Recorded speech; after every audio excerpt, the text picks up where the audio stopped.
Hi, welcome back guys. This is your friend, Parallel Deku.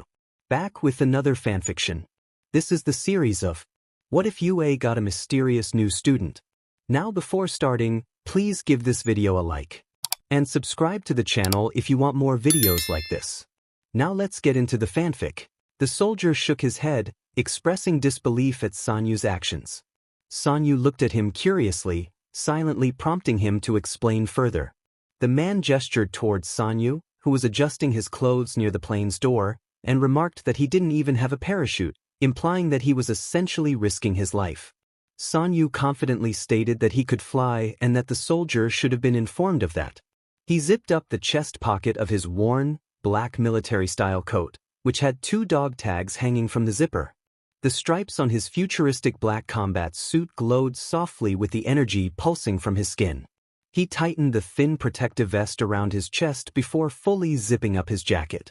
The 15-year-old hero tapped his boot against the metal floor of the aircraft, watching as the doors opened. White wisps of light gathered around his hands and feet, causing the soldier to make a shocked sound and shake his head. Sanyu nodded seriously and jumped out of the plane. The wind whipped through his hair, which had grown back after being buzzed. Although he liked the length, it was inconvenient for his mission, and he considered buzzing it again soon. Taking a deep breath, he channeled his power into his extremities, feeling it form jets at his hands and feet. Suddenly, the world around him flashed purple, an all-encompassing color that blurred his vision and rocked his body with tiny tremors. In a hospital room, Kigo felt his voice waver as he asked the doctor if the boy would be okay. The doctor, looking tired but sympathetic after hours of work, informed him that the boy had survived the impossible, but they had no idea what would happen next. Kigo's expression hardened as he nodded, feeling a deep concern for the small figure before him. The boy's breathing was labored and heavy, gasping with every breath while the nurses debated whether to intubate him. His face was heavily bruised on one side, while the other remained relatively unharmed. Shirtless, he was connected to various wires, and he appeared malnourished. Kigo had seen worse, but that didn't lessen the gravity of the situation. The boy's hair was short and plastered to his body with sweat. His features twisted in pain, yet he remained unconscious. Kigo's heart clenched at the sight. They should have acted faster, speed was his specialty, and he should have been there. But he hadn't even known the boy existed. No one did. They had assumed the group had failed and that the hostages would be killed. Kigo imagined the hero's reaction upon discovering the boy crumpled in the corner of the building, trembling and on the verge of collapse. The boy looked normal for a teenager, about Kigo's height, a bit thin but with noticeable muscle. His skin was pale, likely due to shock and injuries. Kigo reminded himself that the boy was not ordinary. He was a being from another world, potentially more powerful than All Might. Whatever his quirk was, it was likely strong and possibly dangerous. Yet, Kigo couldn't bring himself to fear the boy. He might just be from a world where quirks were naturally stronger, a random kid rather than a supervillain or world-ending threat as the police had speculated. The room quieted as the nurses finished inserting the breathing tube into the boy's nose. Kigo winced as a bit of blood dripped toward the boy's lip. Acting quickly, he wiped it away before anyone else could respond. He discarded the tissue but turned back when he heard a whimper from the boy, rushing back to his side. With the nurses leaving the room, only Kigo and the doctor remained. The doctor, whose name tag read, Tenma, cautioned him against getting attached. She revealed that the boy was restrained to the bed with quirk-suppressing cuffs on his wrists and ankles, explaining that the police were wary of him and that Kigo could end up with a broken heart. Kigo half-joked that it felt like being told not to get attached to a puppy in a shelter. The doctor remained silent after that. 2 days later, the boy's case file landed on Detective Tsukachi's desk. The file contained limited information, indicating that the boy was between 13 and 15 years old. He had been in the hands of Tamaro for nearly a week and had endured significant trauma. Currently, he was asleep with 3 broken ribs and severe bruising. Attempts to test his blood had failed. Something was fundamentally off about his blood cells, preventing any quirk match from being determined. Tsukachi speculated that the unusual results might be due to the boy's quirk or that humans from his world could possess different blood altogether. He had a challenging task ahead. The detective began making calls to UA, requesting Nizu and Powerloader to examine some of the technology taken from the boy. A futuristic suit resembling hero outfits had been removed from him, along with a communication device attached to his ear and a single strange boot. He planned to contact the hospital for any tech they had, hoping to gather information about the boy's identity. Beyond that, he would have to wait for the boy to wake up before taking further action.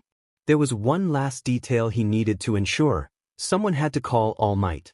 Sanyu couldn't ignore the idea of including him. He deserved more attention in the series. He was quite different from the typical, light-hearted protagonists, though they all had their unique qualities. Still, he felt like a departure from his usual style. Days passed in a blur. He was overwhelmed with hunger, feeling as if his insides were consuming themselves. There was no food available, and he couldn't allow anyone else to perish. He had to protect them. Suddenly, a figure loomed over him, and panic surged within him. His powers were unpredictable, and he feared he might harm someone. As the figure approached, he felt everything slipping away, and his suit offered no comfort. Sanyu woke up, panting heavily and drenched in cold sweat. The sudden spike in his heart rate triggered an alarm, and soon, nurses and doctors flooded the room.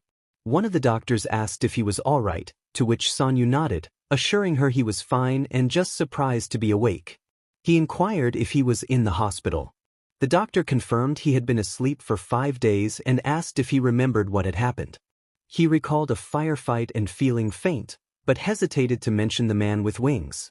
What if that figure had been a hallucination? The doctor encouraged him to continue, and after a moment, Sanyu described how a man with wings had saved him and that he had passed out in the man's arms. The doctor smiled and asked if he knew who the winged man was.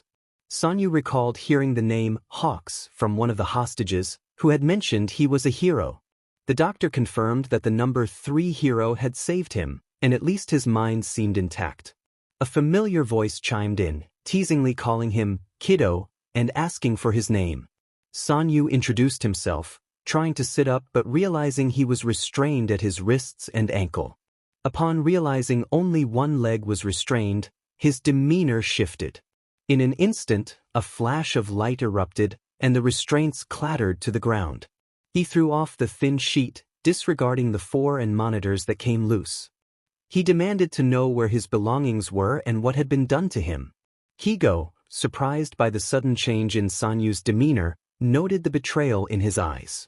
He had lost a bet with Dr. Tenma, who had expected Sanyu's eyes to be brown.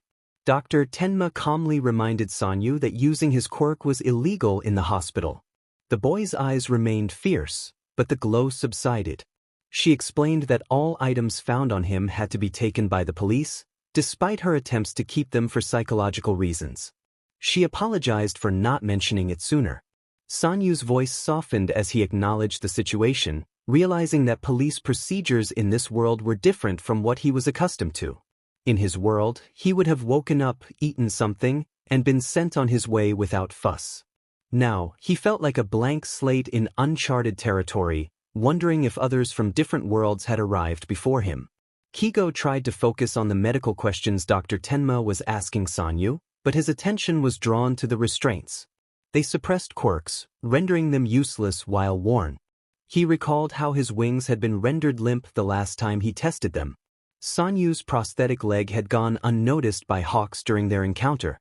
Now, it was evident that the technology was advanced, unlike anything he had seen before. Sanyu asked what would happen next, and the doctor offered a tight-lipped smile, admitting uncertainty and indicating that it was up to Hawks. Hawks explained that he was there to check on Sanyu personally, noting that he had been in rough shape when he rescued him. He mentioned that the hero ward was heavily guarded, and a detective had been seeking more statements about the time he spent with Sanyu while he was unconscious. The detective was likely waiting for Sanyu to wake up for an interview. Dr. Tenma excused herself to inform someone of Sanyu's awakening. Kigo and Sanyu exchanged glances, and Kigo decided to lighten the mood with a joke. He asked how it felt to be the first person in recorded history to find himself in another world. Sanyu took a moment to consider the question, looking up at Kigo and then down at the floor, weighing whether it was safe to express his thoughts. Kigo softened his smile and waited. The boy muttered that he felt like Captain America, as if it were a peculiar notion. The hostages advocated for the boy, who had introduced himself as Supernova.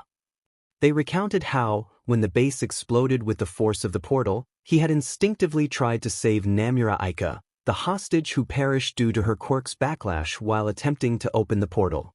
Unfortunately, he had been unsuccessful. The boy had been unconscious when Namura died and had awakened too late to help her. Nevertheless, he had made an effort, which intrigued Tsukachi. During the week he had been held by Tamaro, the hostages had remained unharmed. Supernova had endured every beating and attack, defending them despite being in a state of half-consciousness. He had not been given any food, as Tamaro aimed to break his spirit so he would fight for their side, which explained his malnutrition. With each new testimony Tsukachi reviewed, he became increasingly convinced that the boy posed no danger. However, there were still concerns. The reports suggested that the boy behaved like a pro-hero. Given that he was estimated to be between 13 and 15 years old, that seemed impossible. Even more troubling was that several hostages had recounted explaining quirks to him, even demonstrating theirs briefly.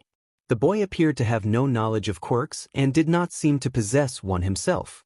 It was hard to believe that a quirkless teenager could be more powerful than All Might, yet he was. The detective concluded that he needed to speak with the boy as soon as possible. Tsukachi noted the boy's remarkable composure for someone in his situation. He observed the boy, who sat in his wheelchair, staring neutrally at the detective. The boy stated that being emotional would not help him, and Tsukachi nodded slowly. He explained that he needed to know everything about the boy as part of his job. The boy nodded in response, and Tsukachi requested his full legal name, date of birth, quirk, and his parents' names. The boy replied that his full name was Oyama Sanyu and that he was born on October 31st, 20XX. He stated that he did not have a quirk and that no one in his world did. Tsukachi was struck by how young the boy was. He took a deep breath and continued with his prepared questions. The notion of a world without quirks was intriguing. How was the boy managing to remain calm? Tsukachi observed that Oyama had a very Japanese name for someone with his accent. The boy explained that he had not spoken the language or been to Japan in over 2 years, and that his dialect was from Aomori. Curious, Tsukachi inquired where Oyama and his family had been, assuming he could not lose the language in Aomori. Oyama explained that heroes rarely spent time at home, as his parents lived in Tokyo and he was constantly on missions. He did not have a permanent residence. Tsukachi realized he was speaking to a homeless 15-year-old with a missing leg, and the situation was becoming increasingly complicated. However, he maintained his professionalism. He asked if Oyama worked for the government and whether there was a system for heroes to obtain a license. Oyama replied that all government paperwork went through the leader of the Six, Jackson Alvarez. He explained that in his world, if someone had powers, they either hid, sought out the Six, or were found by their country's government first. Tsukachi pressed further, asking what happened if the government found someone first. Oyama replied that if they could kill you, they would, and if not, you would be imprisoned. After a moment of silence, Tsukachi asked if Oyama had powers. The boy confirmed that he did. Tsukachi's quirk told him when people were lying, and he sensed that Oyama had been truthful about being quirkless. Curiosity piqued, Tsukachi asked what his powers were and why he had them when no one else in his world did. Oyama hesitated, revealing a glimpse of genuine emotion. He explained that he had been in an accident at the age of 12, and very few had survived. When he healed, he discovered he could absorb energy and expel it. Tsukachi felt a pang of sympathy for the boy, who clearly did not want to share such personal information. This accident might even explain his missing leg. Yet, the detective was there for answers, not comfort. He requested Oyama to demonstrate his powers. The boy flinched but complied, breaking the HNDSIFFS he wore with a flash of bright light. The cuffs fell to the ground as wisps of light gathered around his fingers. Noticing Tsukachi's expression, Oyama quickly absorbed the wisps back into his body, and the light vanished. Tsukachi muttered about the cuffs, and Oyama asked if he should have left them on. The detective explained that they were quirk suppressing. The detective continued to express disbelief, stating that Sanyu shouldn't be able to do what he had just done.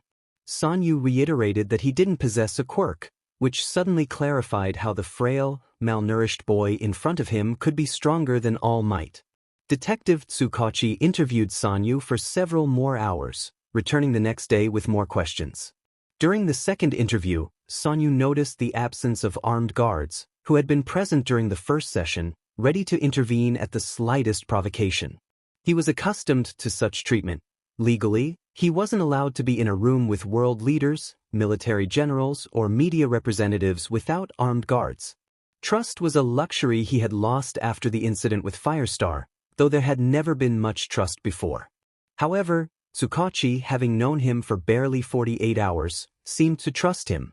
Takami Kigo, known as Hawks, the hero who had saved him, also trusted him enough to spend time with him. The blonde hero asked what Sanyu usually did for fun, his wide smile brightening the hospital garden as Sanyu had just learned to wheel himself around without needing a nurse's assistance. Sanyu honestly replied that he didn't know, as there hadn't been much time for fun. Hawks pointed out that Sanyu must have done something enjoyable, noting his pierced ears as a sign of personality. When he inquired about when Sanyu had gotten them done, he immediately sensed he had touched a nerve as the boy's expression hardened. Sanyu explained that he had done it with 2 other members of the Six. Curious, Hawks asked who the 6 were, acknowledging that Sanyu had likely been asked enough questions for one day. Sanyu explained that they were heroes, the only ones in the world with powers, and that there had originally been 6 members, hence the name. When Hawks asked if Sanyu was one of the original members, Sanyu clarified that he was the newest addition to the team. Hawks encouraged Sanyu to share what the original 6 were like and what they were like now. Sanyu nodded, recalling that the 6 were the first superheroes. Codename Magic was the very first of their kind, and she had made it her mission to find others like her. Together, they had fought for a long time and saved millions. Hawks remarked on the impressive nature of such heroes, noting the admiration in Sanyu's voice. He expressed his desire to hear more about them, as they were the only heroes in the world. However, Sanyu admitted that he hadn't met most of them, as all but 2 had died before he even gained his powers. Hawks pondered the implications of this. It seemed unlikely that such seasoned heroes would have peacefully retired. When he asked what the 6 were like now, Sanyu responded that it was no longer a team, but merely a title for heroes controlled by the government. The team had ceased to exist after most of the originals had died, though there were still 6 of them. Sanyu mostly worked alone or with 1 member at a time unless it was a code purple. When Hawks inquired about what code purple meant, Sanyu explained that it signified the end of the world. The weight of this revelation hung in the air, and Hawks was taken aback, realizing that such a dire situation had occurred multiple times. Sanyu confirmed that it had happened 8 times, prompting Hawks to glance at the socket on the boy's leg, wondering what horrors Sanyu had witnessed. The thought made Hawks's stomach twist, and he hesitated to ask what the 6 had looked like when Sanyu joined them. The pressure of being one of the 6 heroes weighed heavily on Sanyu, with the world resting on his shoulders and the government watching his every move. Hawks recognized that something was fundamentally wrong with Sanyu. The boy stood there, his gaze vacant yet attentive, always listening and observing. Hawks wished he could treat him like a normal kid, but he knew Sanyu was anything but. On the 3rd day of interviews, the detective asked a question that made Sanyu realize he wasn't going to prison. Tsukachi inquired what Sanyu wanted to do in this world for the rest of his life, given that they couldn't send him back. Sanyu was taken aback, as no one had ever asked him that before. The detective explained that he would set Sanyu up with a foster family, giving him some choice in the matter. Sanyu struggled to process this, remembering something Jackson had told him, to always strive to return to normal, as that was the best way to heal. He pondered what his normal was, ultimately concluding that it was hero work. With determination, Sanyu expressed his desire to be a hero, choosing not to answer any questions about the foster family. He didn't really know what that meant. Tsukachi smiled, expressing his hope that Sanyu would agree. An acquaintance of his, Nizu, had offered Sanyu a place in the hero program at UA. It wasn't full hero work, it was a training school. Sanyu would have to attend half regular classes and half hero training, but it was the closest option for a 15-year-old. Tsukachi noted that it was better for Sanyu not to be doing full-time hero work at such a young age. Sanyu expressed his gratitude sincerely, and the man smiled in response. Tsukachi mentioned that he had arranged for a temporary foster parent for Sanyu until a more permanent family could be found, inviting him to finish up and go say hello.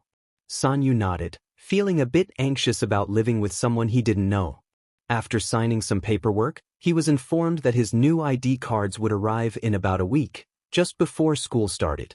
Sanyu watched as Tsukachi opened the door and nodded to him while wheeling himself out. To his surprise, it wasn't a stranger waiting for him. Takami Kigo stood alone in the hallway, holding Sanyu's leg in his left hand. Kigo greeted Sanyu with a smile, asking if he was ready to leave. Sanyu nodded, and the hero handed him the leg. With satisfaction, Sanyu pushed it back into the socket. The adults were captivated by the bright white light and the complex locking system of the leg. Once it was secure, it beeped happily. Without hesitation, Sanyu got out of the wheelchair, as if the week of not walking hadn't affected him at all. He figured they could skip physiotherapy and head straight to regular activities. Kigo's apartment was quite different from others Sanyu had visited. Usually, luxurious penthouses were filled with expensive, impractical furniture and adorned with art.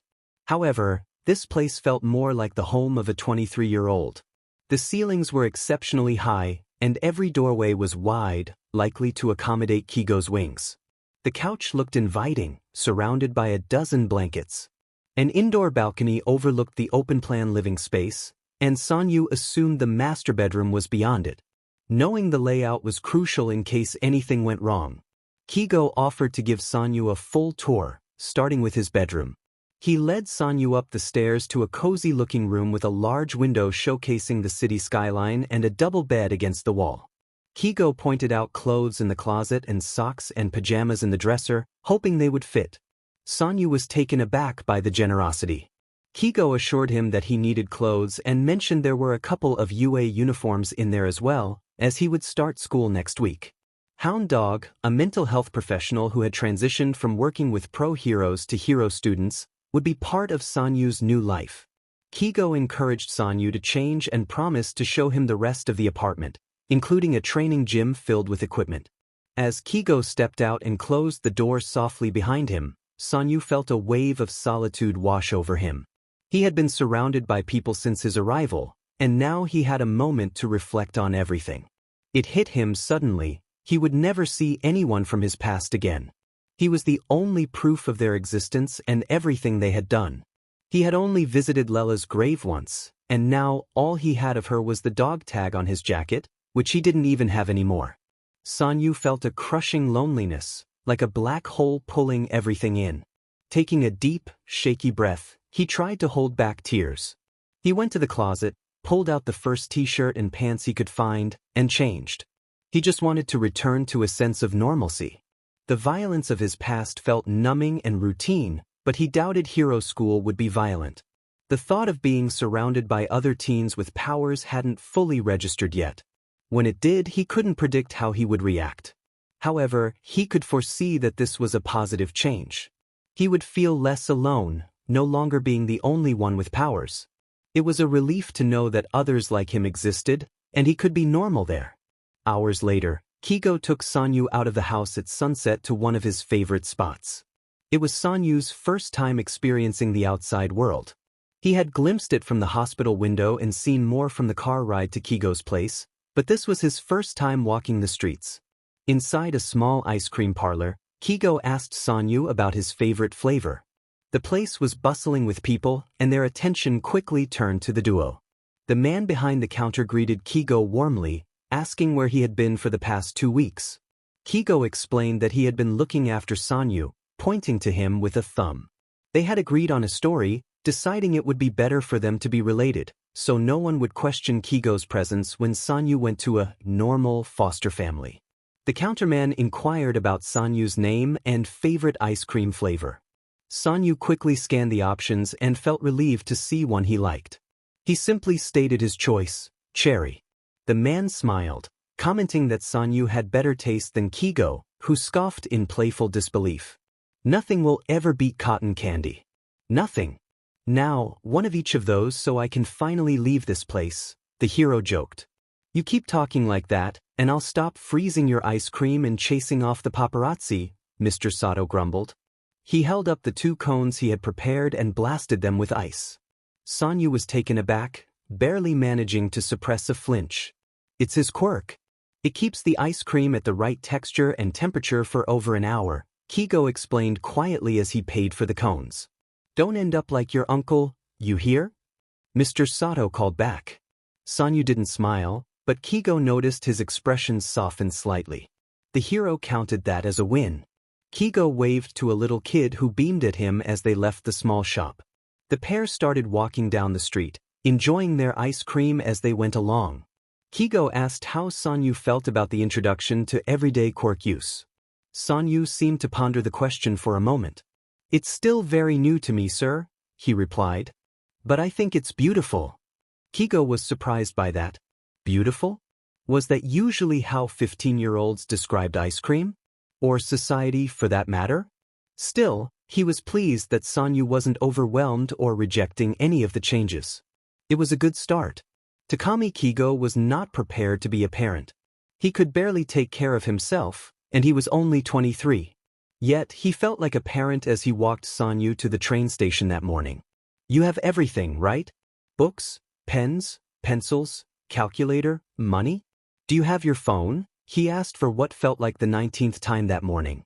Sanyu simply nodded, as he had the other 18 times. I have double and triple checked, the boy assured him. Kigo sighed and rested a hand on Sanyu's shoulder.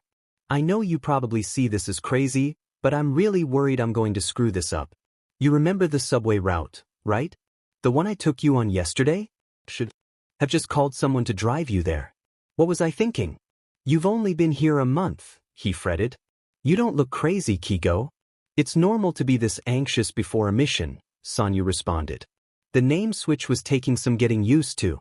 Sanyu was quite formal, which felt unnatural for an uncle and nephew, so they were adjusting to using their first names. Kigo was thrilled that Sanyu hadn't commented on it beyond agreeing. It's not a mission, Sanyu, the hero said with a smile. It's high school. Now get on that train and have the time of your life. Call or text me if you need or want to. Sanyu nodded, and the two parted ways, with Hawks heading toward his agency and Sanyu making his way onto the train. He felt anxious. For all the missions he had been on, the last time he was at a school, it was to blow it up because the building was being used as cover for a terrorist organization. It wasn't exactly a pleasant memory. As he stood on the train surrounded by other kids in uniforms, Sanyu tried to remember what his last day of school had been like. He was 12 then, which changed things. He didn't recall much, but he remembered eating his lunch quickly so he could play basketball with his friends in the gym. Now, Sanyu couldn't remember how good he had been at basketball. He was a track and field kid, so he was fast. His jumping ability was good, but his aim was probably non-existent. Both of those skills had improved, but those memories weren't pleasant either. What was he going to do? What did high school mean? How far behind was he? Meanwhile, several UA students were staring at the black-haired boy in the same uniform as them. He was gazing out the window, completely expressionless but somehow looking effortlessly cool. He's so attractive, Mina said, giggling, her cheeks flushed. You think everyone's attractive, Shoji commented. He had heard about a handsome guy on the train at least once a week. They all had, part of the joys of sharing a bus route with so many classmates. But he's really attractive. What do you think, Yamamo? Do you think he's our senior or something? I've never seen him around before, Mina said, pulling her friend around so they both faced the boy. Momo's eyes widened at the sight of him, and Mina quickly pulled Kirishima away from his phone so he was also looking at the kid. DMN. He is attractive, the redhead said. Isn't he? Mina replied. I've never seen him around school or on the train before. I haven't either, Shoji added. And I take notice of everyone. He proved his point by shifting his appendages into eyes. I love a good mystery, Mina said, her eyes sparkling with mischief. When they reached their stop, they all got off and followed the boy right to the UA campus. They stayed behind him, hiding in bushes and behind groups of other students until he disappeared into the teacher's office. Darn, Mina said as they walked away. I guess we'll never figure out who he is. Well, we established that he's probably new to the school since no one has ever seen him before, and he went straight from the front office to the teachers' offices, Yamamo said. You're so overdramatic, Mina, Kirishima said. I mean, he's handsome, but there are lots of handsome guys at this school. What can I say? He's new. That sounds so strange coming from you. Rude. You're Oyama Sanyu? Aizawa asked, looking the boy up and down. Sanyu nodded stiffly. Sanyu felt a mix of curiosity and apprehension as he entered the classroom. Mr. Aizawa had mentioned him to the class, and Sanyu was aware that his admission without exams or recommendations was unprecedented. He stood quietly, bowing slightly to acknowledge the students, who immediately erupted with questions and chatter. Mr. Aizawa attempted to restore order, reminding the class that it was early in the day.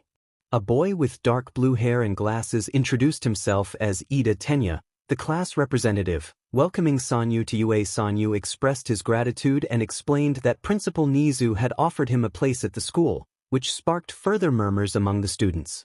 The idea of a transfer student was unusual for them. The teacher gestured for a boy with green hair and eyes to speak next. He eagerly asked about Sanyu's quirk. Sanyu hesitated but ultimately responded with a name he had chosen, Starburst. Although it felt uncomfortable to lie, he was aware that his life had been built on secrets. He feared that revealing too much could lead to complications.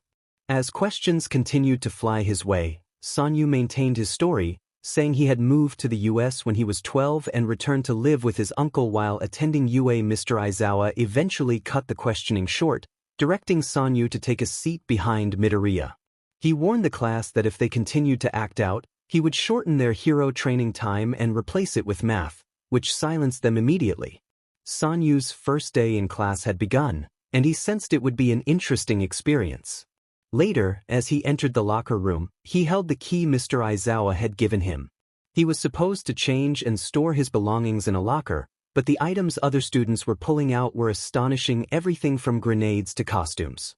With a sense of dread, he approached the locker that matched his key number, feeling as though he were in a staring contest with it. Ida urged everyone to hurry, while Kaminari reassured them that they still had time. Taking a deep breath, Sanyu inserted the key and twisted it, unsure of what he would find. To his surprise, he discovered his suit and jacket inside. He had thought he would never see them again after the police had taken them. What mattered most to him was the jacket. He reached in and pulled it out with urgency, checking the chest pocket. There they were, 2 silver dog tags hanging from the zipper. Relief washed over him as he recognized the engraved names he knew by heart. Losing Lela had been a significant blow, and losing the tags she entrusted to him would have been unbearable. Though the tags were more symbolic than practical, they represented trust among the members of the 6. Sanyu felt a renewed sense of purpose as he held them, ready to face whatever challenges lay ahead in this new world. Sanyu opened the pocket and felt a wave of relief wash over him as he discovered the detachable chains for both tags were still intact. Nestled inside the pocket was a 3rd tag, and the fact that it had survived the journey through space-time brought him a sense of comfort he didn't want to acknowledge. He wished he could be indifferent, but that was impossible. The dog tags represented trust, and Sanyu had always believed that if someone betrayed him, he would toss their tag into the next explosion he encountered. Yet, he never imagined that the person to break that trust would be who it was. Lost in thought, Sanyu brought the jacket to his face for a brief moment, yearning to feel the strong fabric against his skin once more. The jacket held years of memories, and although it carried the scent of blood and death, he briefly wished it still smelled like Jackson's laundry detergent. Siro, known as Tape Boy among his classmates, broke Sanyu's reverie by expressing admiration for his hero outfit. He had never seen anything like it before, and while it drew attention, most students quickly returned to changing clothes. Preparing himself for the curious glances, Sanyu began to remove his uniform. He was aware that his scars made others uncomfortable. The burn marks from the accident and various knife and bullet wounds were likely unsettling. However, the fact that no one seemed to be staring at Todoroki's facial scars gave him a glimmer of hope. The scars were acceptable, but his leg was a different story. Kirishima, with his red hair and sharp teeth, exclaimed in surprise, and the rest of the class turned to stare at him in shock. Sanyu felt self-conscious, realizing he had put a sock on his prosthetic leg. Kaminari enthusiastically declared that Sanyu was a cyborg, but Bakugo quickly corrected him, insisting that he was not. Kaminari protested, claiming he meant it as a compliment. By this time, Sanyu had started putting on his suit, which could be worn as both a one-piece and two-piece outfit. He found it easier to wear it as a single piece. As he fastened the HRS around his shoulder and slipped his fingers into the thin yet durable gloves, Midoriya couldn't take his eyes off the new student's outfit. It was high-tech and impressive. Initially puzzled by the single boot, he understood once he saw Oyama's leg. The group watched with interest as Oyama flexed his leg, causing the plates around it to shift. The prosthetic transformed from a foot into a boot-like shape, leveling the height difference between the sturdy boot and the prosthetic.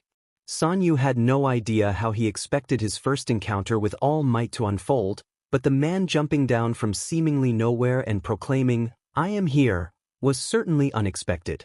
All Might greeted him warmly, expressing his pleasure in finally meeting Oyama and giving him a hearty pat on the back that knocked some air from his lungs. The hero towered over him, a massive figure of pure muscle, resembling a superhero from Sanyu's world. In any other situation, Sanyu might have felt intimidated, but he had nothing to fear. All Might didn't know who he was, and even if he did, it wouldn't change anything. They shared similar experiences and bore the weight of the world on their shoulders. They were on the same side. Sanyu expressed his honor in meeting All Might, realizing how stiff his words sounded. He quickly added that he was a fan, hoping to soften the moment. All Might beamed at him, pleased to see someone who looked up to him had come so far. Sanyu felt a pang of guilt for lying. While it was a dream for many to meet their heroes, he was merely using it as a cover. As All Might asked Oyama about his favorite color, Uraraka approached Midoriya, whispering that people were saying Oyama was a cyborg.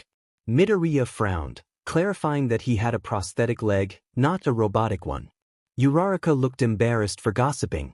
She then changed the subject, commenting on how cool Oyama's hero outfit was and wondering about its capabilities and support weapons. Midoriya agreed, excited to discuss hero gear. Aoyama interrupted, pointing out the wear on Oyama's gloves. He stressed that they had been used repeatedly, drawing attention to the noticeable wear and tear on the finger pads and palms. Midoriya realized that UA made all their suits specially, and he wondered where Oyama had obtained his suit if he had already used it before. Questions about his mysterious new classmate began to swirl in his mind, and he sensed that they would be endless. The author realized that when overwhelmed by school stress, their writing often took a darker turn. A baseline pressure from academic responsibilities existed, but during particularly challenging times, that pressure intensified significantly. This escalation led to a worsening of their emotional state, resulting in a downward spiral. While the author didn't necessarily write poorly during these difficult moments, their work reflected their feelings. They had shared some pieces created during such times, receiving positive feedback. However, they were hesitant to upload a chapter that might introduce an overly somber tone and alter the storyline of one of their fanfictions too drastically. To welcome our new student, I've set up a fun activity, the #1 hero explained. They would be splitting into teams to take down some of the robots from the entrance exam, 10 per group. The focus would be on teamwork and getting to know each other's fighting styles. Several murmurs rippled through the class. Sanyu wondered if this fun activity was a test to see if he was truly capable. He was ready for the challenge. Anything resembling his old job was a good sign. Robots meant no one would get hurt, so he felt no weight on his conscience. The first team consisted of Yaoyorozu, Mineta, Midoriya, Hagakure, and Oyama. Sanyu glanced at the classmates stepping forward: the grape-haired boy, the invisible girl, a girl in a revealing outfit, and the boy with bunny ears. Sanyu asked about their quirks. "What are your abilities?" "Mine's creation," the scantily clad girl replied, pulling a Russian nesting doll from her arm. Suddenly, her outfit made much more sense. "I think you can guess what mine is," Hagakure said, her invisibility evident. Sanyu nodded and turned to the short purple boy next. Pop off, he said simply, demonstrating the adhesive powers of one of the ball that Sanyu had thought were hair. That was unusual but useful. No one in Sanyu's world had powers quite like these. While gaining powers often changed one's body, it didn't typically result in invisibility or rubber ball for hair. He wasn't sure about that one. Mine's superpower, Midoriya stated. Sanyu assessed him. That's vague, he commented, maintaining a neutral tone. Midoriya flustered and explained, I'm fast and strong. Pretty durable as well, clenching his fist as green sparks flickered around him. Like him, the hero noted, gesturing to All Might. Sanyu had observed some blue lightning when All Might struck the ground. Midoriya's expression shifted for a moment, but his mask obscured his face too much for Sanyu to read it. What does Starburst do? Midoriya asked, looking expectantly at Sanyu. This, Sanyu replied, levitating off the ground and shooting a quick beam into the earth. It created a small crater, leaving his new classmates in awe. That's so cool! Midoriya exclaimed. How does it work? What are the drawbacks? How long did it take you to learn how to fly? How did you come up with that way of flying in the first place? Sanyu felt a bit bewildered by the barrage of questions but kept his expression steady. I practiced, he answered. It was increasingly difficult to adhere to his scripted responses. He had pre-programmed phrases for various situations, but high school was so unpredictable that sticking to them was a challenge. The conversation naturally tapered off, and everyone made their way into the concrete arena.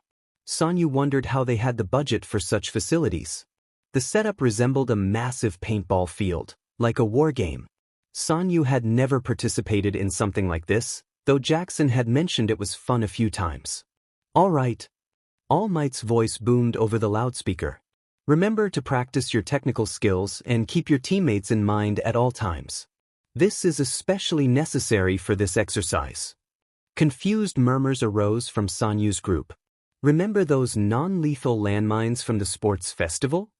Sanyu mumbled to himself when he encountered the first robot. They had split into two sections, front and back. He had gone with Midoriya, who was perched atop the dividers, to scout ahead for landmines. It's a three-pointer. Midoriya exclaimed, green lightning crackling from his hands as the robot focused on them. I'll handle it, Sanyu said, swooping closer.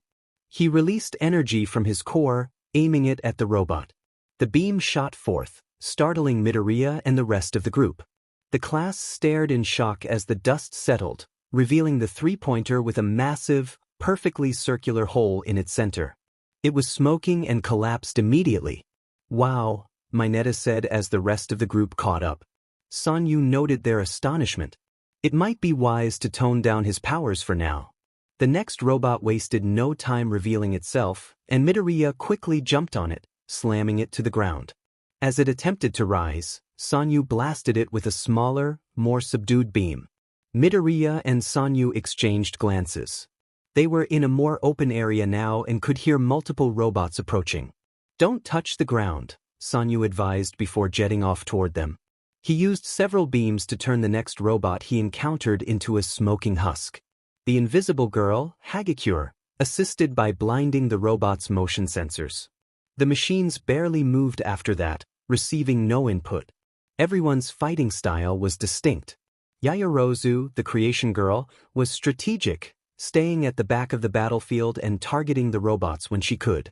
Mineta was frantic and clumsy but had good aim, adept at avoiding the fake landmines with his sticky ball. Midoriya was straightforward. He struck without strategy or technique, simply hitting everything in sight. Yet, there was a familiarity to one aspect of his fighting style. He measured the strength of each hit, being careful not to overexert himself. Sanyu could relate to that. His core was a chaotic mass of energy always trying to escape. That was part of the appeal of his suit. It wasn't just protective gear but a containment suit, easing the strain of energy on his body. The hero students excelled at their roles, dismantling the robots within minutes. Good job. All Might praised, his tone radiating enthusiasm. Come on back to the observation area. Oh, and the landmines have been disabled, so don't worry about where you walk. Sanyu lowered himself to the ground, his boot clinking as he landed. The rest of his group celebrated with high fives, but he hung back, unsure of what to do. He felt confused about social interactions, people his age, and the concept of friendship. It was all very perplexing. He thought having others around him would be a positive experience. He had never felt closer to anyone than he did with the six. They understood him. They all had powers and were around his age. However, he found himself unable to connect with them. If they were members of the six, even if they were unexpected new members, he would have rushed to them, praising their abilities and suggesting they play cards or something that evening. But they didn't need to play cards with him. The six operated in a controlled environment. They had cell phones, video games, and friends who were normal because they were normal. They didn't have to worry about rival governments tracking them through their devices. Before long, he found himself in the observation area overlooking the field. The first thing that caught his eye was not an object but two people, Bakugu and Todoroki. Their intense glares created a palpable tension, one Sanyu recognized well from his own experiences. They felt threatened by him. All Might broke the awkward silence, praising Sanyu's performance. He offered a piece of advice, noting that Sanyu had used all his power to defeat the first robot and suggested he space out his energy more evenly for better results. Sanyu acknowledged the feedback while stealing glances at the two boys. All Might then turned his attention to Mineta, pointing out that he had been distracted multiple times by his teammates, which had also affected Yaoyorozu. Mineta blushed and smirked, while Yaoyorozu looked visibly displeased. Sanyu had witnessed enough inappropriate behavior in his previous environment, especially in close quarters with the military. He made a conscious effort to position himself between Yaoyorozu and Mineta as All Might moved on to Midoriya. Though he was malnourished, he was still taller than Mineta and felt he could serve as a barrier. This kind of behavior had to stop. He had experienced it himself and refused to let this world mirror his past. He simply couldn't allow it. Ectoplasm was keenly aware of the new student's gaze. The boy wasn't looking at the board or his textbook, he was fixated on Ectoplasm's prosthetics.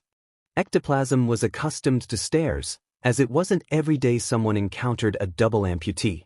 He understood that he moved differently than someone with both legs, and while he didn't mind the attention from children, this was a student, not a child on a train.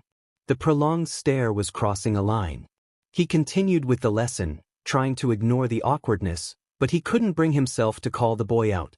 If it had been any other student, he might have made a light-hearted joke about the staring. However, something held him back, so he proceeded with the lesson as if nothing was amiss. When the bell rang for the next PRD, Ectoplasm turned to the new student and smiled. He asked Oyama to follow him, and the boy nodded, standing up and walking to the front of the classroom. Aizawa opened the door just as they were leaving, and Ectoplasm informed him that he was taking Oyama for a while. Aizawa looked surprised but agreed, asking Ectoplasm to show Oyama to Hound Dog's office afterward. They walked in silence to the teachers' offices. Ectoplasm settled at his desk while Sanyu remained standing. Ectoplasm instructed him to take a seat, and Oyama complied, sitting up straight. He then apologized for staring, acknowledging it was rude. Ectoplasm was taken aback by the boy's politeness. He reassured Oyama that he understood being shocked but noted that he had never received such a reaction from someone his age before. Oyama stared at the ground, as if bracing for reprimand. Ectoplasm sensed that the boy's curiosity was genuine and encouraged him to ask any questions he might have. After a moment of hesitation, Oyama asked what it was like to be a hero while missing both legs. Ectoplasm explained that it was certainly different from when he had both, mentioning that while it required more balance, his quirk minimized the need for running. He added that it could be painful at times. When Oyama expressed confusion about the pain, Ectoplasm elaborated on phantom pain and how it could be debilitating. There are good days and bad days, the teacher explained to Oyama, treating him like any other student. The boy stared back, wide-eyed, a mix of confusion and hesitation on his face, as if he were holding back something he wanted to say. The teacher continued, asking Oyama if he knew what phantom pain was. Many people were unaware of it, despite it being a common topic when discussing amputations. He described it as the sensation of pain in or around the site of an amputation for a limb that is no longer there, explaining that the body struggles to process the loss. Oyama's expression shifted to one of surprise as he realized it had a name. Ectoplasm felt a wave of relief wash over him. If he hadn't trusted his instincts and called the boy out in class, he might have unintentionally damaged Oyama's self-confidence in showing his situation to others. He felt a deep fondness for the boy, who had been both embarrassed and eager to learn about being a hero with an amputation. In that moment, Ectoplasm felt that his entire career had been worthwhile, just to show Oyama that being a hero was still possible. "It hurts all the time," the boy admitted, revealing that he had only lost his limb 10 months prior. Ectoplasm raised his eyebrows in surprise, realizing they had much to discuss. The teacher asked how much Oyama had been told about amputations at the time, to which Oyama responded that he had been given no information at all. It was clear they had a lot of ground to cover. As they made their way to Hound Dog's office, the teacher shared a list of recommendations for Oyama's care with his guardian. He emphasized the importance of ensuring that Oyama always had snacks available, without forcing him to eat, but allowing him the option.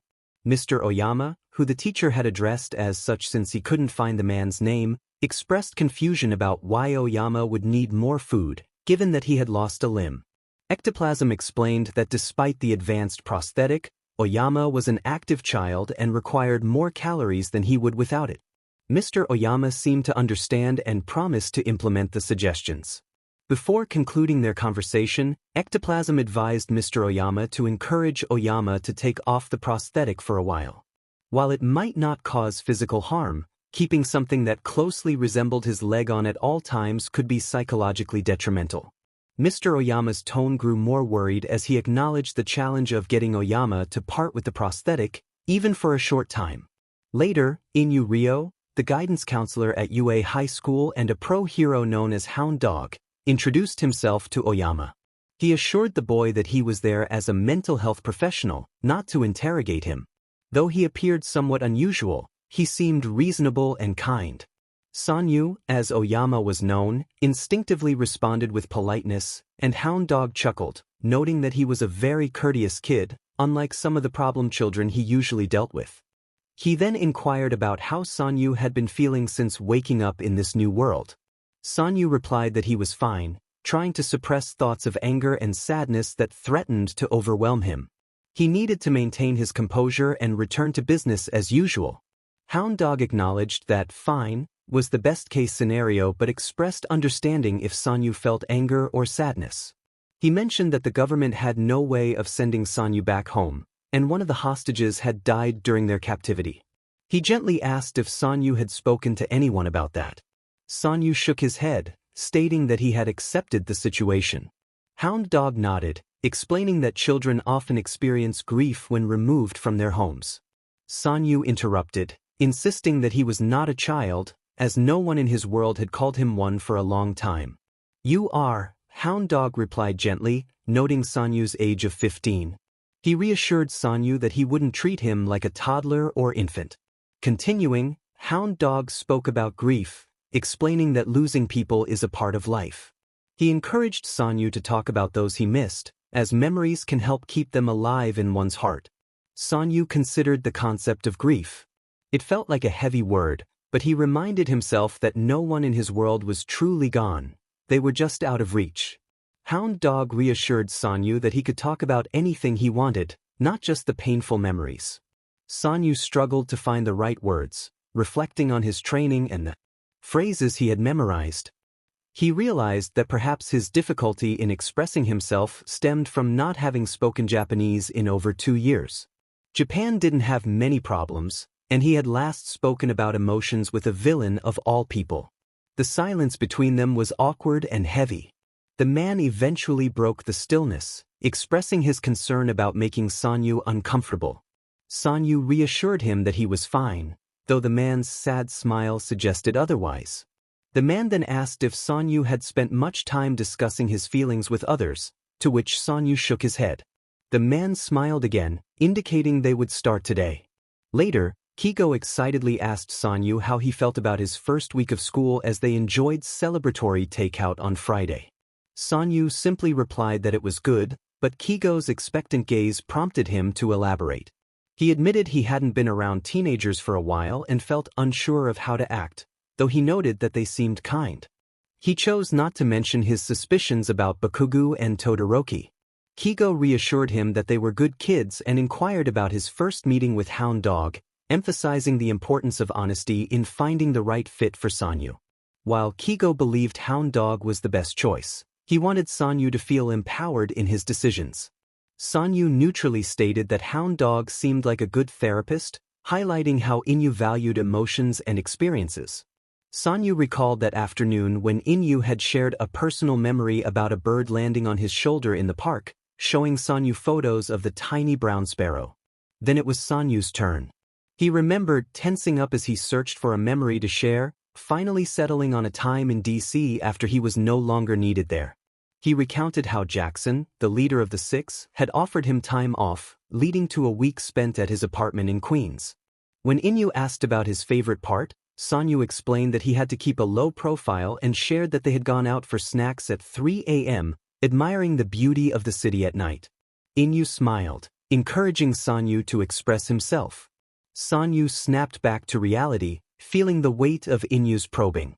Kigo, noticing Sanyu's formality, reminded him that they were family now and encouraged him to speak freely.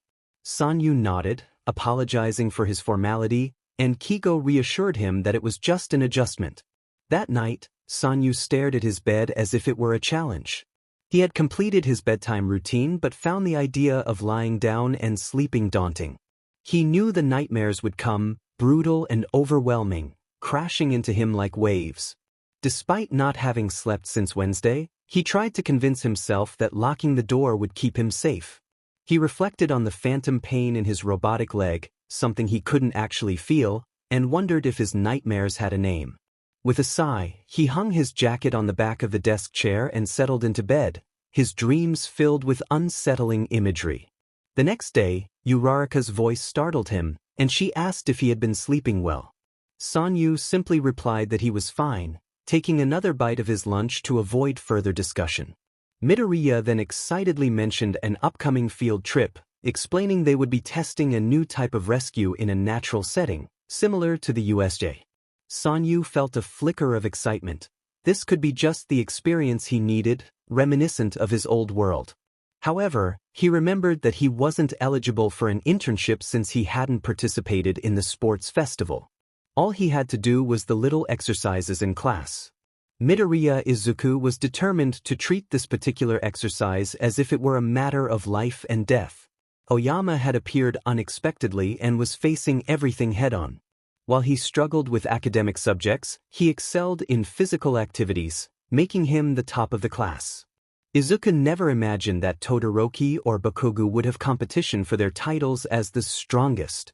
He had a reputation to uphold and needed to reaffirm his position among the top three.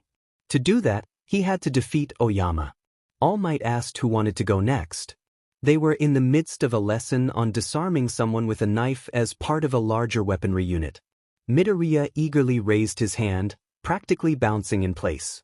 The pro hero smiled at him and called out his name, then searched the class for a second raised hand. Midoriya exclaimed that he wanted to face Oyama, startling a few nearby students with his enthusiasm. He blushed slightly and added that he hoped Oyama was okay with that. The boy in question nodded, appreciating Midoriya's effort to include him. All Might held out a fake knife to Oyama and explained the rules. Midoriya would be disarming him while Oyama would attempt to attack. Midoriya would win if he touched Oyama with the knife, while Oyama would win if he disarmed Midoriya. Oyama accepted the knife, testing its weight and size, revealing his experience with it. Midoriya squared up, ready to face his classmate. Oyama took a fighting stance, and All Might shouted for them to begin. In an instant, Oyama was on him. Izuku barely had time to defend himself and chose to step back and reassess. Oyama closed the distance, flipping the knife in his hand so it was facing down. Midoriya attempted to punch Oyama, but he deflected the hit upward with his right arm, the one holding the knife. In a swift motion, he transferred the weapon to his other hand and aimed it at Midoriya's chest. The hero student dodged just in time, pulling his arm back. Oyama mirrored his movements, changing the angle of the knife again. Midoriya braced for an attack, but instead, Oyama struck him square in the jaw, drawing gasps from the crowd. Oyama then kicked him down, landing a blow that knocked the air out of Midoriya's lungs. As Oyama brought the knife down, Midoriya rolled out of the way. However, Oyama adjusted the knife's angle again, slamming it hard into Midoriya's side. All Might praised Oyama for his skill and commended Midoriya for adapting quickly to his strategy. Midoriya laughed, acknowledging that he hadn't been quick enough. The fight had eased some of the tension he felt earlier, reminding him of what he loved about hero work: the action and physicality, not the popularity contest.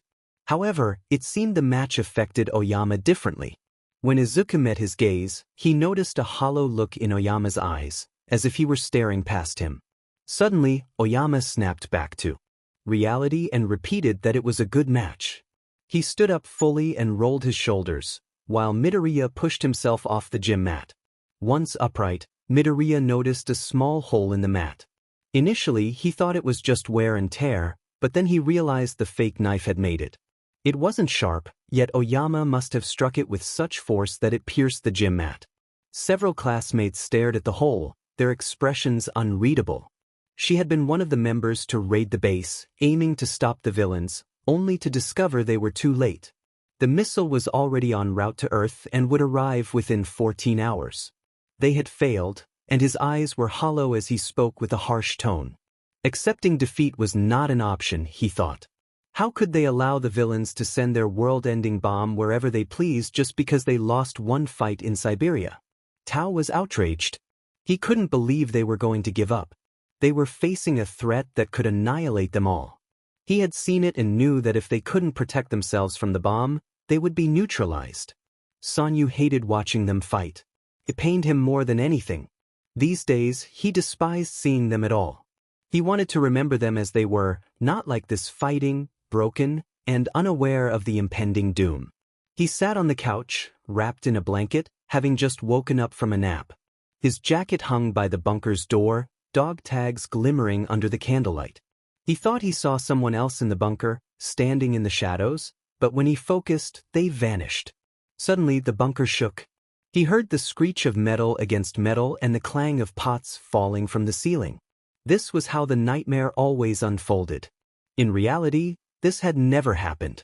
The government hadn't acted until much later, but in the nightmare, it was always the same.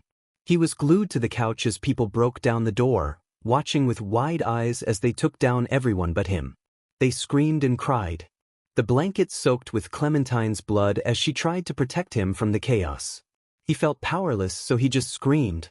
Kigo spun in his office chair, eager to hear what Inyu had to say. The guidance counselor had called to discuss Sanyu, and Kigo was all ears. They needed to ensure his treatment was as effective as possible. Inyu began by sharing that Oyama was showing significant improvement. He relied on pre-thought-out responses, and one of their main goals would be to encourage him to express what he truly wanted to say rather than what he thought was the appropriate response. Treating him like a 15-year-old, rather than an adult, would be crucial.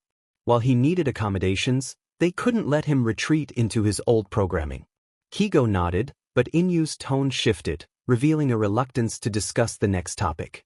Inyu explained that Sanyu would start looking to those around him for orders. This behavior was common among individuals who had lost control over their lives. Now that he was free, he might seek guidance from anyone he perceived as an authority figure. Kigo realized that this was already happening. Sanyu had been asking for permission for everything, even chores. It was concerning.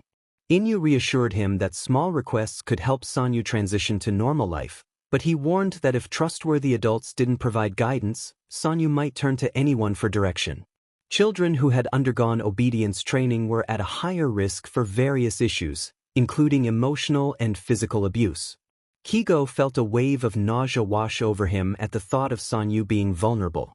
He vowed to protect him at all costs. The field trip was bound to go awry. Sanyu sensed it the moment he caught the scent of saltwater. The facility they were visiting featured an indoor simulated ocean, complete with plants, fish, and varying water depths. It was one of the deepest pools in the world, and a fake helicopter was parked on a pad near the entrance. Mr. Aizawa explained that they would be using lifeguarding and water rescue skills. Groups of 3 would be lowered down by the helicopter simulation on a rope ladder to save 5 passengers from a sinking boat. 10 minutes seemed generous to Sanyu. He had never participated in Coast Guard activities before, but he had experienced a boat sinking once. He knew that 10 minutes could slip away quickly. As they headed to the locker rooms to suit up, Mr. Aizawa warned them to be cautious with their hero costumes, as water damage was a real concern. Sanyu gripped the handle of his suitcase tightly, his knuckles turning white. Kirishima asked if Sanyu's leg was waterproof, and Sanyu simply nodded, explaining that it was attached to him. The red-haired boy smiled and asked if Sanyu wanted to be on his team. Having someone who could fly might balance out the fact that his quirk wasn't suited for this situation. He suggested it to his friends. Oyama asked who else he was considering. Kirishima thought for a moment and proposed Mina, believing that the ropes on the ship were likely tangled. Having someone who could dissolve them would be useful. Sanyu nodded as they entered the room. He quickly changed into his suit, noticing that many of the hero students had to abandon parts of their costumes. Some shirts and pants had been discarded. Sanyu wondered about the purpose of an outfit that could be rendered useless by rain. However, the tech company that designed his suit likely hadn't considered natural disasters. His gaze lingered on the coat. He couldn't take it with him, it would weigh him down. Yet, he felt he couldn't proceed without the dog tag.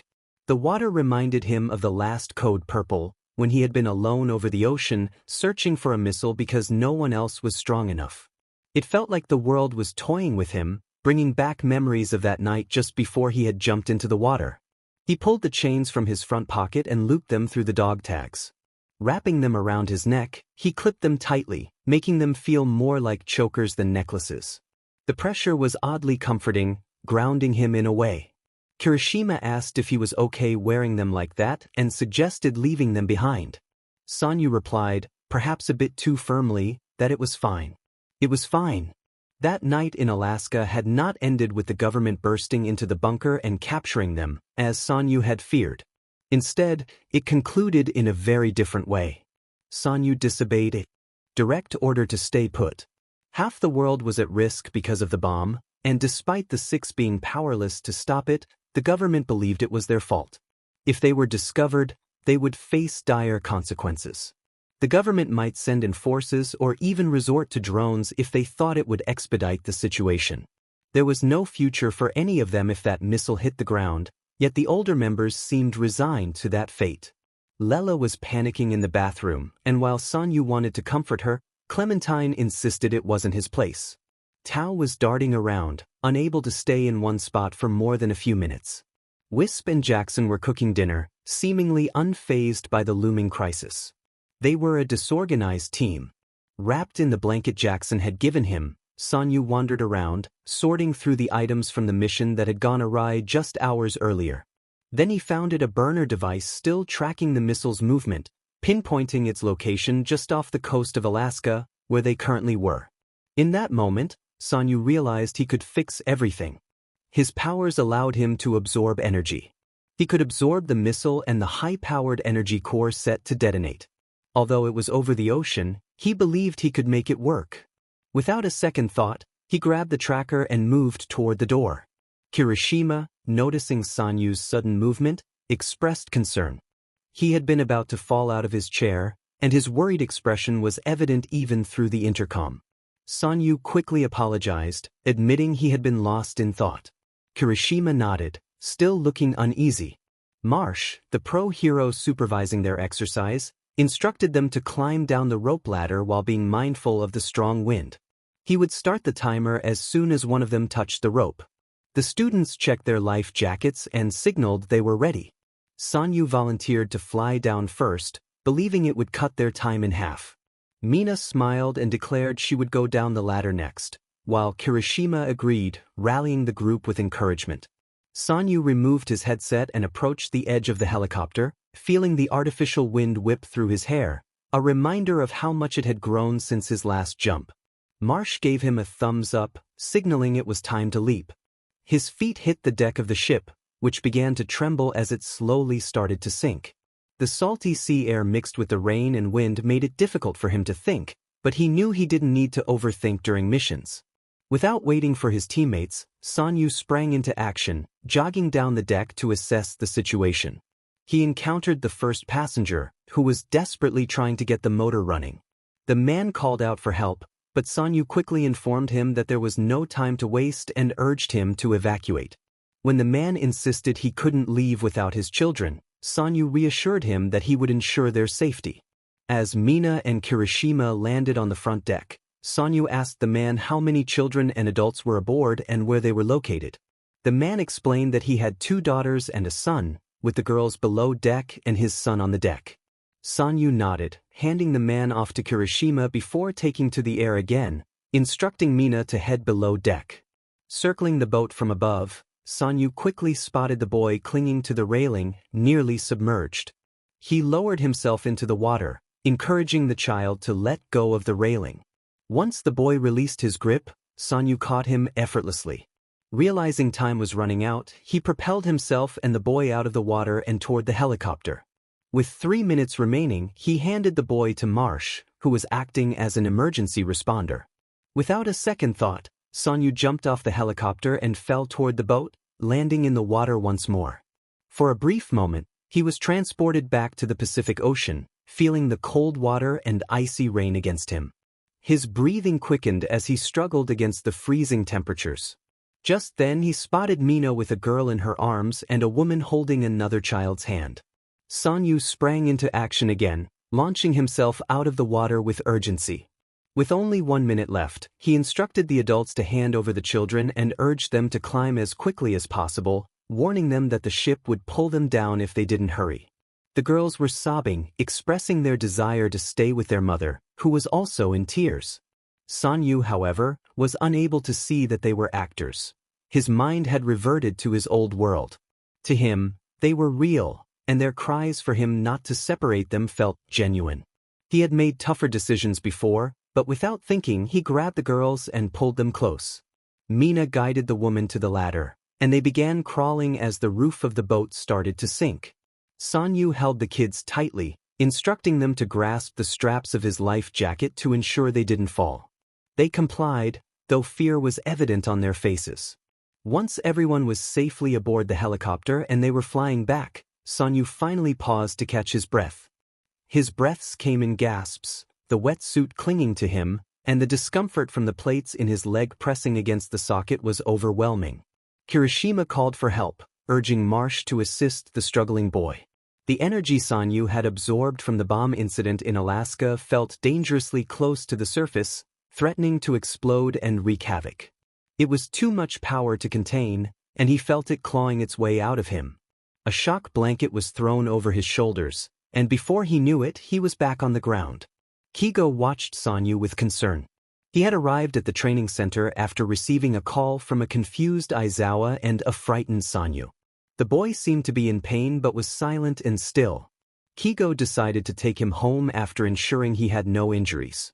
He didn't want to wait for the rest of Sanyu's class to discover what had happened, especially since they were trying to protect his identity. If they saw him panicking over something he couldn't explain, it would jeopardize their cover. Sanyu appeared slightly better now, though he hadn't showered. Kigo assumed he would eventually. The boy had just sat in the bathroom for a while, drying off from training and changing into fresh clothes. After encouraging Sanyu to take a nap, Kigo noticed how exhausted he looked, as if he hadn't slept in days. The poor teen seemed to be struggling. Sanyu fell asleep almost immediately, clutching his jacket as if it were a lifeline. In his dreams, the world around him dissolved, revealing the sea. It felt like just a nightmare, but the salty smell was vivid, and his hair felt matted. His breathing quickened as water filled his lungs, and power surged through his veins, uncontrollable. He repeated to himself that it was just a dream, but a stern voice interrupted his thoughts, declaring, "Enough!" With one last crack of thunder, the stormy sky faded to solid white, revealing a ceiling above him. The ocean seemed to drain away, leaving Sanyu lying on his back, coughing on what felt like a warm, hardwood floor. The world transformed from a nightmare into a hazy daydream. He found himself in an unfamiliar apartment with an exposed brick wall and numerous windows. It was warm and comforting. A voice spoke, I think it's time we finally met. The man introduced himself as Heyman.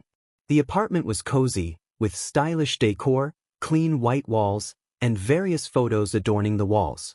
Warm light streamed through the windows, casting a glow on the shiny wood floors. It was calm and quiet qualities Sanyu's dreams rarely possessed. He questioned whether he was still dreaming, and Heyman smiled slightly, resembling Kigo with his blonde hair and sharp features, though his ruby-red eyes were strikingly different. Heyman's demeanor was comfortable yet formal. "You are," he confirmed.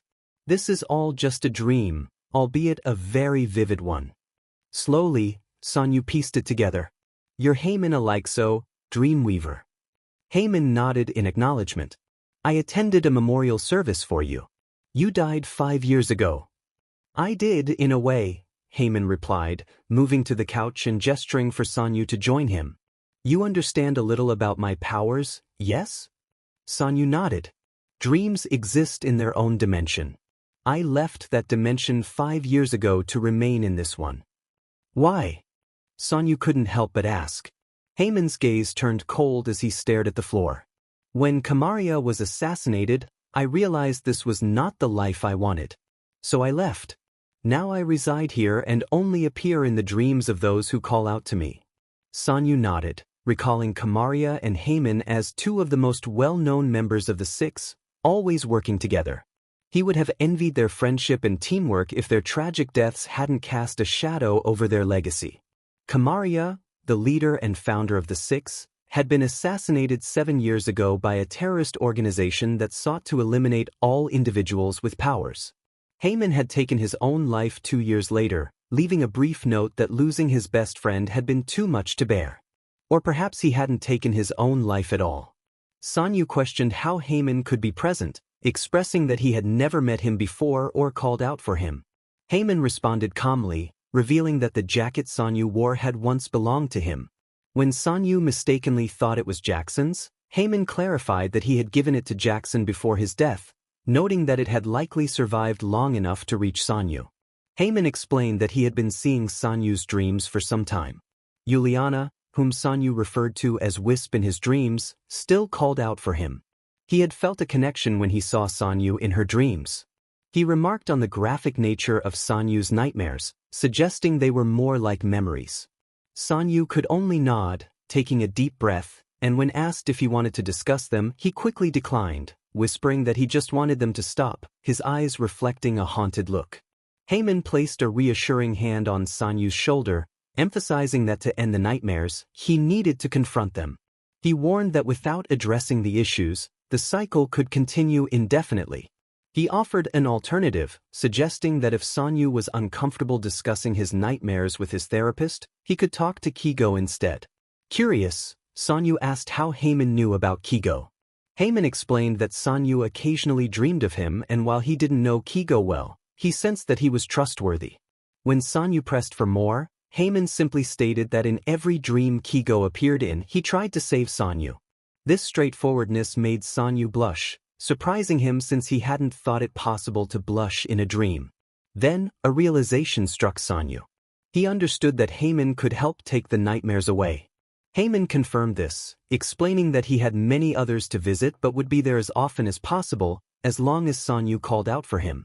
He cautioned that this was not a permanent solution and that Sanyu would eventually need to face his fears, but he couldn't bear to see a child in pain. His genuine words and sympathetic ruby-red eyes made Sanyu feel small and vulnerable, yet grateful for the help he was receiving. When Sanyu awoke, it was no longer afternoon but 7:30 in the evening. He rubbed the sleep from his eyes, feeling unusually groggy, a sensation he wasn't accustomed to. He recalled Heyman's advice about talking, particularly to Kigo. Although he wasn't ready to share every detail of his nightmares or missions, he thought he could start small and gradually open up. Sleep was essential for health, and being healthy was part of being normal, something he longed for. Slowly, he made his way to his bedroom door, slipping on the first sweater he found in the laundry basket that Kigo had placed in his room that morning. Just as he reached for the door handle, someone knocked. Sanyu opened the door, still half asleep. Kigo found him standing there, rubbing his cheek adorably, dressed in one of the softest sweaters he had bought.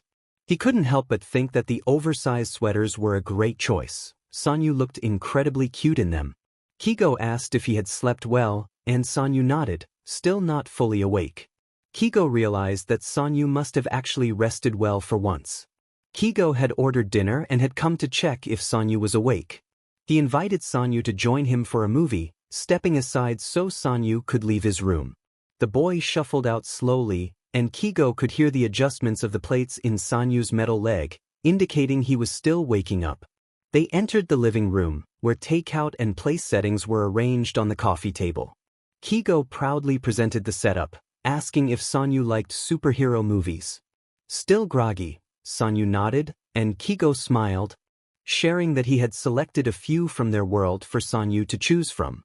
Sanyu picked the Crimson Riot movie titled Story of Red Fury. They settled in and began eating in comfortable silence. After the first fight scene, where Crimson Riot single-handedly defeated an entire gang after his sidekick was incapacitated, Kigo smirked and turned to Sanyu, teasing that his captain wouldn't be able to do that. Sanyu, caught off guard, made a small noise as he chewed, then confidently stated that Captain America could accomplish that with his hands behind his back, never taking his eyes off the screen. Kigo was taken aback. It was the most casual and confident response he had ever heard from Sanyu. There was no formality or hesitation. Sanyu was joking with him.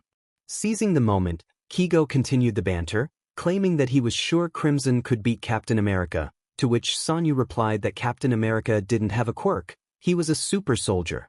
Kigo noted that Sanyu spoke in English, perhaps indicating he didn't know the words in Japanese, as he had never referred to Captain America in his native tongue either. And with one throw of the shield, Crimson Riot would be down for the count. Kigo felt a challenge rising within him, thinking about his status as the number 3 hero. He believed he could take on a super soldier any day of the week. Sanyu remained silent but turned to face Kigo, making a peculiar sound that was unlike anything Kigo had ever heard before. Then, a small smile appeared on Sanyu's face. It was subtle, almost imperceptible, but the dimples gave it away. Kigo had never considered that Sanyu could have dimples, especially since he hadn't seen him smile in the 2 months they had been in this new world. Kigo found it utterly adorable. His first coherent thought was that he had only known Sanyu for 2 months, but if anything were to happen to him, he would take drastic measures. It was an old meme that came to mind, but it felt accurate, and he wondered why he was thinking in memes at all. Realizing he had been smiling at Sanyu for an awkwardly long time, he noticed that Sanyu had turned back to the screen, that smile still lingering on his lips. Kigo had been genuinely worried when he first picked Sanyu up, seeing him in a near catatonic state. But now, seeing this smile, he felt a wave of relief.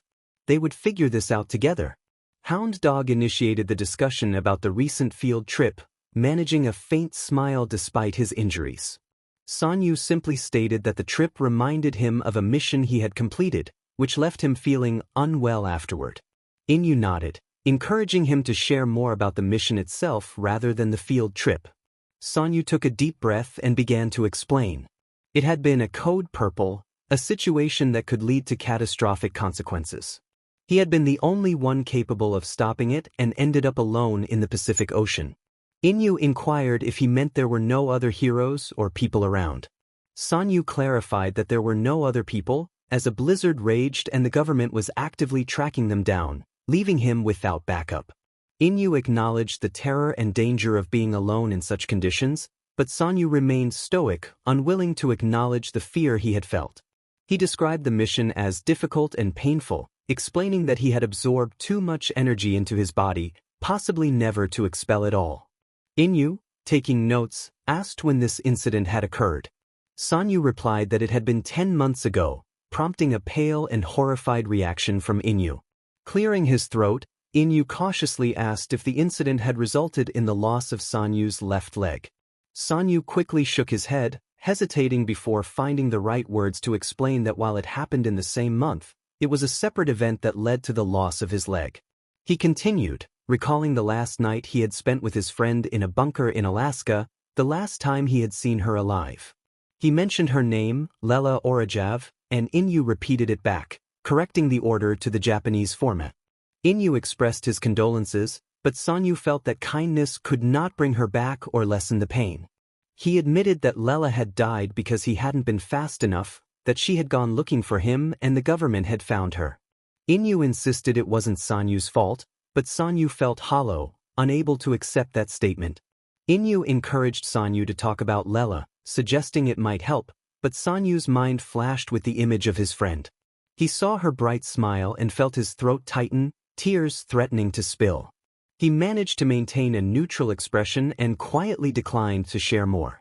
Inyu, sensing the shift, offered to change the subject and asked about Sanyu's knowledge of trauma and its effects on daily life. Meanwhile, Aizawa was convinced that Oyama held a deep-seated dislike for him. It wasn't an unfounded belief. During hero training, Oyama would never spare a glance at All Might, but he would watch Aizawa with intense focus, always on edge. In class, that same vigilance was evident. Aizawa sensed that the boy was anxious about something. The field trip had only intensified his worries. He had hoped the experience would be beneficial for the students, offering them a chance to engage in something hands-on. They hadn't had a proper simulation since the incident at USJ, which had not gone well. What began as an enjoyable outing ended with Oyama's group completing their tasks successfully, only for the boy to faint from anxiety on the way back. As Aizawa waited with Oyama for his guardian to arrive, the boy remained silent, which wasn't a problem for Aizawa except when he needed to know who to expect. Was it a parent, an older sibling, or a grandparent? He had no way of knowing since Oyama wouldn't even acknowledge him. Imagine Aizawa's surprise when Hawks, the number 3 hero, appeared and introduced himself as Oyama's uncle. Since that moment, Oyama had avoided eye contact, staring blankly into the distance. Then, unexpectedly, the boy approached Aizawa to apologize for the incident during the field trip. Aizawa reassured him, explaining that it wasn't his fault and that the entire class had been concerned for him, himself included.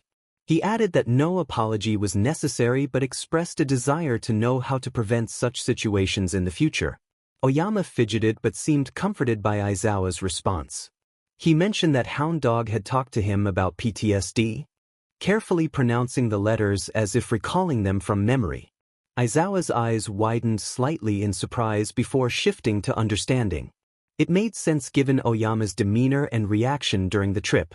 He inquired if Oyama had identified the trigger, to which the boy nodded, admitting it was the deep water. He appeared nervous, anticipating further questions. Aizawa nodded in acknowledgement. He assured Oyama that he wouldn't have to face that situation again until he had worked through it with Hound Dog. He thanked the boy for sharing this information, and Oyama, looking surprised by the calm reaction, quickly departed. Aizawa shook his head and smiled faintly, thinking about his problem students. Later, Midoriya asked Oyama if he had to take the final exam or if he was excused due to arriving late. Oyama shrugged, uncertain, but believed he was excused from most academic subjects, although he might still participate in the heroics test. Midoriya's excitement was palpable as he expressed his anticipation for the test, despite feeling nervous.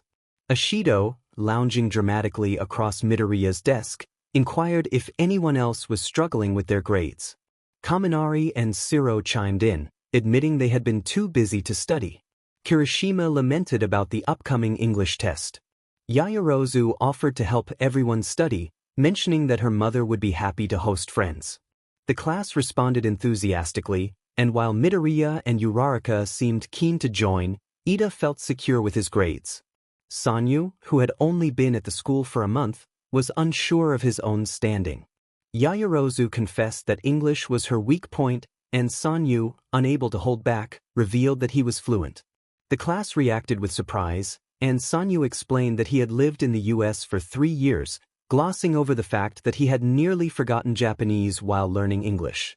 Uraraka clarified that they had assumed he spoke with a dialect, to which Sanyu hesitantly asked if he sounded strange. The class quickly reassured him that he did not, with various compliments flying around, causing Sanyu's cheeks to flush. Yaoyorozu suggested hosting a study session that Saturday, and Sanyu agreed. He realized he would be attending a group study for the first time, which was both exciting and daunting given his social skills. Aizawa observed Sanyu's progress and felt a sense of pride. Kigo encouraged Sanyu, giving him a thumbs up and advising him to enjoy the experience. Sanyu felt a flicker of a smile at the encouragement, realizing that helping his classmates study could indeed foster friendships. As he boarded the train, Sanyu repeated the stop near Yayarozu's house in his mind, trying to calm his nerves. He had developed coping strategies, but the most effective one was unspoken. While others believed his nightmares had subsided, he was spending more time with Heyman, finding solace in the bright apartment that felt like a sanctuary from both his new and old worlds. Middle ground that he so desperately needed. However, he couldn't share with anyone that he was spending time with a retired hero who resided in the dream dimension. If his internet searches were to be believed, the dream dimension was unknown to most. To be fair, his world hadn't been aware of it until Dreamweaver appeared. Perhaps Sanyu was the first from this world to ever enter it. Ultimately, he couldn't reveal the true reason his nightmares had ceased or mention Heyman. It was frustrating. Yayarozu greeted him with a smile as he arrived. She stood in the doorway and thanked him for coming. Sanyu nodded, expressing his willingness to help, even if he didn't sound particularly cheerful. She stepped aside, allowing him to enter. He removed his heavy black boots and placed them on a shoe rack. Yayarozu observed him with curiosity and asked if he needed to wear socks on his prosthetic.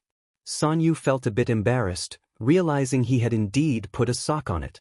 It wasn't necessary, the prosthetic could balance him on its own. In fact, he had been advised against wearing socks, as it could hinder its functionality in a sudden situation. But it had become a habit. He replied that he didn't have to wear them, but sometimes he did. Yayarozu simply nodded and smiled. She informed him that everyone was in the dining room and invited him to follow her. Sanyu complied, his slipper-clad feet making nearly silent sounds on the hardwood floors. As they entered through grand doors, he saw about half of his class gathered there, excluding Bakugo. Midoriya and Uraraka were present as well, although they had mentioned before that they were there more for fun than studying, as their grades were already good. Ashido called out to him, asking for help translating a sentence. Sanyu obliged and took a seat next to her, across from Midoriya. He hesitated for a moment as he opened his backpack, then mentioned that he had brought snacks. It seemed like a normal thing to do, right? People usually brought snacks. Yayarozu's house was impressively nice, reminiscent of an 18th century European style. She probably had everything she needed. Nevertheless, the group perked up at the sight of the snacks, with a few excited exclamations as he took the containers out. Kaminari inquired if the treats were homemade, looking at the clear plastic with interest. Sanyu nodded, explaining that his uncle made delicious cookies and breadsticks. He omitted the detail that those were nearly the only things his uncle could prepare. Uraraka expressed her delight at the homemade bread, mentioning she hadn't had any since she last visited her parents. Kirishima reminded her that she lived on her own, to which she nodded, saying it was challenging at times but worth it since UA was her dream school. Midoriya included Sanyu in the conversation by asking if he lived with his uncle. Sanyu confirmed that his parents still resided in the US. Uraraka then asked if he missed them, her expression filled with kindness.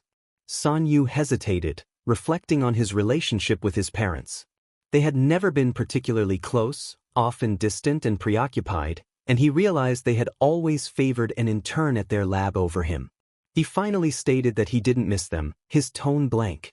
Several classmates reacted with surprised laughter, and Kirishima commented on how tough that was.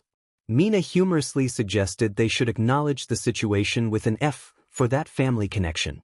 Sanyu tilted his head in confusion at the laughter and the comments.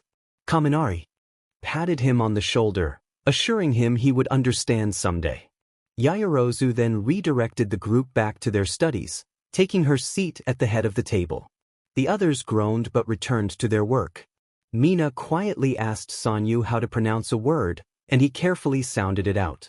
Ashido inquired if it was a term commonly heard in English conversations. Sanyu made a sound reminiscent of stifled laughter, recalling a similar moment with his uncle. He joked to himself in English, and although the others may not have heard, he assured Mina that it was indeed a word often used. Midoriya chuckled softly at that, and their eyes met, with the green-haired boy smiling and gesturing for silence. Friends, he thought, sounded pretty good. Detective Tsukachi arrived, surprising Kigo, who hadn't seen him since Sanyu left the hospital. Tsukachi mentioned that he was there due to the efficient foster system in the city. Kigo invited him to sit, explaining that he was just doing paperwork for the agency. The detective shared that they had been looking into potential foster homes for Oyama and had found several good options. He wanted to go through them with Kigo, who was taken aback by the mention of foster families. Tsukachi, unaware of the shift in Kigo's demeanor, continued, explaining that he had contacted Hound Dog regarding Oyama's mental health, noting that treatment was progressing well and it was time for him to find a permanent home. Kigo's smile faded as he processed the information. He repeated the words, "moving homes," with confusion, while Tsukachi continued, explaining that he was there to provide a familiar face for Sanyu during this transition. Now that there are many familiar faces at school, the detective mentioned that they could move him to a more permanent placement. His brow furrowed as he asked if Kigo remembered.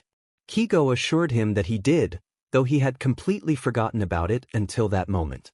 The detective expressed his excitement for the change, eyeing Kigo cautiously as if trying to understand him. Kigo echoed the sentiment, though his response felt forced.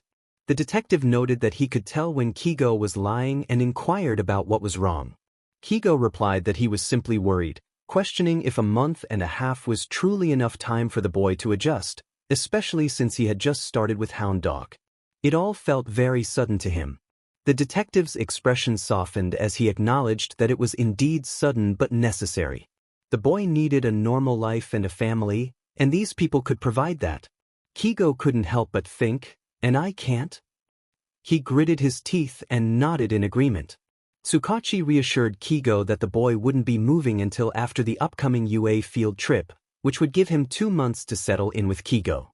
As Tsukachi moved forward with his plan to place Sanyu in a traditional family, Sanyu faced more challenges related to his socks. It seemed that socks had become a symbol of his struggle to process the loss of his leg.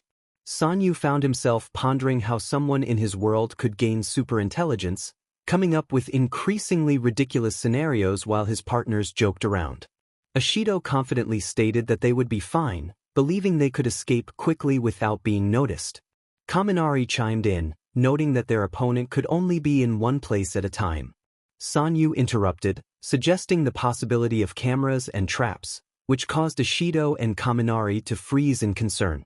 Sanyu reflected on the principal's authority, realizing that he could indeed do whatever he wanted. Suddenly, the automated start sound startled them, signaling the beginning of their exam. They found themselves in an industrial area filled with fake pipes. Sanyu quickly assessed their surroundings, identifying the pipes for water and gas. He shot a beam of light into one of them, discovering it was all a facade. As they walked cautiously, Kaminari remarked on how easy it seemed, but Sanyu warned that they had no idea where their opponent was, making victory uncertain. Ashido attempted to lighten the mood, but her words were cut short by the sound of bolts popping off above them. A fake pipe was about to collapse. Sanyu reacted swiftly, blasting the pipe until it crumbled. The area around them groaned ominously, prompting him to lead the group away from the path. Once they were at a safe distance, Sanyu allowed his partners to catch their breath. Ashido expressed her shock at what had just happened, while Sanyu explained that their opponent was predicting their movements effectively. Kaminari voiced his concern about how they could escape or subdue their opponent without knowing his location. Ashido suggested that Sanyu could use his powerful quirk to create destruction, which would force their opponent to reveal himself. Sanyu countered that he could also cause harm in the process. Kaminari reassured him that their opponent was too smart to be seriously harmed. After some deliberation, Sanyu realized that overpowering their opponent might be their best strategy. He led them into a fake warehouse, where he found a transformer-like device. He instructed Kaminari to overload the system by redirecting the power. Kaminari playfully saluted as he prepared to execute the plan. Sanyu charged his suit's gloves with energy before removing them, feeling anxious about using his powers without them. He handed the gloves to Ashido, instructing her on how to use them, ensuring they would stay on despite their size. A quick beam, resembling a laser from a sci-fi movie, shot out of the gloves. Ashido marveled at her gloved hands, exclaiming how impressive it was. Sanyu instructed her to destroy as many cameras and traps as possible while he focused on locating their target. He levitated off the ground, flying back through the open doors to survey the area. The subsequent explosions were spectacular. Mina and her mini laser cannon proved to be highly effective, preventing Nizu from causing any further destruction. Sanyu quickly spotted the crane and efficiently disabled the wrecking ball, making eye contact with the operator, who merely smiled in response, not even attempting to fight back. In the principal's office, Sanyu sat across from Nizu, feeling the tension in the air, though Nizu appeared relaxed. Sanyu acknowledged that there was no ranking system in his world, to which Nizu responded with a smile, suggesting that if there had been, Sanyu would surely be at the top.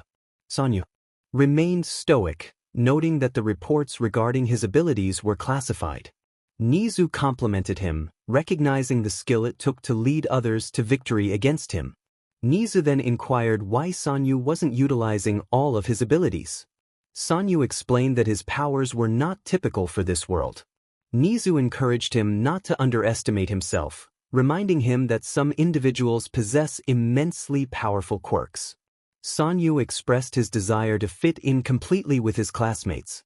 Nizu empathized, sharing that he had been in a similar position before. He slid a business card across the desk, indicating that there was someone who had experienced similar challenges. Sanyu accepted the card, considering Nizu's suggestion. Upon arriving home, Sanyu sensed another presence besides Kigo. He quietly approached the living room, where he found a woman with bunny-like ears animatedly conversing with Kigo. She turned to face him, her warm smile causing Sanyu to instinctively prepare for a fight. Kigo greeted Sanyu, introducing the woman as Usajiyami Rumi, his best friend and the number 5 hero. Sanyu nodded, aware of her reputation, but the term best friend unsettled him. He masked his discomfort, bowing slightly as he greeted her. Rumi encouraged him to be less formal, mentioning their shared experiences in saving Japan. Sanyu wondered how much Kigo had revealed to her, realizing that sharing information was risky and could endanger them both. He excused himself, stating he was going to his room and walked away. Kigo followed Rumi's suggestion to check on Sanyu. Outside the boys' room, he asked if something was wrong, noting that Sanyu's reaction was unusual. Sanyu reassured him that he hadn't done anything wrong but withheld his true feelings about trust. Kigo, perceptive as ever, recognized Sanyu's concerns about Rumi's trustworthiness. He assured Sanyu that he had only shared minimal information and that Rumi was simply excited to meet him. Sanyu voiced his doubts about trusting Rumi, to which Kigo responded that it was okay to trust people and that it was healthy. Sanyu remained unconvinced.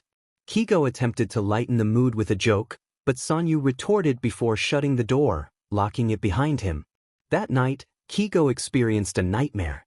Sanyu struggled to accept the differences in this world, and it was causing tension between him and Kigo. He wanted to adapt, but change was a slow process. With the possibility of Sanyu being moved to a different foster family, a disagreement like this was the last thing they needed.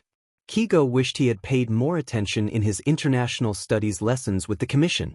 While he could identify languages, the nuances of the nightmare eluded him because he couldn't understand what the people were saying. The voices came through radios, distorted and unclear, and he couldn't see a radio nearby, leaving him puzzled. Although he was experiencing the nightmare, he felt like a mere observer, unable to interact with the vivid scenes unfolding around him.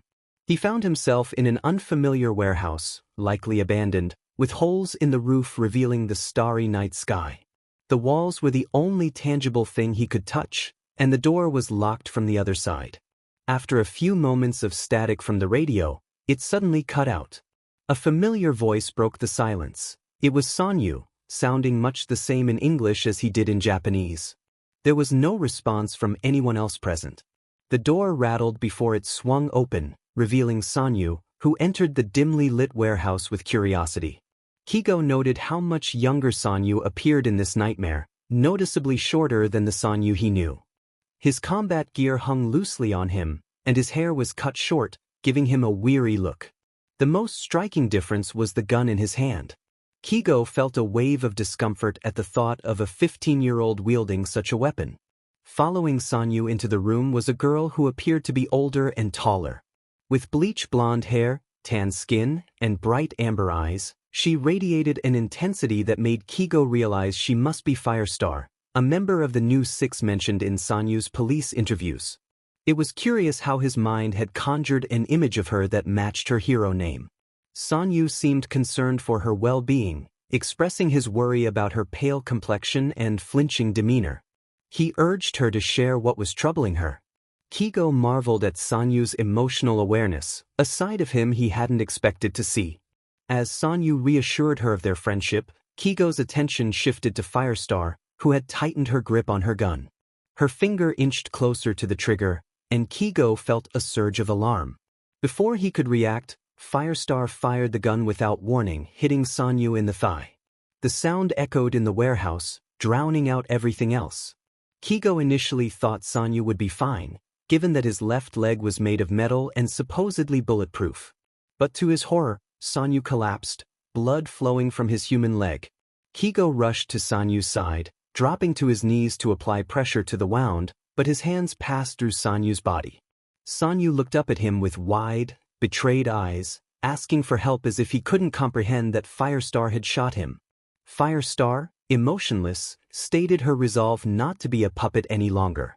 Sanyu, struggling to stay calm despite the pain, urged her to reconsider, warning that joining the rogues would only lead to danger. Firestar retorted passionately, recalling how someone they cared about had been murdered, vowing not to be a SLV to the system any longer. Sanyu whispered that Lela wouldn't have wanted this, which only fueled Firestar's anger. Kigo felt a sense of dread as he watched her raise her weapon again, pleading for her to stop, but his words went unheard. Sanyu attempted to escape, but Firestar began firing into his leg again. Sanyu's scream pierced through the air, a sound so haunting that Kigo couldn't believe it was real. It felt surreal, as if it couldn't possibly be happening. It was just a nightmare. Nothing more than that. Sanyu was still on the floor, overwhelmed with pain as the last few bullets struck the concrete floor of the warehouse, leaving him in a state of distress. He was sobbing, and Kigo never wanted to witness Sanyu in such agony again.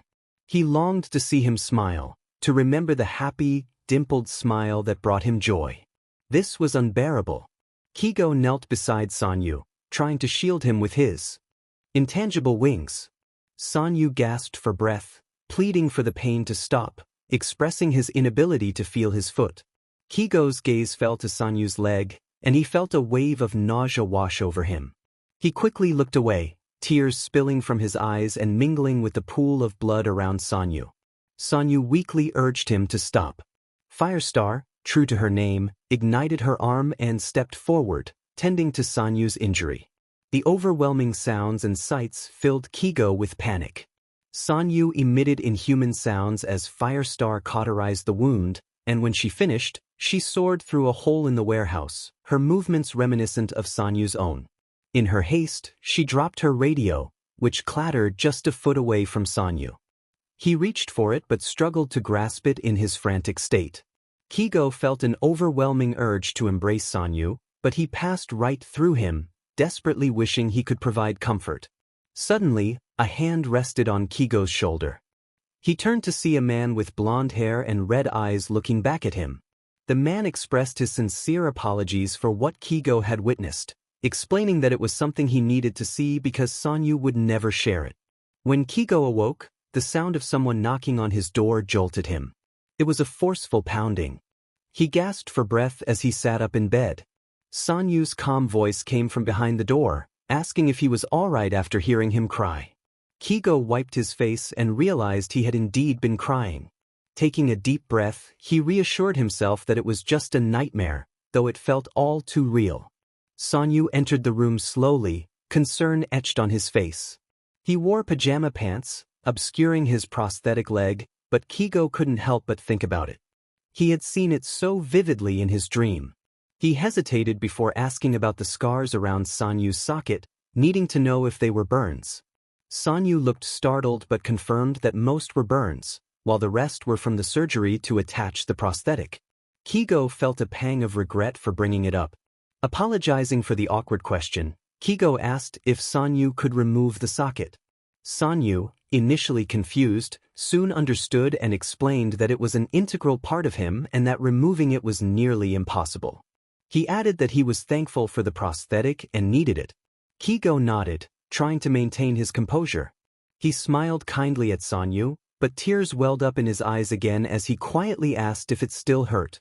Sanyu's expression turned sad, reflecting on the phantom pain he experienced regularly and the discomfort caused by the prosthetic. He answered honestly that yes, it still hurt. Kigo suggested they stay in for the day, wanting to spend time with Sanyu before his field trip. Sanyu agreed readily, content to be at home now that he had one. Kigo felt a wave of relief wash over him, grateful that Sanyu was there and not in pain. They had a whole day together and things could be worse. As they settled in, Sanyu found himself in a card game with his classmates during a bus ride to their training camp. He had honed his skills through countless games against soldiers during missions, where entertainment was scarce. The rest of Class 1A was caught off guard by Sanyu's prowess, and as Ida announced the tally of victories, it became clear that Sanyu was a formidable opponent. The group, eager for a change, began brainstorming other activities, while Sanyu, accustomed to long car rides, perked up at the prospect of more games. Sanyu suggested they play the language game, keeping his voice steady to hide his excitement. It was his favorite game, one he had spent a long time trying to win but had never succeeded. Uraraka asked what the game was, and Sanyu felt a moment of panic. They didn't have that game in this world. The rest of the group noticed his reaction and quickly shifted their focus. Kirishima leaned back in his seat, intrigued, and asked about the rules. Sanyu explained that one person would say something in any language they chose, and the others would have to guess what was said and identify the language. Points would be awarded for correct guesses and responses. Kaminari expressed doubt about knowing enough words but was eager to try, suggesting Oyama go first. The entire bus was now paying attention, even Aizawa showing a hint of interest. Sanyu felt a surge of hope that they might enjoy this time together. Ashido encouraged everyone to start, and Ida volunteered to keep track of points. Oyama thought for a moment and decided to start with something recognizable. He said, "Ciao, piacere di conoscerti." Silence fell over the group, and Sanyu's anxiety returned. Had he made a mistake? But then the bus erupted with noise, shouts of guesses and suggestions flying around. Aoyama confidently stated that "ciao" was Italian, and Sanyu nodded, awarding him a point. The class cheered, and Yaoyorozu pondered the meaning of the rest of the sentence, noting it wasn't a question. After some deliberation, they couldn't come up with the answer, and Ida announced that Oyama earned 2 points. Kirishima asked what the phrase meant, and Sanyu explained it was, "nice to meet you," having aimed for an easy start. Midoriya was surprised that was considered easy and wanted to try something harder. Sanyu took a moment to think, realizing they wouldn't guess the same phrase again. He then said, "Gamen a kinastar." Several people smacked their foreheads in frustration. Azui remarked that Midoriya had asked for something harder, and they ultimately couldn't guess the correct answer, which was Icelandic. Sanyu moved on at their insistence, stating that the next phrase was geographically closer. The group perked up, and he recalled a phrase from Tao Ling. He said, "What is your favorite color?" in Chinese. A few people excitedly shouted that it was Chinese, and Sanyu awarded them a point but challenged them to guess the meaning. The class groaned as they continued to play for the next 30 minutes until they arrived at their destination. As soon as Sanyu felt the cliff start to give way, he acted quickly, grabbing the nearest people, Hagakure and Ojiro, and bringing them safely to the ground. He struggled slightly under their combined weight, still recovering from a week of dehydration and malnourishment. It was frustrating, but he was improving. Once he confirmed everyone was safe, he muttered to himself in English about needing to call his therapist upon arrival, but there was no cell service in the area. Midoriya, walking beside him, asked what was wrong. Sanyu explained the situation, and Midoriya reassured him that they would have service soon and wouldn't be out in the wilderness all day. About an hour later, they were close enough to get cell service, but they were also engaged in battle with dirt monsters. Sanyu was unfazed by the chaos around him. Inyu, on the phone, asked for Sanyu's opinions on the foster families Detective Tsukachi had chosen, emphasizing that his feelings were the most important in the decision. Sanyu acknowledged this and promised to review the options later while blasting a monster that got too close. His classmates watched in awe before returning to their own fights. Inyu pressed him about how he felt regarding potential foster siblings, and Sanyu admitted he felt a bit called out. Inyu's voice conveyed his concern as he asked what Sanyu was doing at camp. Sanyu explained that the exercises had started earlier than expected, which was why he hadn't contacted him sooner. Inyu insisted on knowing exactly what Sanyu was doing at that moment, and Sanyu honestly replied that he was in a forest fighting dirt monsters, his tone still playful. Inyu seemed taken aback, repeating the situation incredulously. Sanyu defended himself, stating they had an appointment and that these sessions were crucial for his adjustment to this world. He almost mentioned doing hero work, but caught himself just in time, relieved that no one seemed to notice. Inyu reminded him that this was for his own benefit. Inyu mentioned that no one would encourage Sanyu to talk if they didn't believe it would aid in his healing from the trauma he experienced in his previous world. Sanyu struggled to suppress an eye roll. He had expressed before that he didn't see himself as a victim. He omitted the part about feeling fundamentally flawed. He wasn't a victim. He was, in fact, very close to being something else entirely. Sanyu found himself burdened by the weight of his past as he emerged from the forest, a heavy sense of guilt gnawing at his chest. Innocent people had been harmed during some of his missions, and he struggled to confront the reality of it. He recalled Hound Dog's discussions about various types of guilt: natural guilt, maladaptive guilt, existential guilt, and survivor's guilt. Sanyu felt lost, unsure of which category his feelings fell into, but the emotional turmoil was undeniable. He began to feel as though he had lost everything. Avoiding his responsibilities as a hero only deepened his sense of despair. Here he was, surrounded by a paradise filled with people like him, while the 3 remaining members of the 6 were engaged in a fierce battle for the survival of everyone on Earth. He had no idea if they were still alive, and this uncertainty weighed heavily on him. Despite having a second chance at life, he found it difficult to enjoy it, as he had become increasingly troubled over time. It wasn't the first time he had left a session with Inyu feeling worse than before. Sanyu had always loved languages, fascinated by their intricacies and how they functioned. He felt an overwhelming excitement as he prepared to attend the best school in his home country, which was also among the top in the world. This milestone coincided with him reaching 900 followers on social media, a significant increase from the 788 he had just a month earlier. He felt immense gratitude toward his supporters, appreciating their encouragement and love. There was a reason Mr. Aizawa seemed to make Sanyu nervous. To an outsider, it might have appeared that Mr. Aizawa disliked him or that Sanyu reminded him of someone from his past. However, the truth was much simpler. Sanyu did not possess a quirk. Despite what the paperwork indicated, he lacked any special abilities. His powers were not the flashy starburst. Instead, they were nameless energy absorption and expulsion abilities he had acquired when an intern had mishandled a valuable piece of scientific equipment. This meant that Mr. Aizawa's quirk did not actually affect Sanyu. He had to maintain the facade that he had a quirk to avoid revealing his secret. Mr. Aizawa often observed him closely, waiting for Sanyu to demonstrate any abilities. He needed to gauge when to stop using his powers so that it appeared he was just like everyone else. As they practiced and pushed their limits on the first day, Sanyu felt the pressure mounting. He had to navigate this delicate situation carefully, aware that one misstep could expose him. At the training camp, Mr. Aizawa instructed Sanyu to attempt creating energy beams without his gloves, encouraging him to focus on channeling the energy from his hands. Sanyu had been eager to practice this skill for some time, so he was enthusiastic about the task. However, Mr. Aizawa soon noticed that Sanyu appeared to be in pain and used his quirk to intervene. Unfortunately, Sanyu was a moment too late to stop himself. The more he exerted his powers, the more he became aware of the energy he had absorbed from the bomb. Without his suit, containing that energy became physically uncomfortable, which slowed his ability to shut off his powers. He had never faced this issue before, as his previous missions had not required such subtlety. Mr. Aizawa raised an eyebrow, clearly questioning Sanyu's condition. Sanyu feigned ignorance, responding to the teacher's scrutiny. The teacher examined him closely and must have detected some vulnerability that Sanyu couldn't conceal, prompting a resigned sigh from him. He advised Sanyu not to overexert himself and reminded him that it was okay to take a break if he was in pain, suggesting they could discuss it later. Sanyu nodded, reaching for his water bottle to take a drink while pushing his bangs out of his face.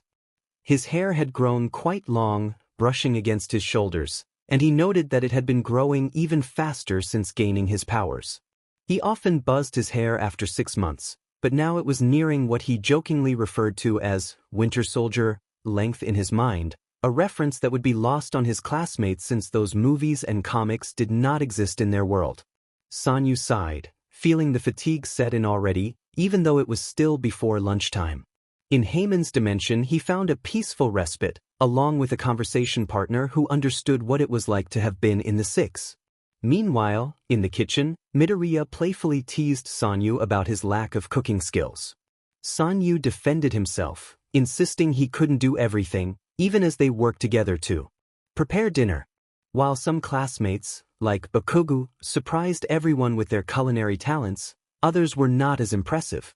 The class had high expectations for both Todoroki and Sanyu in the kitchen. Midoriya continued to jest, listing Sanyu's impressive abilities, from flying to shooting energy beams, and even being fluent in English. Sanyu felt a blush creep onto his cheeks at the compliments, though he insisted he wasn't tall, especially compared to classmates like Shoji or Koda. Midoriya, who stood at 5 feet 4 inches, pointed out the difference, and Sanyu held back a laugh, nodding in agreement. He hoped Midoriya could sense his amusement, even if he struggled to express it openly. It was a habit he had developed, one that would take time to overcome. As he finished slicing the potatoes Uraraka had given him, he placed them in a bowl of water to drain the starch.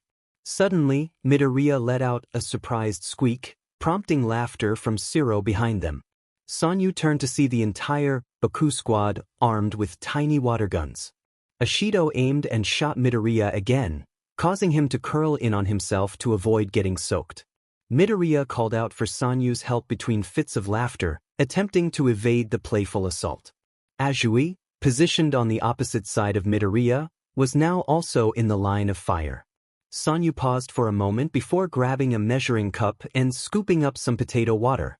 He tossed it over the group, and as usual, his aim was impeccable. The group gasped as the cold water drenched them. Kaminari, with excitement in his eyes, declared that it was time for a water fight and aimed at Sanyu, hitting him squarely in the chest. Midoriya playfully shouted for Sanyu to get down, pulling him beneath the outdoor kitchen's counter to avoid further splashes. Uraraka, also hiding under the counter, asked Sanyu if he had a water gun setting on his bionic leg. Sanyu cryptically replied that he did not, but the group laughed, accustomed to his enigmatic responses. Azui managed to splash more potato water on the group but ended up soaked herself. Ida, taking charge, shouted for everyone to arm themselves, tossing water guns from the counter behind them. Sanyu wondered where they had acquired these toys as he tested the pink plastic water gun that had landed closest to him. Uraraka declared that it was war, her eyes sparkling with determination. Azui and Midoriya responded with wide smiles, ready for the challenge. Dinner preparations were forgotten as the class erupted into a full-blown water battle. Oven mitts and shirts became drenched, and spoons occasionally clattered to the floor. A small smile crept onto Sanyu's face. Class 1A always had so much fun, and even though he sometimes felt out of place, they made a genuine effort to include him. Hound Dog had spoken about allowing oneself to be a kid. It had always seemed daunting and embarrassing during their sessions, but in moments like this, it was simply pure joy. Perhaps his therapist was onto something. Much to Sanyu's sleepy dismay, they were called outside after sunset. Mr. Aizawa explained that it was a UA tradition to have a test of courage during such events, and being in the middle of nowhere wouldn't change that. Cheers erupted from the students. Sanyu had participated in a test of courage before at his elementary school, but he couldn't imagine what it would be like with quirks involved. Mr. Aizawa continued, informing them that Class 1B had set up their own challenges for them to navigate in pairs, with one group of 3. Tokoyami approached Sanyu, asking if he would like to partner with him. Sanyu was surprised but agreed, thinking that Tokoyami could truly appreciate the darkness. Koda, with a small smile, pointed out that Tokoyami was likely asking because Sanyu could glow in the dark. The group began to head off in pairs to give Class 1B some time between visitors, with Sanyu and Tokoyami going third. After a few minutes, Sanyu sensed something was amiss. A burning smell lingered in the air, one he couldn't shake off. Sometimes he experienced hallucinations of burning scents, remnants of his past, but this was different. It was the unmistakable smell of a wood fire, and it was real. Sanyu announced that something was wrong, and Tokoyami nodded in agreement. They needed to return to camp immediately. Suddenly, something leaped onto the path in front of them. It stood around 8 feet tall. Sanyu had tried hard not to be rude about mutant quirks. While he wasn't accustomed to them, he usually found them fascinating. But this creature was different. It had a chainsaw for an arm. Tokoyami nervously identified it as a Nomu. Sanyu had read about Nomu in the news while trying to catch up with the world, but he had never encountered one before. He wanted to know if they were truly non-human, and Tokoyami confirmed that they were not, as the government had stated. However, their DNA was so distorted that it was difficult to determine their origins. Sanyu felt a wave of stress wash over him. He needed guidance, someone to tell him what he could and couldn't do. Without that, he felt frayed at the edges. He decided to take action. Channeling energy from his core into his hands, he aimed at the Nomu's arms and unleashed a powerful blast. The creature's chainsaw arms fell limp at its sides. Sanyu suggested they return to the building to regroup, slipping back into a tactical mindset. Tokoyami agreed, and they took off running. As they fled to higher ground, the burning smell intensified, and signs of a forest fire became more apparent. They first spotted the flames when they reached the front of the building, just outside the doors. Billows of black smoke obscured the stars, while massive pillars of blue flames engulfed the wilderness. Tokoyami speculated that this had to be the work of a villain, and Sanyu couldn't help but agree. Anger bubbled within him. How dare someone target innocent kids who had done nothing wrong? The doors burst open to reveal their teacher and Mandalay. The cat-themed hero called out to them, ensuring they were all right. Sanyu responded that they were fine but informed them about the Nomu they had encountered, emphasizing the potential for more of them. Aizawa cursed under his breath, realizing the gravity of the situation. Then, there was an explosion somewhere in the forest, and flames spread easily through the downed trees. Without another thought, Sanyu turned to the adults, seeking orders. He needed direction in this chaotic situation. He approached Aizawa, asking for permission to eliminate the threat, believing that in this moment he was the one in charge. The man seemed startled by Sanyu's words and did not respond. Sanyu furrowed his brow slightly, wondering if Aizawa did not want him to confront the threat. Mandalay appeared confused but far more stressed. Her teammates were out there somewhere, patrolling the grounds at night as part of their routine. They were risking their lives to protect the children. Sanyu tried again, asking for permission to engage the enemy in combat. If they did not want the enemy completely destroyed, perhaps they only wanted him to incapacitate them. Aizawa opened his mouth to respond, likely intending to tell Sanyu to take cover, but Mandalay interrupted him, granting permission. She announced that everyone could now use their quirks to defend themselves. Sanyu did not need any further confirmation before launching himself into the sky. His teacher noted belatedly that he resembled a shooting star, then turned to confront Mandalay. "Why did you tell him that?" he demanded, expressing concern for Sanyu's safety. "He's a kid, he should be hiding and finding cover, not putting himself in danger." "We need all the help we can get," Mandalay shot back. "If it was that green-haired boy, you would have expected this." Aizawa wanted to argue that it was different with Oyama, but even he could not articulate why. Something about the boy was just off, not in a bad way, but in a confusing way. He felt they were not supposed to respond to Oyama's demands for orders. But it was too late now. Sanyu headed toward the area with the most commotion, which happened to be a cliffside where the rocks were shaking. He would deal with the cause of the fire later. He landed hard in front of the muscled villain, wisps of white light radiating from him as he stared up at the foe. The villain questioned if Sanyu had called for help, glancing behind him. It was then he noticed Midoriya and Kota, the 5-year-old child staying with the PP cats. That certainly complicated things, but not by much. Midoriya called out to Sanyu, shocked, but Sanyu did not respond. Responding was not part of his mission. He drew more energy from his core, concentrating it around his hands. Glaring at the villain, he raised them, ready to unleash a powerful blast. If he executed it just right, he could knock the man far enough back for Midoriya and Kota to escape. The villain roared at Sanyu, threatening to snap him in half. Still, Sanyu remained silent. Midoriya began to worry. He had never seen Sanyu like this before. The hero student twitched his head in a small, controlled movement, and suddenly, Muscular was being bombarded with blasts of pure energy. The onslaught continued for what felt like an eternity, and Midoriya grew increasingly concerned for his friend. Then, as quickly as it began, it stopped. The dust settled, revealing Muscular, who had sunk to his knees, struggling to maintain his position against the barrage. Kota, hiding behind Midoriya, exclaimed in awe. Sanyu glanced back at him, and Midoriya could swear his irises and pupils were harder to see than usual. Sanyu commanded Midoriya to get the boy to safety. Midoriya protested, insisting they could not leave Sanyu behind, as the villain could recover at any moment. Sanyu assured him that Muscular would not get back up, positioning himself as a barrier between the unconscious villain and the civilians. Midoriya questioned how Sanyu could be so sure, cradling a sniffling Kota in his arms. Without looking at the villain, Sanyu maintained eye contact with Midoriya while unleashing an even larger burst of energy into Muscular, who was pushed further back until he face-planted into the ground, unconscious but alive. Midoriya looked at Sanyu as if he were a completely different person, and that realization hurt Sanyu. He struggled to reconcile the hero he had been with the student he was now, feeling the sting of his friend's distrust. Sanyu repeated his command for Midoriya to take Kota to safety, and this time, Midoriya complied, running off toward the forest to find Aizawa. Sanyu rose back into the air, ignoring the slight twinge in his chest. It did not matter. He had orders, and he could work with orders. They were familiar: save the students without causing too much harm.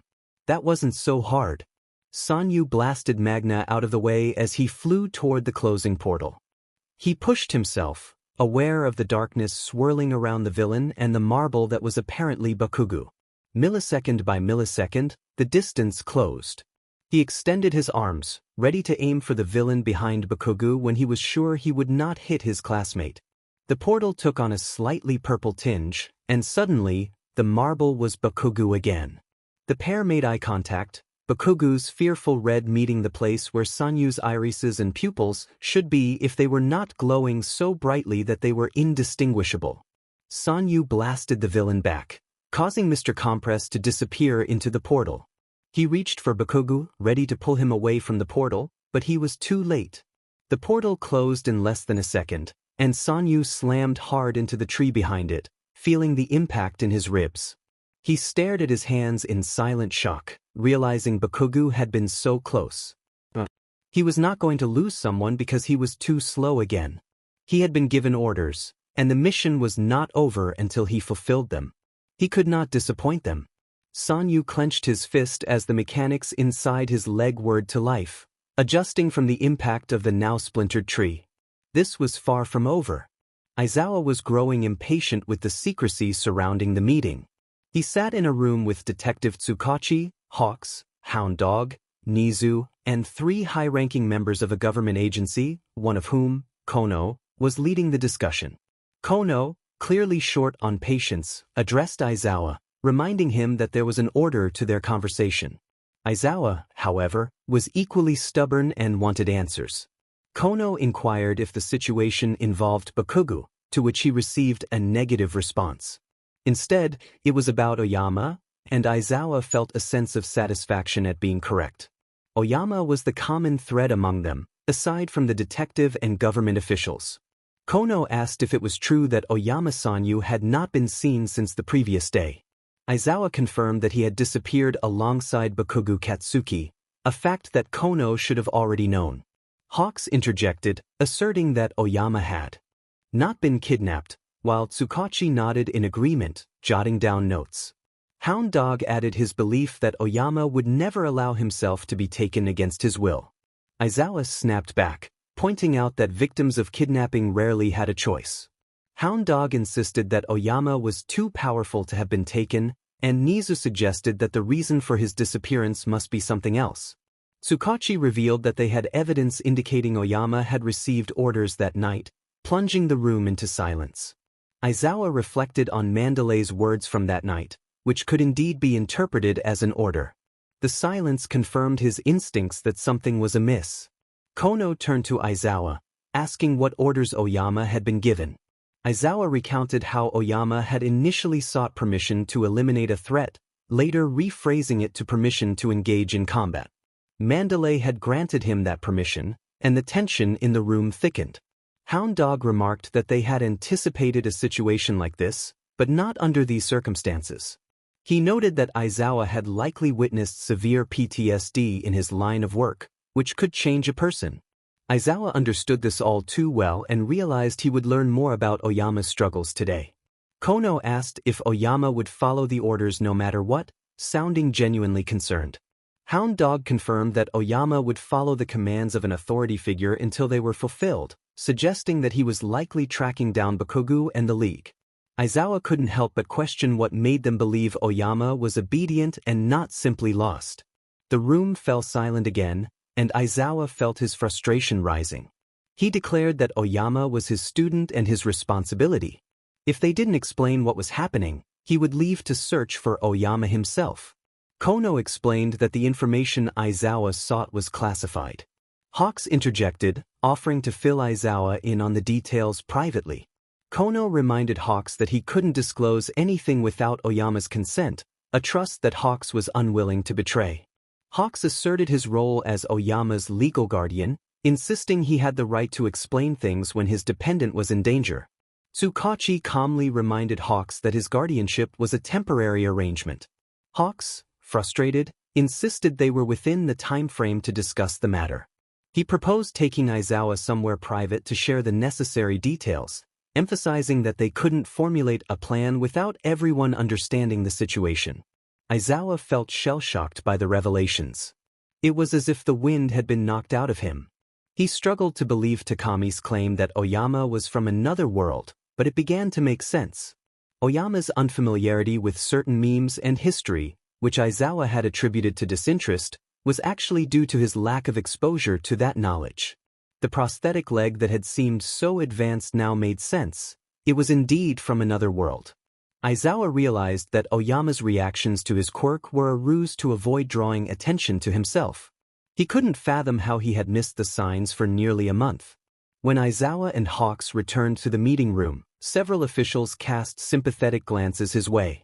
They likely already knew Oyama's story, and Aizawa felt a surge of anger. It was Oyama who bore the burden, not him, and he resented being treated as if he were the one subjected to horror. Kono resumed the discussion, asking where they thought Oyama might be and if there was a way to contact or track him. Nizu provided a glimmer of hope, revealing that there was a tracker in Oyama's prosthetic.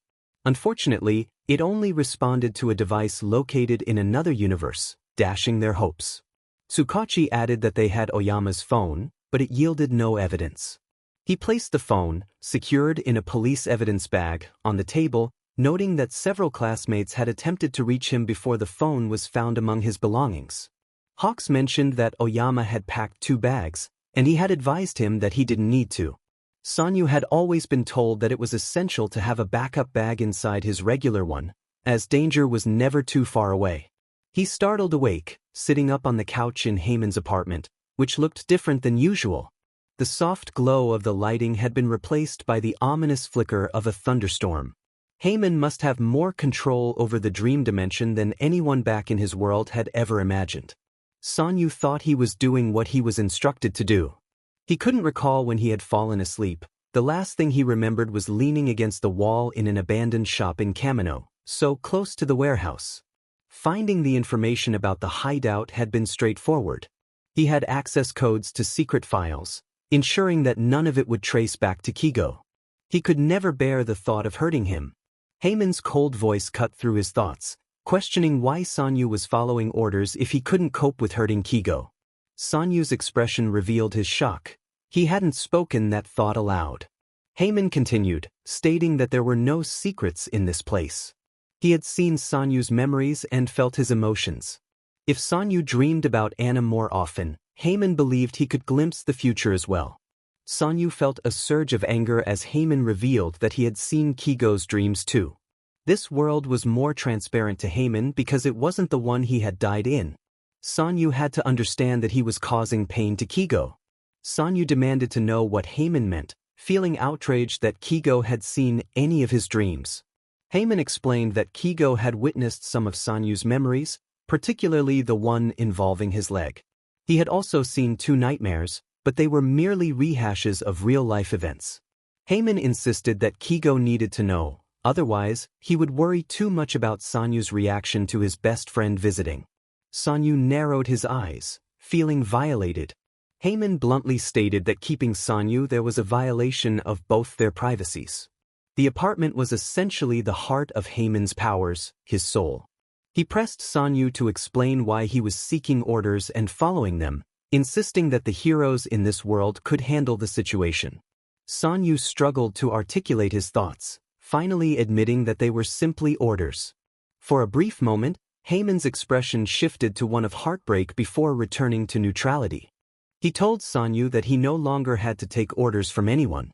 He was free now, free from control, and capable of making his own choices. Sanyu nodded, absorbing this new information. After a moment of silence, he declared that he intended to follow the orders. Heyman expressed his concern, suggesting that Sanyu should return home where it was safe. Sanyu shook his head, insisting that Bakugo needed him and that the professional heroes required his help. He felt a deep instinct to protect and assist them, despite the conflict it stirred within him. Heyman's voice turned cold as he reminded Sanyu that he didn't need to save Bakugo. He was not a hero in this world but a student, and he was in danger. He should leave the heroics to the adults. Sanyu protested, asserting that he was an adult, but Heyman countered with a sad smile, reminding him that he was still a teenager and would likely ignore this conversation to rush back into danger. Sanyu insisted he wasn't being reckless, but Heyman firmly disagreed. He recalled a time when Jackson had begged Sanyu to stay with him, to live a normal life, but Sanyu had rejected that offer. The memory pierced Sanyu's heart, and he explained that he couldn't have retired because they would have come for him. Heyman reminded him that Jackson would have protected him, having been his mentor and willing to sacrifice everything for Sanyu's safety. He questioned why Sanyu couldn't allow himself to step away from the fight. As the apartment began to fade into a swirl of colors, Sanyu felt himself waking up. When he opened his eyes, he found himself slumped against the brick wall of the abandoned shop, cold and stiff. He gritted his teeth and rubbed his eyes, whispering to himself that he didn't know why he felt compelled to act, but he had to do it. Sanyu crept around the side of the warehouse, moving silently as he followed the lessons he had learned. He focused on his breathing, disabled cameras without making a sound, and climbed when necessary. He had managed to travel from the wilderness to Masudafu and back to Kamino in just 48 hours without being seen, proving that his training was effective. He hated how easily those lessons came back to him, the skills he had never wanted to acquire. Clementine had been right, he was their perfect little doll. But he reminded himself that he wasn't fighting for them anymore. He was there to rescue Bakugo and help the people who had saved him, vowing not to hurt anyone, at least, not civilians or heroes. His hand hovered over his metal leg, ready to scan his fingerprint to access one of the less conventional features of the prosthetic, a detachable feature that had been demonstrated to him after his surgery. Sanyu felt the weight of his existence as a mere weapon. He turned another corner, spotting the pro-heroes stationed around the warehouse, though they remained unaware of his presence. Another operation must be underway. There was no way they would send only 2 heroes to the main hideout. Sanyu had heard good things about Best Jeanist and Mount Lady. Mount Lady activated her quirk, transforming into a giant and lifting a truck as if it were a toy. Sanyu knew he would never get used to that sight. She smashed the vehicle against the side of the warehouse, sending debris tumbling to the ground. The unmistakable screeches of Nomu echoed in his ears. A group of them burst from the building, charging at the heroes with wild cries. Best Jeanists sprang into action, ensnaring most of them with threads, while Mount Lady grabbed a few and slammed them into the ground. Suddenly, a shockwave rippled through the city. Sanyu shot into the sky, scanning the ground for the source. News helicopters were already hovering above, meaning his cover was blown. He quickly spotted the problem, a disaster zone not far away, with the number 1 hero, All Might, standing at its center. This was Sanyu's cue to fly in. He didn't know who this villain thought he was, but he was disrupting everything Sanyu had worked to build. He was fitting in, recovering, and becoming more than just a shell of a human being. And now this villain thought he could waltz in and destroy all of that. Even if Heyman was right and he didn't have to do any of this, Sanyu still wanted to help his fellow number 1. All Might faced All for One with unwavering determination. He could feel his strength waning with each passing second. He couldn't continue like this. That massive blast had drained him significantly. All for One taunted him, questioning whether he had grown complacent in his old age, on the path to retirement. Not with All for One around, All Might thought, holding himself with all the pride and strength he could muster despite the pain. The two clashed once more, with All for One knocking All Might and several buildings back. The villain commented on the effectiveness of his quirk combination, spring limbs and air cannon, as he approached the staggered hero. All Might demanded that All for One return the quirks he had stolen, urging him to consider the pain he caused others. He punctuated his statement with a punch that landed solidly, but when the dust settled, All for One appeared only slightly injured. The villain admitted he had thought about the suffering he inflicted but justified it as necessary for creating equality. All Might insisted that no one should have to suffer, prompting a scoff from All for One, who called him an eternal optimist and a fool. Their conversation was interrupted as several UA students flew into the area, heading straight for Bakugo, who wasted no time in blasting off to meet them. All for One raised an arm, preparing to eliminate the students with a flick of his wrist. All Might launched himself at the villain, delivering a powerful blow just before the attack could be executed, but he sustained injuries from the misfired blast. All for One ranted about how All Might's existence had forced others into fear, declaring that the symbol of peace must be destroyed. They fought fiercely, each blow from All for One aimed to kill, while All Might focused on disarming and protecting the civilians. All for One sought to endanger lives, while All Might sacrificed his own body to save as many as he could. All for One commanded his followers to evacuate. Tamura hesitated, protesting that their work was not finished, but the villain insisted they must leave immediately. He turned to Kurogiri and activated one of his quirks, forcing the Nomu to use its own. The League vanished into clouds of black smoke, and All Might seized the opportunity to land another hit on his nemesis. All for One laughed, raising his arms to prepare another large blast. All Might gritted his teeth, concentrating his power into his arm. If he could generate enough air to counter the air cannon, he might save the nearby buildings and his own ribs from destruction. The blast erupted, and All Might swung, unexpectedly knocking All for One back. Confused, he looked at his hand, realizing he hadn't exerted that much strength. The mystery was quickly solved as a glint of white light appeared in the sky, descending like a star crashing to Earth. When it struck the ground, everyone was knocked back, and glass shattered 3 blocks away. As the light faded, All Might recognized the figure behind it. Horror filled his voice as he called out to Oyama, urging him to flee. But the boy remained, waiting for the dust to settle. When it cleared, All for One clutched his shoulder, clearly affected more than by anything All Might had done thus far. The villain mused about Oyama, questioning who this newcomer was, noting that he was not All Might's protege. Oyama, with glowing white eyes that illuminated his pale skin, declared that he was there to help. All Might thought it sounded nothing like the dull, even-toned boy he had seen in his classes, but it somehow suited the kid better. All for One scoffed at the notion, questioning what a hero student could really do, especially when his most powerful hero feared him. The villain was preparing another strike, and All Might felt his stomach drop as he realized he wouldn't be able to intervene in time. All for One unleashed his quirks, combining them with red lightning, and All Might called out for Oyama in vain. But the blast never hit. It was immediately countered by a beam of white light. All Might stared in shock at Oyama's hands. He was worried, knowing that Oyama didn't have the stamina for a fight like this. He was just a kid. Yet, Oyama didn't seem to care. He soared into the air, adjusting the angle of his attack. With the strength of the beam, he slammed All for One into the ground, careful not to deliver a fatal blow. A crater formed beneath the villain, and Sanyu landed just outside of it, looking down with glowing, pupilless eyes. The villain wheezed, mocking Oyama's confidence, but Oyama was resolute, preparing another blast and declaring that he knew he was stronger. The crater widened, but not enough to threaten the nearby buildings. The attack showcased Oyama's remarkable control. All Might was bewildered, questioning how someone could become so powerful in such a short time. His thoughts were interrupted when he saw a red lightning-emitting tentacle reach from All for One's back, ensnaring Oyama. He felt a chill as more tentacles emerged, trapping Oyama completely, and he heard the unsettling sound of metal being crushed. All for One mused about taking Oyama's quirk, but All Might shouted in protest, swinging at the villain and managing to knock him back, though it was too late. All for One laughed maniacally, taunting Oyama about his supposed weakness. But before he could finish, Oyama unleashed another beam of white light, rising into the sky and looking down at the villain with disdain.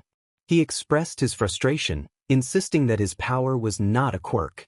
All Might recalled a conversation about another hero from a different world, someone who had gained their powers through an accident. Shocked, he realized it was Oyama. The boy acknowledged All Might, introducing himself as Supernova before turning back to All for One and launching another attack. When the assault ended, All for One was left gasping for breath, his body battered and bruised. All Might had never seen the villain so weak. All for One acknowledged hearing about Oyama from tomorrow's leader, but he taunted him, claiming he was no hero, but rather a symbol of war and fear. Sanyu, feeling more confident than ever, declared that he would protect peace and had no desire to drag others into his conflict. As All for One began charging his lightning for one last effort, Oyama urged All Might to finish the fight. All Might encouraged Oyama to take the final blow, but Oyama hesitated, revealing his desire for personal vengeance against someone in his own world. All Might smiled at this determination and concentrated his power into his right arm, inadvertently revealing his true form. With a solemn declaration, he delivered a decisive punch, knocking All for One out. Once they were sure he was defeated, both heroes were left panting. Sanyu was not accustomed to battling superpowered villains, and the absence of weapons forced him to adapt his fighting style. All Might, having endured a much longer and more intense battle, exchanged glances with Sanyu as news helicopters hovered overhead, capturing every moment. Sanyu moved to support All Might, who appeared on the verge of collapse, but he struggled with his damaged prosthetic. They both ended up on their backs in the rubble, gazing up at the night sky, just two heroes basking in their hard-won victory. 2 days later, All Might sat in a hotel room, reflecting on the events of the recent battle. Retirement had been moved upon him. He lacked the strength to continue and didn't want to fight in his current condition. Engaging in battle like this would only lead to his own demise. Yet, he struggled to find a reason to keep living if not to be the symbol of peace. Without that title, without the status and responsibility that accompanied it, what was he? His thoughts were interrupted by a knock on the door. He called for the person to enter, expecting another team of nurses to check on him. To his surprise, the door opened without a hand in sight, and Oyama wheeled himself into the room. All Might had thought about the boy since the battle, but he hadn't anticipated his visit.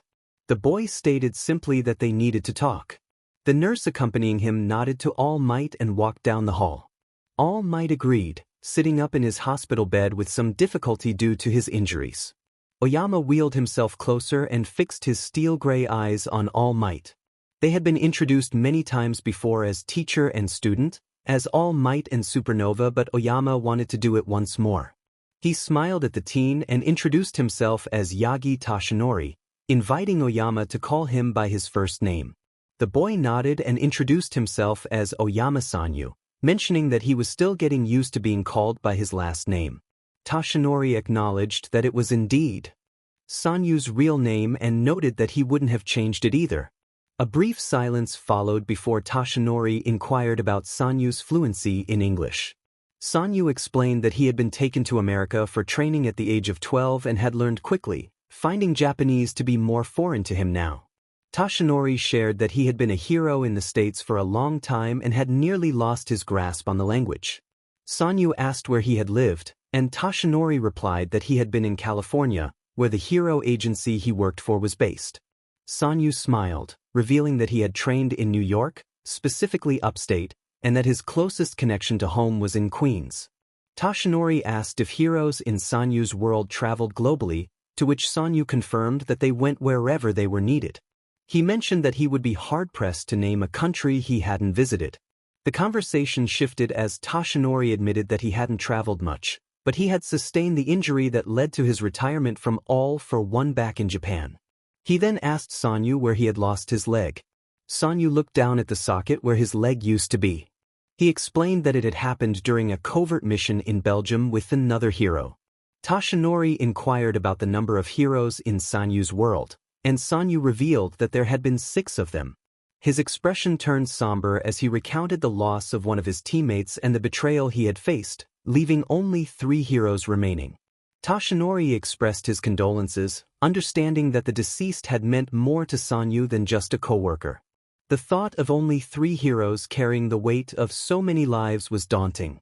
Tashinori asked if Sanyu felt relieved to be free from that burden, to which Sanyu admitted he felt guilty for being cut off from his world and unable to help. Tashinori lightened the mood by suggesting they both embrace their forced retirement. Sanyu reflected on the idea, realizing it was indeed what they were facing. All Might proposed that they should agree to enjoy their retirement, emphasizing that Sanyu should pursue his education and license but also take time for himself. He encouraged Sanyu to make the most of his second chance at life. Feeling the weight of those words, Sanyu extended his hand for a handshake, managing a small smile that revealed his dimples. Tashinori accepted the gesture, despite the difficulty caused by his injuries. They both raised their hands in a toast to enjoying retirement. Sanyu felt apprehensive about facing Kigo after the Kamino incident, as it was being referred to in the news. Kigo had been called in for rescue and reconnaissance efforts and hadn't had the chance to visit Sanyu in the hospital. Sanyu worried about how Kigo would react. Would he be angry for leaving? Would he be afraid of Sanyu after witnessing his powers? Fortunately, Sanyu was grateful that his abilities interfered with cameras in this world. He was just a white blur to everyone who wasn't there firsthand, which included only the villains, All Might, and some of his classmates. Detective Tsukachi had briefed him on everything they had discussed while he was missing. They were worried for his safety but incredibly thankful for his help with the incident. As he wheeled himself down the hallways after visiting All Might, he spotted Kigo, in full hero gear, standing outside his door. The man looked exhausted, dirty, and had a few bruises and scrapes. It had been a rough 2 days for both of them. Sanyu was immediately reminded of when Kigo had picked him up from the hospital the first time. This time, however, Kigo wasn't awkwardly holding his prosthetic. That had been a funny sight. The man had no idea what to do with it, holding it like a baseball bat. Their eyes met, and Sanyu felt a wave of reassurance wash over him. He could only think of one thing to say. With a lopsided grin, he imitated Kigo's own smile and asked if he was ready to leave. Kigo practically dashed towards him, scooping Sanyu into his arms and lifting him up as best he could with only one leg to support him. Sanyu's expression was one of surprise, as he hadn't expected such a sudden embrace. To be fair, Sanyu often looked bewildered when it came to physical affection. Kigo chuckled, expressing how scared he had been for Sanyu. The boy shrugged, acknowledging that he often elicited such reactions. Kigo was taken aback, jokingly questioning who this new version of Sanyu was, as he didn't remember him being so cheerful or humorous. Sanyu teased back about Kigo's memory, suggesting that running into doors might have caused some brain damage. Suddenly, realization hit Kigo. He was talking to Sanyu, and the boy was using his own words. Sanyu confirmed that he had indeed been speaking freely since his conversation with Heyman. Internally, he felt a surge of happiness. This was the healing Inu had mentioned. He was genuinely getting better. When Kigo signed up to be the guardian of a child at the tender age of 23, he never expected to have to teach that child how to walk. The child he was responsible for was 15 years old, not 15 months. Yet here he was, doing his absolute best because that was what Sanyu deserved. As Sanyu stumbled, Kigo lunged forward, using his wings to propel himself faster than the average person. He caught Sanyu before he could fall, reassuring him as he maneuvered the boy into a sitting position on the floor. Taking a deep breath, Kigo suggested they take a break, wanting to ensure Sanyu didn't get hurt. Sanyu gritted his teeth, frustrated at the socket on his leg and the collapsed crutches beside him. Nizu hadn't given him a timeline for when he would receive his prosthetic back. While the hospital had promised that none of the technology would be shown to unauthorized personnel, that left few people who could assist him. For now, Sanyu had to manage with one leg. Although the wheelchair was convenient, Sanyu didn't want to rely on it while waiting for his prosthetic to be repaired. The hospital had provided him with crutches, which were the permanent kind, complete with circular guards around his forearms. Initially, he disliked their appearance, but he quickly learned they were the next best thing to having his leg back. They allowed him to walk under his own power, and he wanted to keep training. Kigo's home gym had spoiled him, and he resented the new mobility restrictions. Sanyu was one of the most adaptable people one could meet. He had undergone extensive training, as the government had been desperate for new members of the Six. However, his center of gravity had changed, leading to a severe lack of balance. Determined, Sanyu insisted on continuing. Kigo resisted the urge to sigh, reminding him that he wouldn't be perfect immediately and that it was okay not to be. Sanyu argued that it was just walking and that he should be able to do it. Kigo gently reminded him that not everyone finds walking easy and that there are all sorts of people out there. Sanyu insisted that he could walk, and Kigo acknowledged that he knew he could. This was simply a new challenge for him. Sanyu's newfound ability to speak without scripting was a revelation. It felt like the floodgates had opened. With his mind allowing him to express himself freely, he was much more open. While his face still lacked expressiveness around others, he felt more at ease with Kigo. It was beautiful to watch a whole personality emerge from the silent, stoic boy. Kigo had recently noticed the pouting. Sanyu had been quite moody for the past 2 days. Instead of shouting or crying, he simply sat there, a small pout on his face. Sanyu looked at the plastic card in his hand, curiosity evident in his expression. He had never received any mail addressed to him before, especially not from the Hero Commission. Kigo, barely glancing up from his phone as he tried to email a Hero coordinator to reschedule some upcoming weeks, informed Sanyu that it was his provisional Hero license. Sanyu was puzzled. He thought the test wasn't for another 2 weeks and wondered if Kigo had done something to get it for him. Kigo reassured him that the commission had contacted him, stating that as Sanyu's legal guardian, he should know they were issuing the license. The test this year was modeled after the Kamino incident, so there was no need for Sanyu to take it since he had already participated in the real event. Sanyu mumbled, contemplating the piece of plastic in his hand, and asked how much the Hero Commission knew. Kigo tensed, assuring Sanyu that they didn't know anything. The only person from the commission who was aware of Sanyu's situation had been in a meeting with Kigo, and he would never disclose anything about Sanyu to them. Concern crossed Sanyu's face as he pointed out that Kigo didn't like the Hero Commission. He questioned why Kigo was worried about him getting involved with them, suggesting they were the good guys. Kigo's mind raced with the answer he knew all too well. Sanyu was everything they had wanted him to be. Kigo recalled the crazy things that had happened to him as a child, but Sanyu had experienced what felt like real brainwashing. He was far more vulnerable to the influence of the wrong people. The thought of the Hero Commission getting a hold of Sanyu was terrifying. He shared that the commission had raised him, but they had done a poor job. They had aimed to mold him into the ideal hero, but he had broken free from that expectation long ago. Sanyu seemed struck by the similarities in their childhoods, but it confused him. Kigo was perfect in every way a hero should be, and his casual attitude didn't change that. Then Sanyu realized something else. Kigo was really young. Kigo confirmed that he was only 23 years old. Sanyu furrowed his brow and questioned why Kigo had chosen to take him in when he should be out having fun. Kigo resisted the urge to roll his eyes. It wasn't that Sanyu was tiresome, rather, it was the reaction everyone had when they learned about his decision.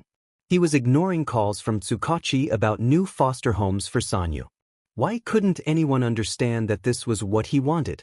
Initially, he had planned for it to be temporary, just until they could find Sanyu a stable place.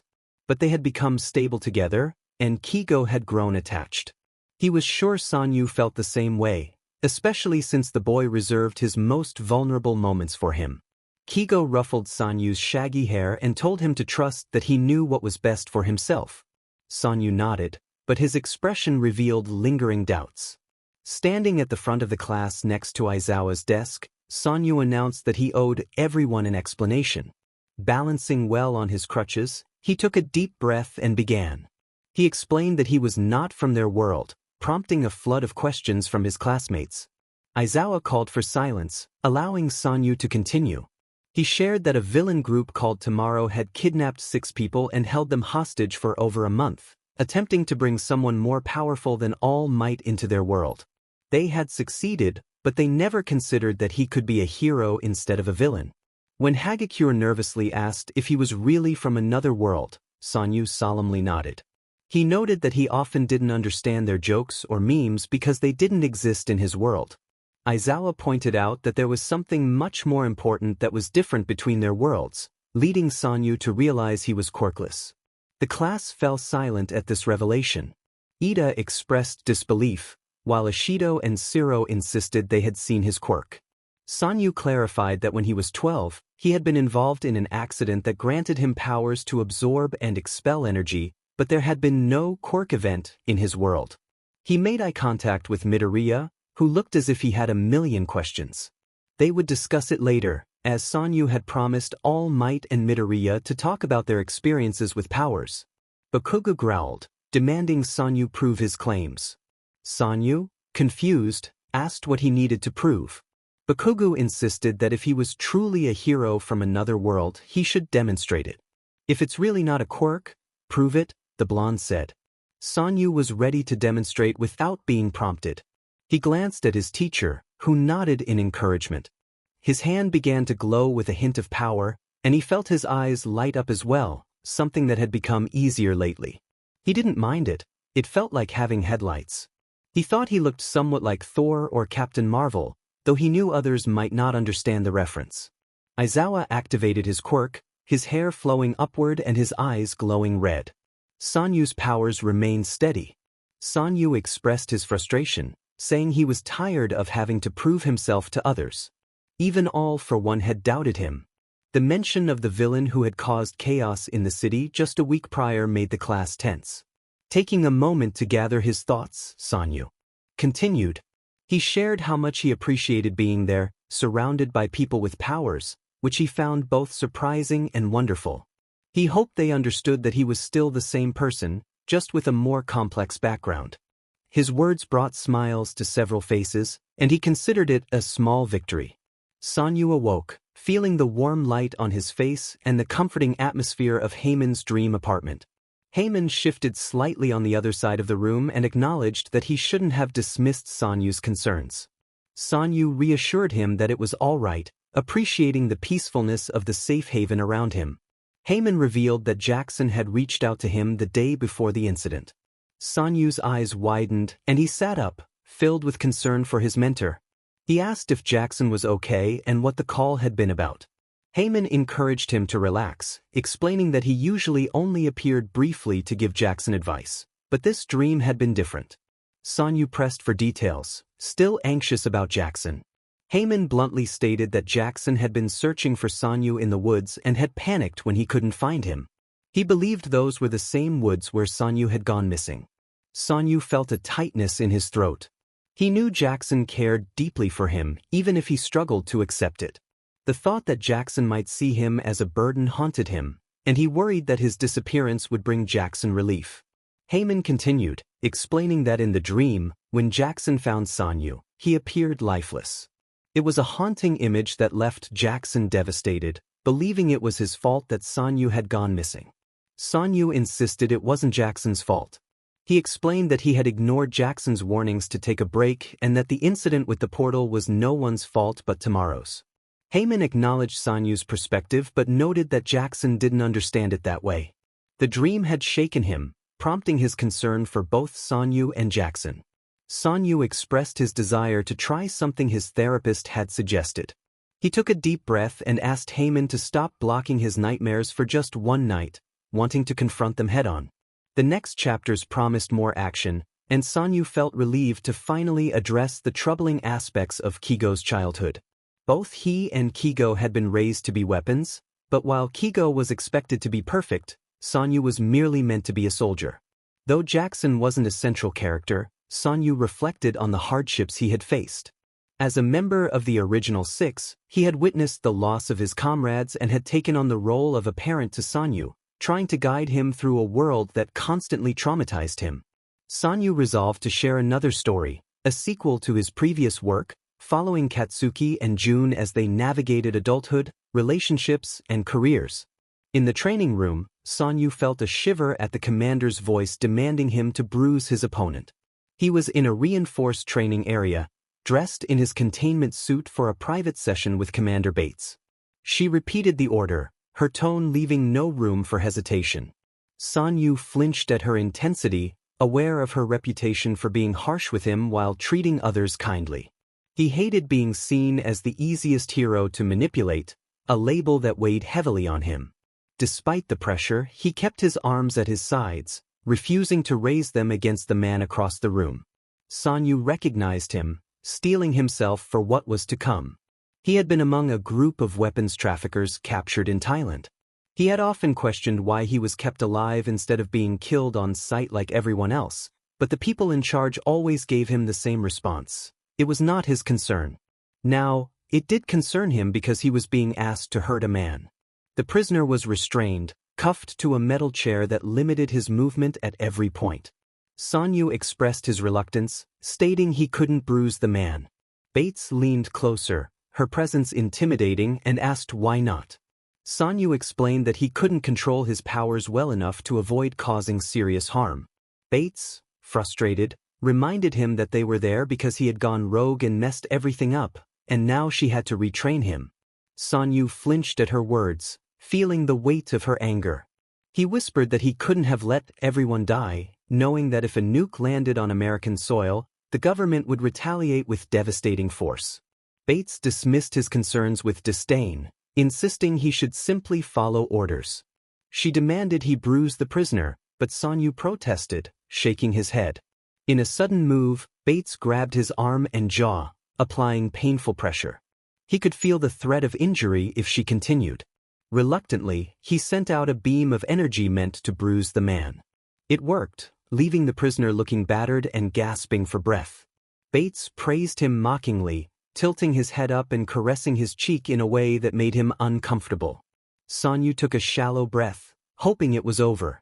He wanted to return to his room and find Clementine or see the kind lady in the med bay. But Bates continued to order him to inflict more harm, pushing him to break bones and cause further injury. When the man could barely breathe, Bates commanded Sanyu to kill him. Sanyu shook his head in defiance, but Bates tightened her grip, forcing him to look at the victim of his powers. The command was repeated, and suddenly, the prisoner's brown eyes transformed into familiar golden ones. It was Kigo, not the prisoner. Sanyu felt his breath catch in his throat, horrified to see Kigo so hurt and injured. Kigo, battered and bleeding, urged Sanyu not to do it. Sanyu's eyes widened, and he felt his body tremble. Bates shouted for him to kill Kigo, but Sanyu cried out in protest, tears filling his eyes. He refused to obey, even as Bates insisted he should. Sanyu woke up screaming, disoriented and terrified. He didn't know where he was, feeling a sense of dread that someone would hurt him or Kigo. A voice reassured him, telling him it was just someone familiar. A comforting presence enveloped him, and he slowly recognized his surroundings. He was in his bedroom, sitting on the floor in Kigo's lap, sunlight streaming through the window. He was no longer in that nightmare world. Kigo asked if he was feeling better, and Sanyu nodded. When asked if he wanted to talk about his nightmare, Sanyu quickly declined, preferring to wash his face and brush his teeth instead. Kigo smiled sympathetically, offering to make breakfast and asking if Sanyu felt up to going to school. Sanyu expressed his eagerness to attend hero training, especially since it was Toshinori's first day back.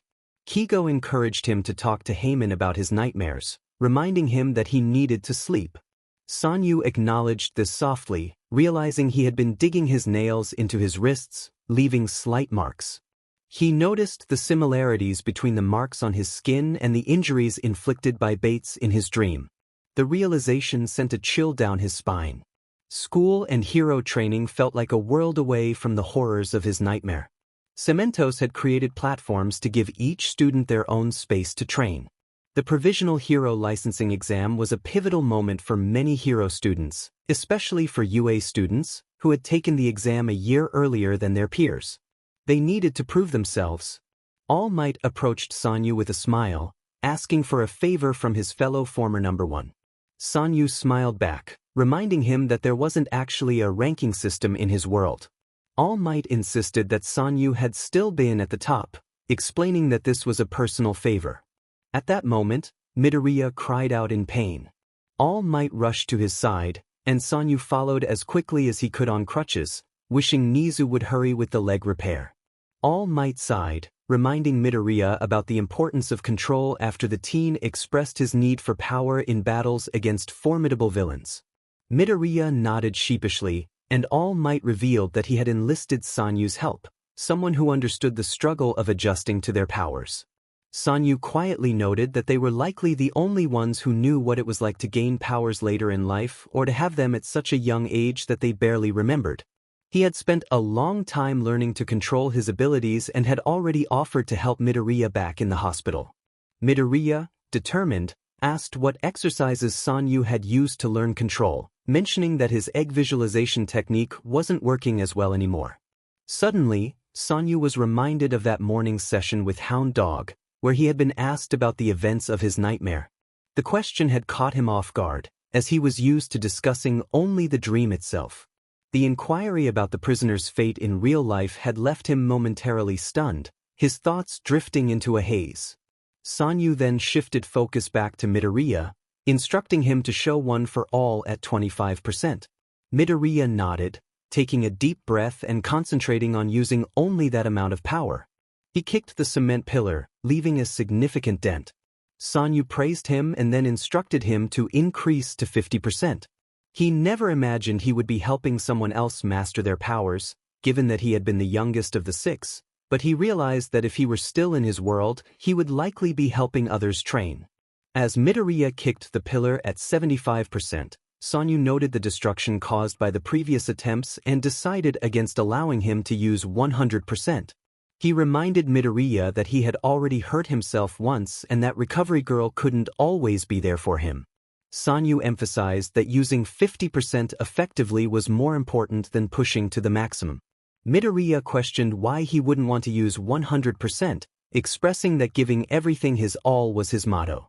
Sanyu explained that using 100% of his powers could lead to catastrophic consequences, comparing it to the destructive potential of a hydrogen bomb, which surprised Midoriya.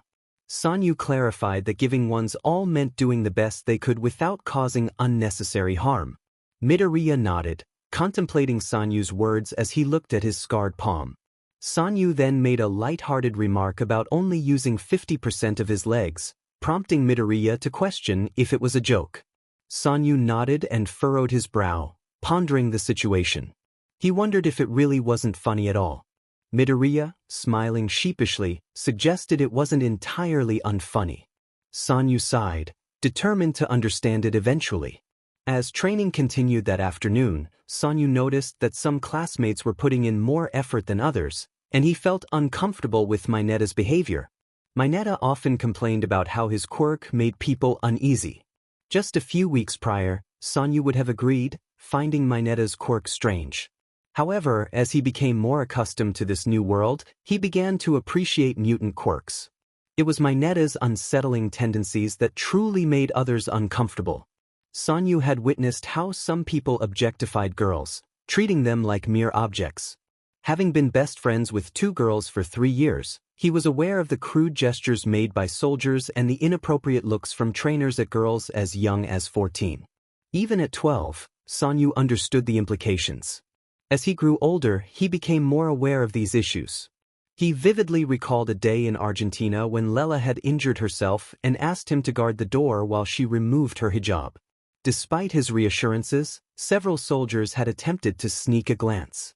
When Mineta made a particularly inappropriate comment about Uraraka's hero outfit, Sanyu felt compelled to intervene. He towered over Mineta, glaring at him and sternly instructing him to stop speaking that way. Mineta laughed it off, claiming it was just a compliment and that the girls at UA were exceptionally attractive. Sanyu did not find it amusing, explaining that it wasn't a compliment if it made them uncomfortable, and it was clear they were uneasy around Mineta. Mineta continued to jest, suggesting that Sanyu was missing out on the fun.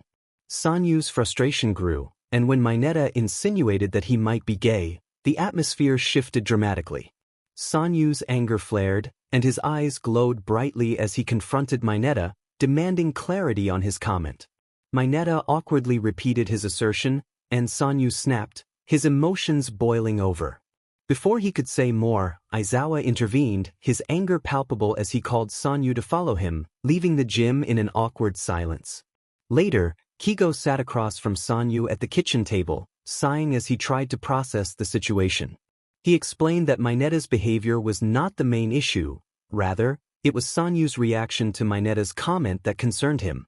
Sanyu's expression hardened, and Kigo felt a pang of worry. He could not believe that his kind-hearted Sanyu could harbor such thoughts. Kigo pressed Sanyu for an explanation, wondering if cultural differences played a role in his reaction. Sanyu simply stated that it was not an issue in his world. Kigo revealed his own SXL orientation, hoping to clarify things.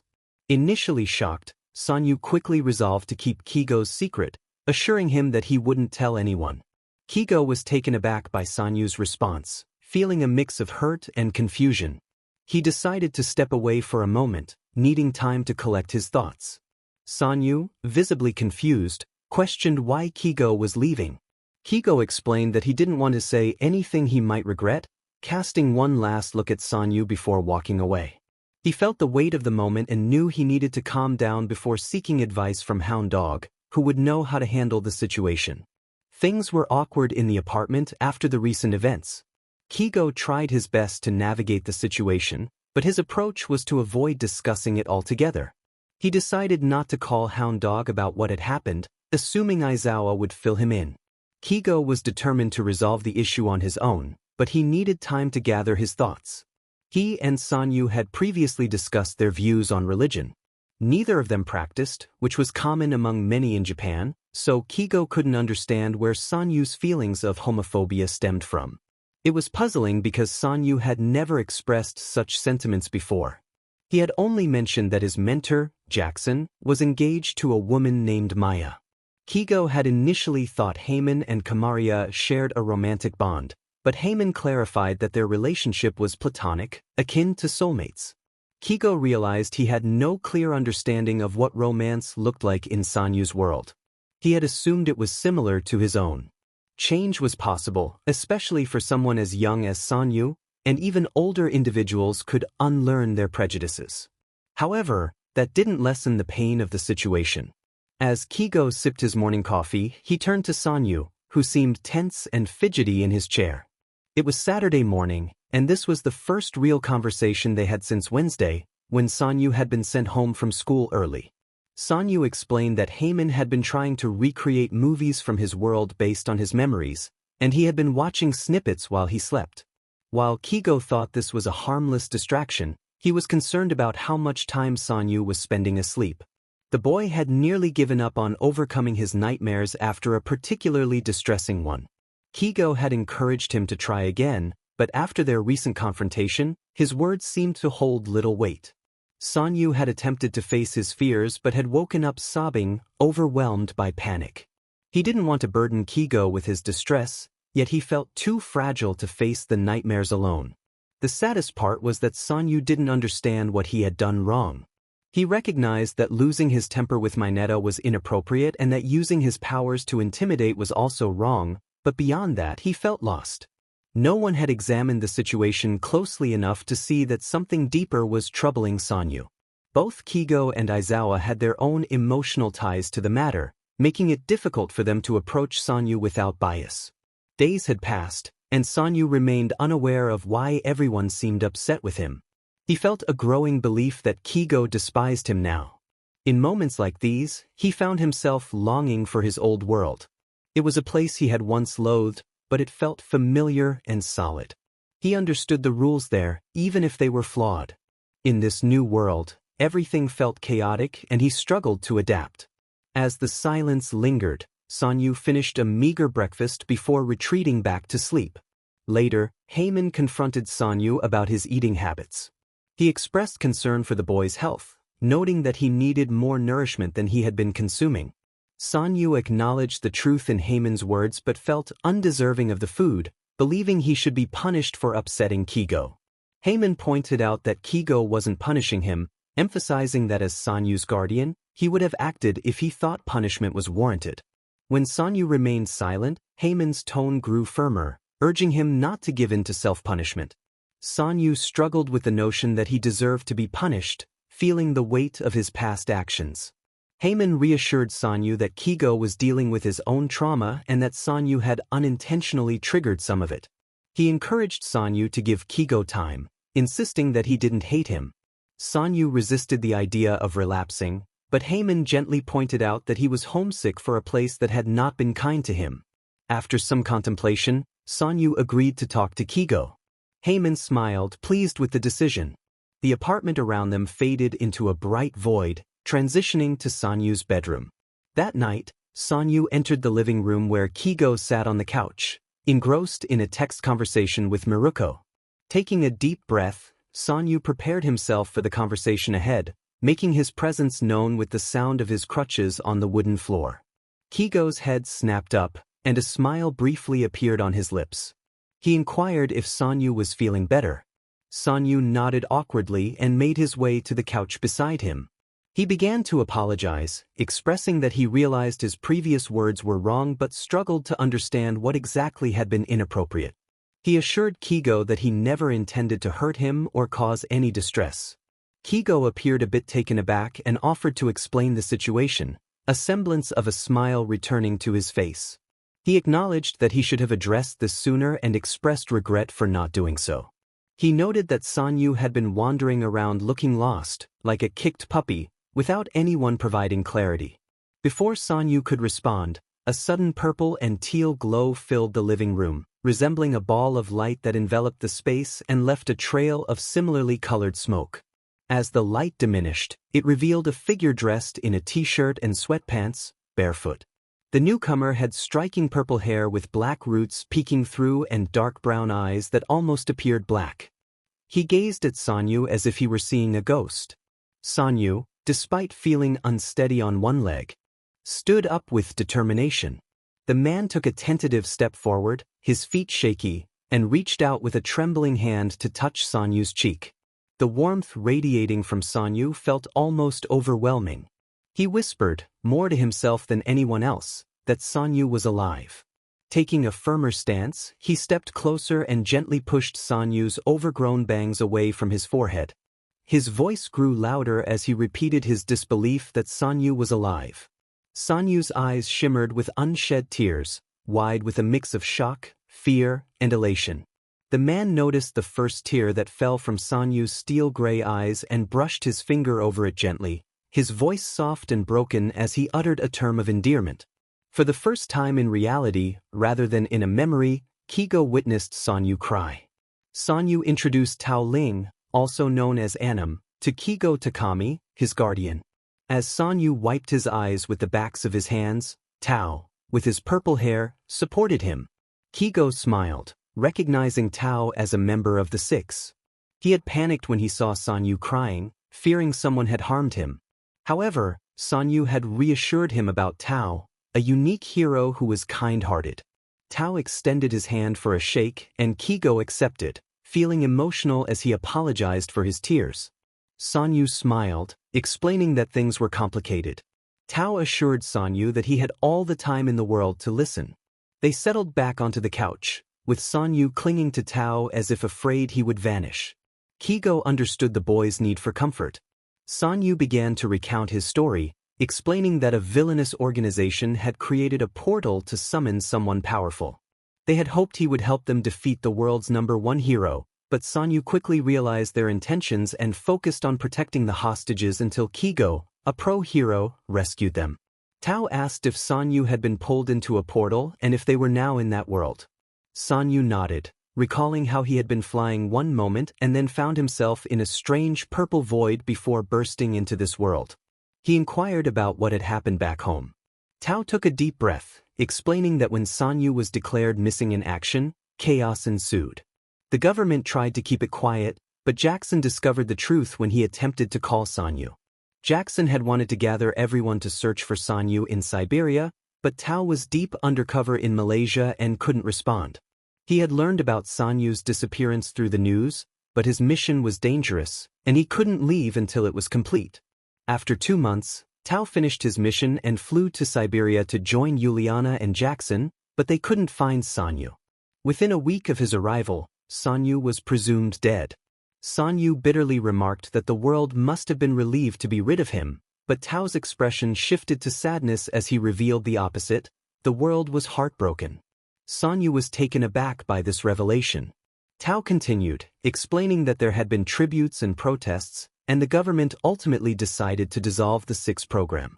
Sanyu was shocked by this news, and Tao confirmed it with a smile, explaining that they were now free to be heroes on their own terms or not at all. They had regained their rights and legal personhood. Tao shared that Jackson had finally married and, surprisingly, Vivian Holt was still alive. Sanyu's astonishment was evident as he recalled how Vivian had hidden in plain sight for nearly a decade, using her shape-shifting abilities. They had all believed she was dead, but she had returned to assist with hero work, although there hadn't been much to do since Sanyu's supposed death. The world was still recovering from the shock. Sanyu mentioned that the news of Heyman being alive would likely be less surprising. Heyman had been Tao's idol, and Sanyu had worked with him before his tragic end. He explained that Heyman now resided in the dream dimension and communicated with him in his sleep, which seemed surreal. Tao recalled Jackson mentioning similar experiences in his dreams. Sanyu reflected on how his death had inadvertently granted everyone what they had longed for, which brought a sad smile to his face. Tao reassured him that they would give it all back if they could have him back, emphasizing that they believed he was better off now, as what had been done to him was a fate worse than death. Sanyu nodded, acknowledging that it had worked out in the end. They were now like everyone else in this world, where everyone possessed powers. Tao inquired about Kigo's wings, noting that such things were rare where he came from. Kigo responded that Sanyu had initially thought he was an angel, causing Sanyu to blush. Tao asked if Sanyu was living a good life and if he was being treated well. Sanyu confirmed that he was happier than he could have imagined. Tao examined Sanyu for any signs of distress but found none. The boy appeared healthy and content. Tao joked about Sanyu's growth, likening him to Bucky Barnes, and Sanyu shyly fiddled with his longer hair. He mentioned wondering when he would receive his leg back, explaining that it had been damaged during a villain attack while he was helping the #1 hero, Yagi Toshinori. The principal of his new school had offered to fix it. Tao guessed that this wasn't an ordinary school, and Sanyu nodded, cautioning that they needed to be careful with the leg, as it had cost a significant amount. Kigo was shocked to learn that it had cost $12 million, which seemed excessive. Sanyu shrugged, explaining that nerve-sensitive prosthetics came with a hefty price tag, but he hadn't paid for it, and the metal was made from a special alloy. Otherwise, it would never stand up to my powers. Tao excitedly mentioned that a company had been given access to the spare leg they kept for Sanyu, transforming it into something impressive. He planned to return to Jackson's present timeline to retrieve it, as they were all staying at his place in Queens. Sanyu felt a pang of jealousy at the thought of them all hanging out together without him, but his concern about Tao's suggestion overshadowed that feeling. He pleaded not to be left alone. Kigo reassured him, placing a hand on Sanyu's shoulder, which made Sanyu relax instantly. Tao raised an eyebrow at their interaction, teasingly asking if Sanyu had found himself a dad. Sanyu, embarrassed, insisted that Kigo was not his dad, pointing out that he was only a few years older. Kigo clarified that he was more like an uncle, which excited Tao, who then playfully noted that Sanyu had never called him uncle. Sanyu blushed and laughed at the comment. Tao promised that he would eventually get there, pulling Sanyu closer. Kigo observed the pair with interest, surprised to meet another person from Sanyu's world, especially a member of the Six. Tao was nothing like he had expected. Instead of being closed off and scared, he was open and enthusiastic. Sanyu was usually reserved in physical contact, but Tao seemed the type to hug even new acquaintances. Kigo was also taken aback by how tender Tao was with Sanyu. From Sanyu's descriptions, it seemed the Six had not been particularly involved with each other, except for the younger members and perhaps Jackson. However, Kigo quickly realized that Sanyu had distanced himself from them, rather than the other way around. Hours later, after much had been explained, it was clear that neither man had ever seen Sanyu so animated before. His excitement was infectious, but it also led to exhaustion, and soon Sanyu was peacefully asleep against Kigo, who gently wrapped his wings around the boy. Tao looked down at Sanyu and quietly remarked that Kigo had fixed him. Kigo, confused, asked for clarification. Tao's expression turned somber as he explained that Sanyu had been struggling since gaining his powers. He had once been lively, though shy and less proficient in English, but after absorbing a missile and witnessing Lella's death, he had shut down. The pressure of training had only worsened his situation, and despite their efforts to stay close, Sanyu had pushed them away. Before going missing in Siberia, Sanyu had been staying with Jackson, recovering from the trauma of Lella's death and Clem's betrayal. Jackson had desperately wanted Sanyu to stay with him, to escape and live together in Queens, but Sanyu had been unable to run from the fight this time. Tao shared that they had feared Sanyu was trying to harm himself by immersing himself in work and taking on increasingly dangerous missions. It had seemed like a combined effort between him and the government to end his life. Kigo's heart sank as he realized the implications of Sanyu's disappearance. They had thought he had taken his own life. The weight of those words filled the air. Tao gently brushed Sanyu's cheek, expressing his gratitude that Sanyu was alive, safe, and happy. Kigo agreed, stating that Sanyu deserved all the good in the world. Tao then hesitated before asking about the general opinion on same-sex attraction in Sanyu's world, wanting to wait until Sanyu was asleep. Tao tensed at the question, and Kigo felt a knot form in his stomach. He explained that same-sex marriage had been legal for decades in his world, and it was just as normal as being straight. Tao was taken aback, noting that in his world, same-sex attraction was viewed as a disease, and coming out could lead to severe consequences, even death. Kigo revealed that he had told Sanyu he was gay, but Sanyu had promised not to tell anyone, likely out of a desire to protect him. Tao confirmed this, explaining that they had all promised to protect Clementine when she came out to them, even after she went rogue. Kigo learned that Sanyu had once confided in Tao about his feelings for boys, but Tao had advised him to keep it a secret. This had caused Sanyu to react defensively when someone insinuated he was gay, leading to a disagreement. Tao expressed regret, explaining that Sanyu had been so young and fragile when he shared his feelings, and the trainers had been deeply damaging influences in his life. He liked both, so it was safer for him to pretend to hate gay people than to be one. "You're safe here," Kigo said suddenly. "No matter what happens in your world, you're safe here." A tear dropped from Tao's cheek onto the fabric of the couch. He expressed his gratitude to Kigo once more. Sanyu's original world seemed to worsen with each passing day. However, the 3 remaining members of the 6 were finally free from government control and able to reclaim their lives. Tao had thought long and hard about how he would react upon seeing Sanyu again after believing he had lost him for nearly 4 months. Ultimately, he decided that it was only natural for Tao to be an emotional wreck. Vivian, a member of the original 6 who had gone into hiding after dedicating much of her life to hero work, had returned to help now that heroes and people with powers were no longer under government control. She had settled down, married, and focused on building a family and a real life. Tao had the unique ability to touch someone and travel into their past or future as an observer, unable to change events. This made him more of a political asset than other heroes whose powers were suited for physical tasks. While hanging out at Jackson's apartment, he accidentally activated his powers by touching Juliana, which sent him into her past. When he saw the past version of Sanyu, he reached out to hug him, despite knowing he couldn't physically touch anyone in the past. This act transported him to Sanyu's present. They were still unsure why this had happened. Never in his life did Sanyu think he would be sitting on a couch watching his own funeral. Yet here he was. Tao had traveled into Sanyu's future while he was asleep to ensure he could return to Jackson's apartment in the other world. After confirming he could make the journey, he returned with 2 military-issued duffel bags filled with Sanyu's clothes and possessions, a strangely shaped bag, and a cardboard box containing every Marvel movie ever made except for the one that was poorly received.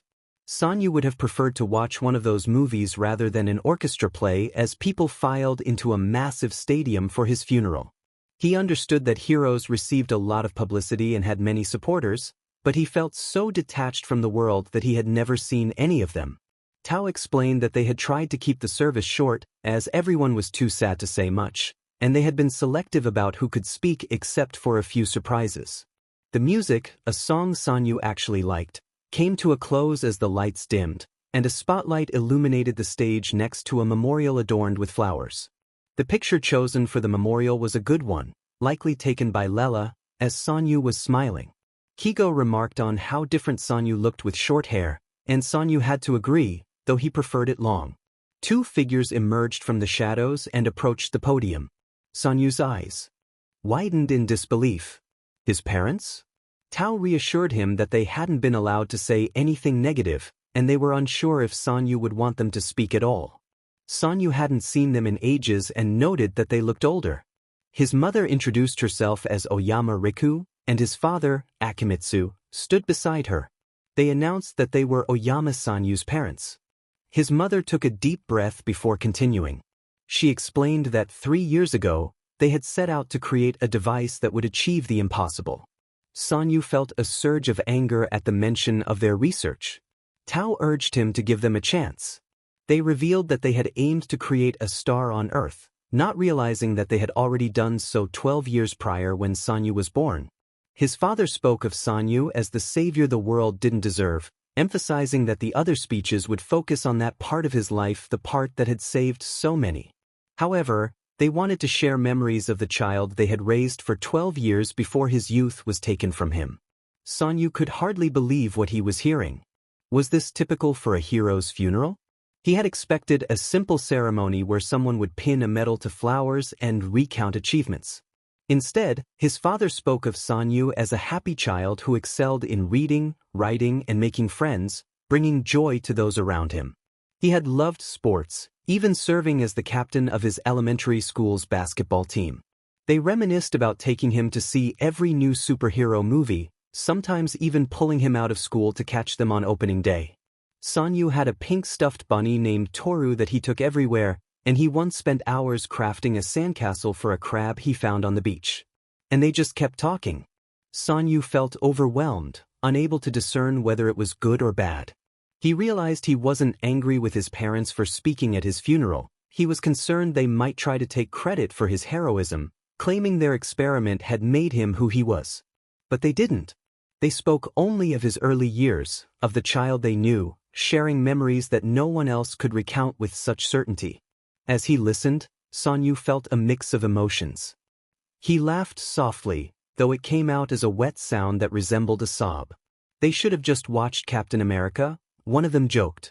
Kigo, feeling emotional, agreed, noting how much more attractive the hero was than he had anticipated. The trio shared a laugh, finding it easier to converse now that Sanyu felt accepted in this world. Tao remarked that they shared the same taste in men, muscular, blonde, heroic, and trailed off, leaving the atmosphere light yet teasing.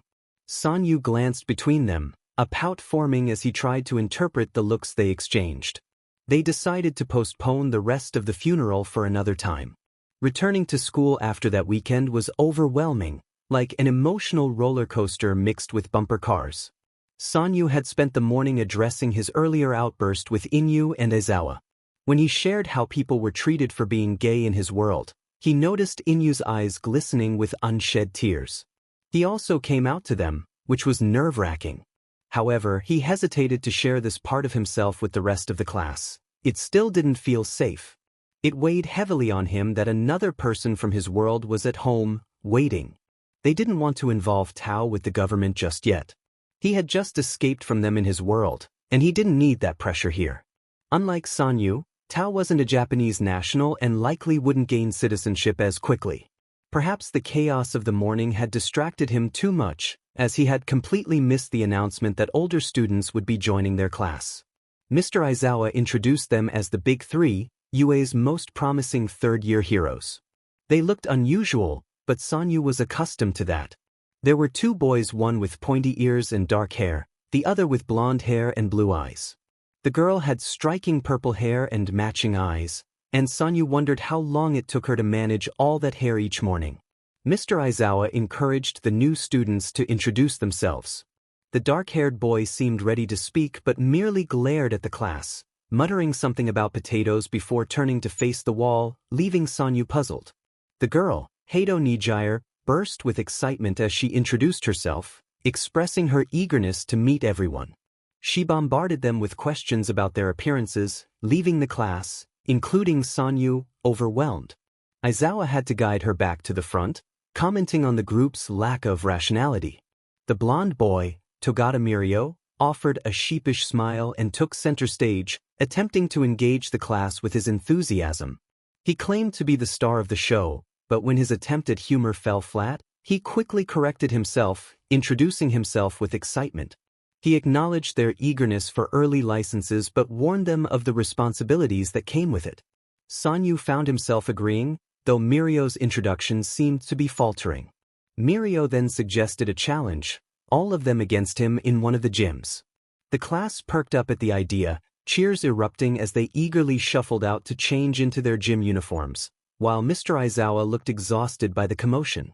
Sanyu followed the group to the changing rooms, intrigued by Mirio's confidence. He wondered what kind of quirk Mirio possessed. As he approached his locker, he noticed a note taped to it. It read, "I believe this is yours. N."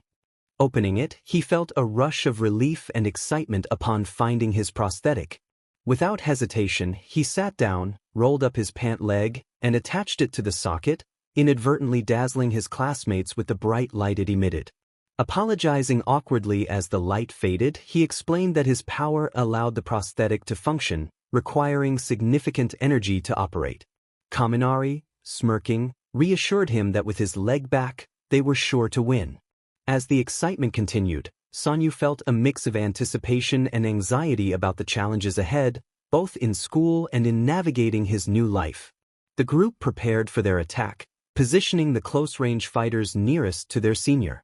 It was a straightforward strategy, but the only one that had proven effective. Sanyu contemplated how this would unfold. They were vastly outnumbered, facing just one opponent. Togata must possess a unique confidence. Kaminari expressed his eagerness to learn from Togata, looking forward to the lessons ahead. With that, Midoriya charged at Togata, but the man remained still. Sanyu suspected Togata's quirk allowed him to move seamlessly, which explained the confidence in their staggered formation. However, he was still taken aback when Midoriya's foot passed right through Togata's head. Togata acknowledged the attack with a blank expression, unaffected as more strikes were launched through him. Ida called out, realizing Togata had vanished. Sanyu quickly understood what was happening and grabbed Kaminari, lifting him into the air. "I'll start with the long-distance fighters," Togata declared, emerging from the ground. Nearby students screamed as they were swiftly knocked down. Sanyu wasn't fond of solar plexus punches, but they were undeniably effective. Sato rushed toward the action, questioning the nature of Togata's quirk. Kirishima followed suit, expressing disbelief at the strength of Togata's abilities. Kaminari looked up at Sanyu, asking if he would let him down. Instead of answering, Sanyu inquired if Kaminari wanted to win, explaining that Togata could warp through the floor, and the only way to defeat him was from the air. Tokoyami attempted to attack Togata next, but Sanyu was distracted by Amajiki's commentary.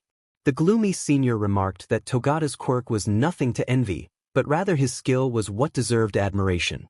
Sanyu's attention returned to the ongoing battle, and he commanded Kaminari to electrocute his leg. Kaminari hesitated but complied, delivering a powerful strike that was more focused than usual.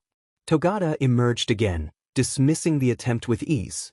Unfortunately, Kaminari was left dazed, and Sanyu descended closer to the ground to let him down. Togata seized the opportunity, emerging from the floor and grabbing Sanyu's leg, attempting to pull him down. Sanyu retaliated, blasting upward and likely causing Togata some discomfort. Despite his efforts to strike Togata before he could incapacitate his classmates, Sanyu found himself too slow, even though his beams traveled at incredible speeds. Aizawa, observing from the side, noted Togata's status as the closest individual to being number one, even among professional heroes.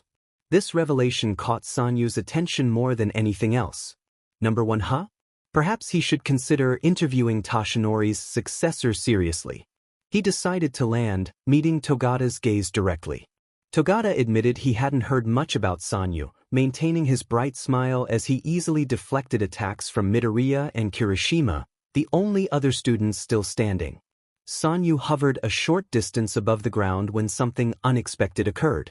Togata reached up, likely intending to slam him down, but his hand collided with Sanyu's prosthetic.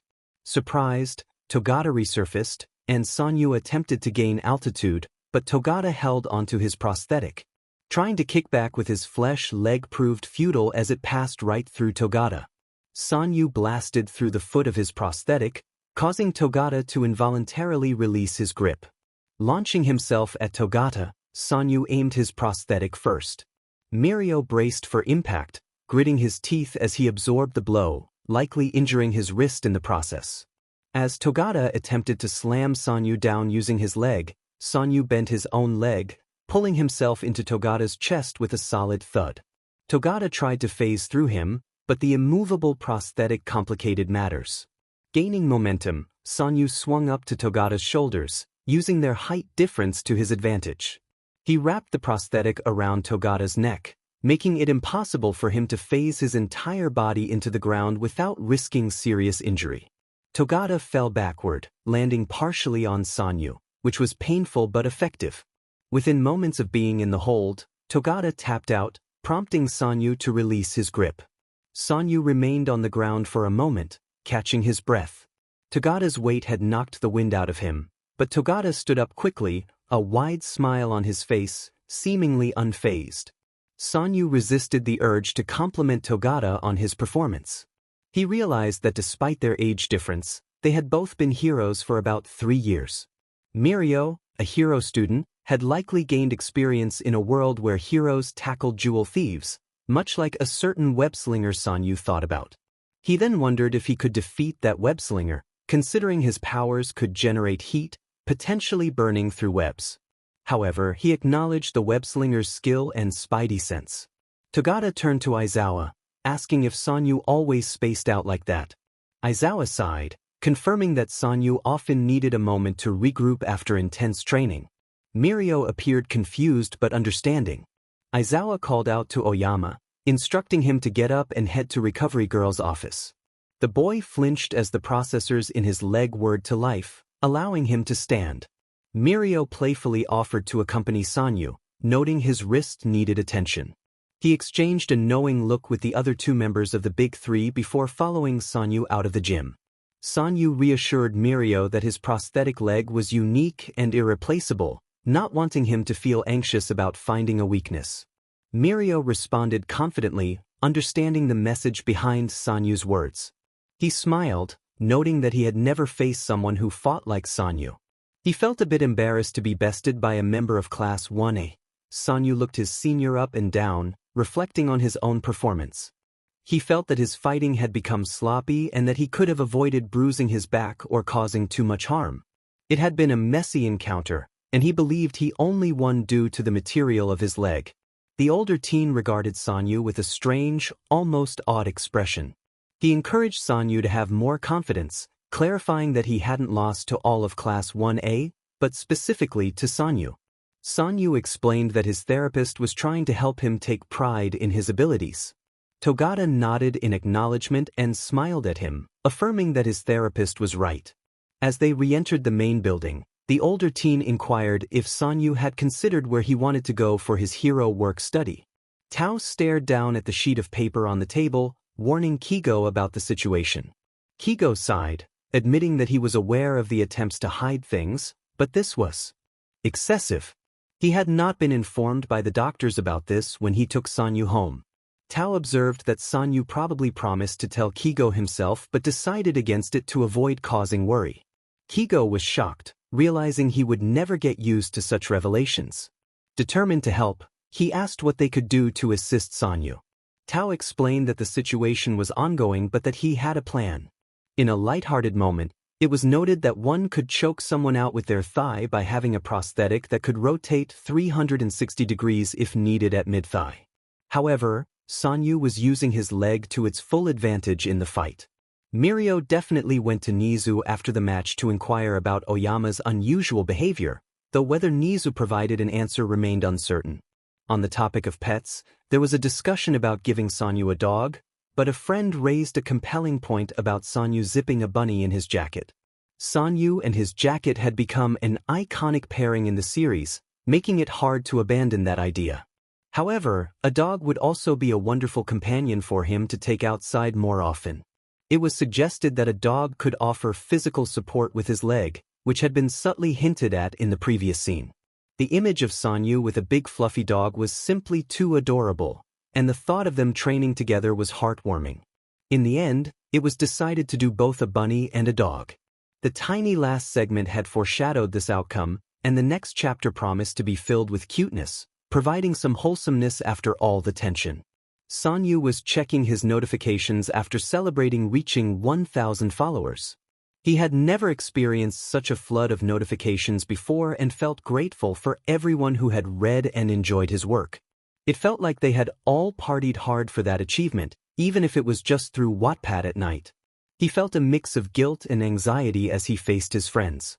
Tao looked at him with concern, expressing frustration that Sanyu hadn't shared his struggles.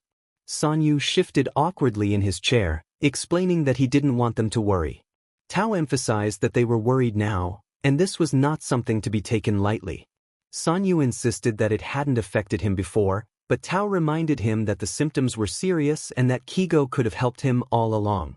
Sanyu mumbled that he didn't want any treatments from Dr. Tenma, especially medication. Tao reassured him that they wouldn't force him into anything he didn't want to do. Sanyu felt relieved that it was his closest friends who had discovered his condition. Kigo pointed out that Sanyu had been diagnosed with chronic pain and that it would have been better to hear it from him rather than through the diagnosis papers. Sanyu felt guilty as he explained that Dr. Tenma had described it as chronic pain adjacent, clarifying that it wasn't constant. Tao and Kigo softened their expressions, assuring him that they weren't angry, just concerned. They recognized the challenges Sanyu faced and wanted to help him through it. Sanyu explained that he preferred to ignore his pain, feeling that it shouldn't matter to them since they weren't experiencing it. Kigo insisted they wouldn't let him suffer alone. He reminded Sanyu that they were heroes, always ready to help. Tao chimed in, agreeing with Kigo, even though he was technically on hiatus. Sanyu expressed his nervousness about treatments and medication, fearing addiction due to his PTSD. Kigo reassured him that they had harmless ideas to try instead. Sanyu hesitated but ultimately trusted his friends. The following Saturday, Kigo returned home from a special outing, excited about his plan. Just as he finished setting everything up, the door opened. He turned around with a wide smile, expecting Sanyu, but instead found Tao standing there with a fluffy white dog. Both Tao and Kigo exclaimed their surprise at each other's new pets, a tiny black bunny in Kigo's arms and a lively dog at Tao's side. Kigo was curious about where Tao had found such an unusual dog. Tao explained he had made connections quickly, having visited a street stall that sold dumplings and learned about an animal shelter. Kigo was impressed by Tao's resourcefulness. Tao described the dog as sweet and well-behaved, letting it off its leash. The dog bounded over to Kigo, who panicked momentarily, but the bunny jumped out of his hold to greet the dog instead. They sniffed each other curiously, seemingly accepting one another. Just then, Sanyu returned from his run, standing in the doorway in disbelief. Kigo broke the silence by announcing the surprise. Tao introduced the new emotional support animals, explaining that they could be helpful for someone with chronic pain. Sanyu was overwhelmed by the cuteness of the animals, wondering how he would manage with both a bunny and a dog.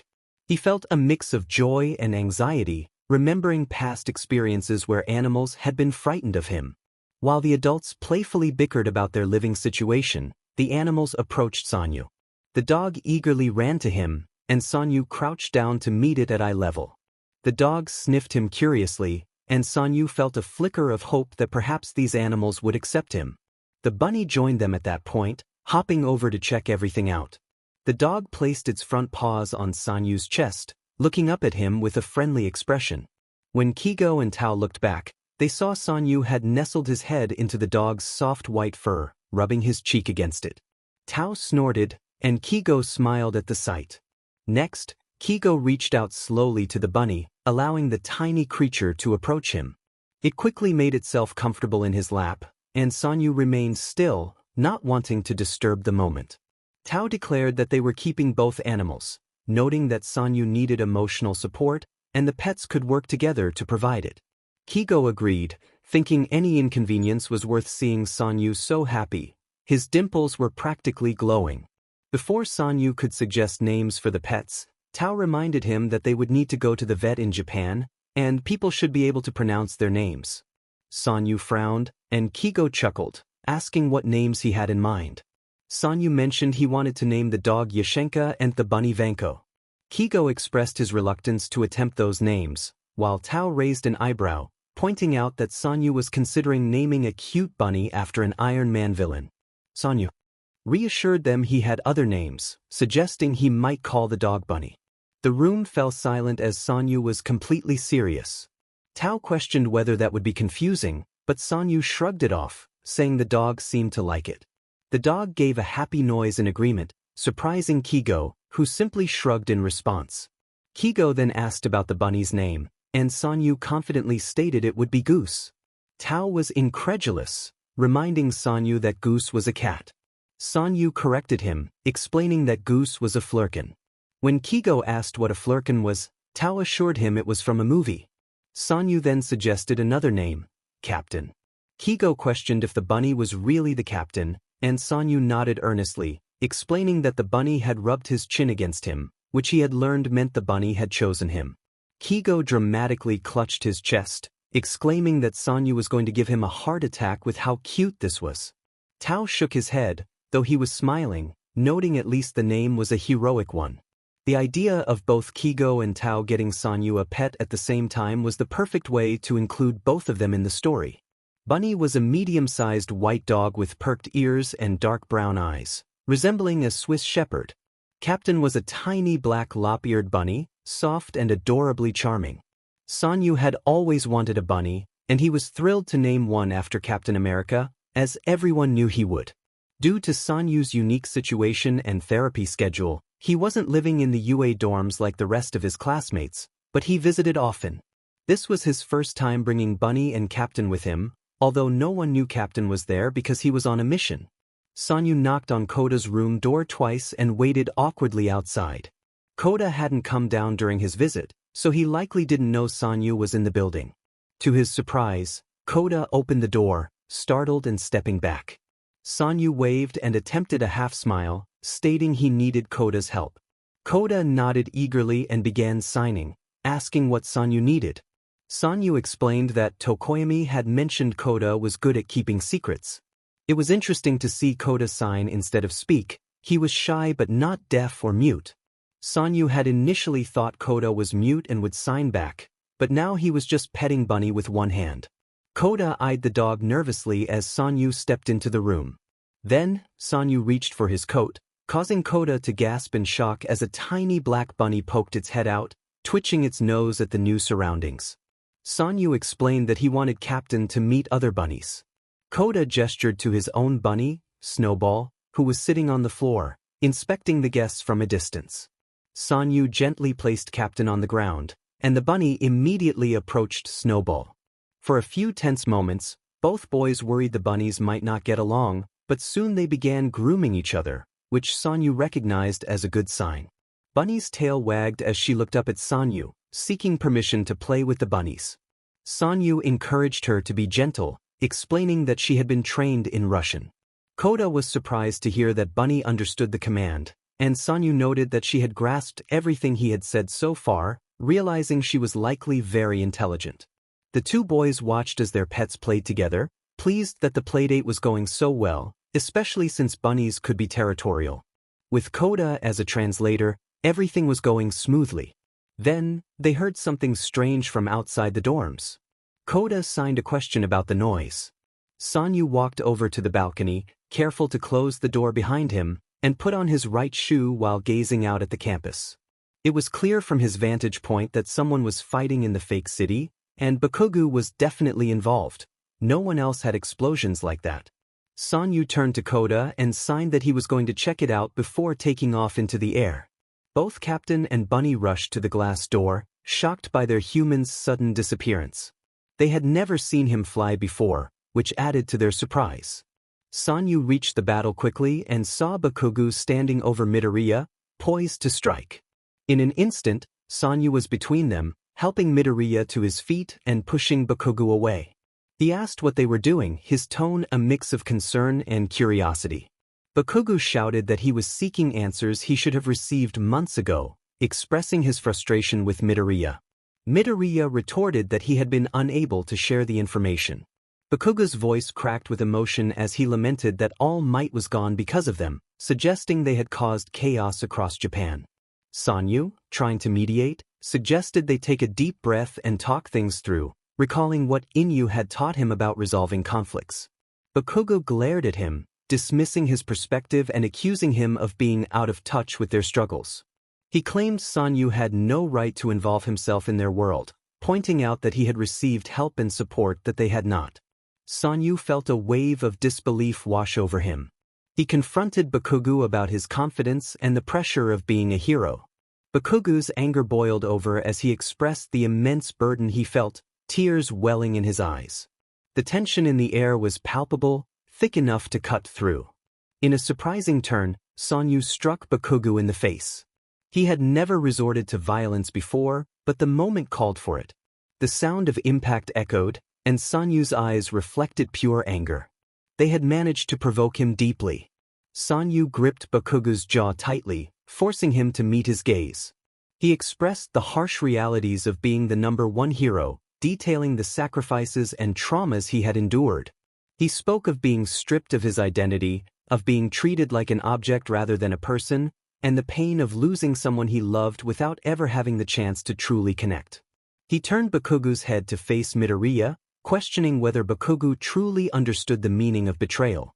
Sanyu revealed the scars on his leg, remnants of a painful past, and described a moment of betrayal that had left him scarred both physically and emotionally. He continued to share the torment of being molded into a weapon, the feeling of having something permanently embedded in him, and the realization that he had been transformed into something monstrous rather than heroic. His voice was filled with a mix of sorrow and rage as he challenged Bakugu to reconsider his assumptions about Sanyu's experiences. As Sanyu's emotional outburst reached its peak, a hand was placed on his shoulder, startling him out of his state of hysteria. He turned quickly to see Toshinori standing there, arm in a splint, offering a moment of grounding amidst the chaos. His expression was almost apologetic, but Sanyu couldn't quite understand why. The man gently pulled Sanyu back with his free hand. As Sanyu released Bakugu's jaw, he suddenly became aware of the tears that had been streaming down his cheeks. He touched his cheek and looked at the liquid on his hand in shock. Toshinori observed that the boy was lost in his own thoughts, and he didn't blame him at all. He asked Aizawa to take Sanyu back to the dorms and call Hawks while he stayed behind to finish up with young Midoriya and young Bakugu. Aizawa held the dorm door open for Sanyu, who walked silently, almost disturbingly so, since they left the training area. Aizawa was startled from his thoughts when a fuzzy white dog burst through the door and made a beeline for Sanyu. He was about to stop the dog, but it led the boy inside, something Aizawa had struggled to do. Oyama followed the dog mindlessly, kicking off the slip-on shoes he had been wearing.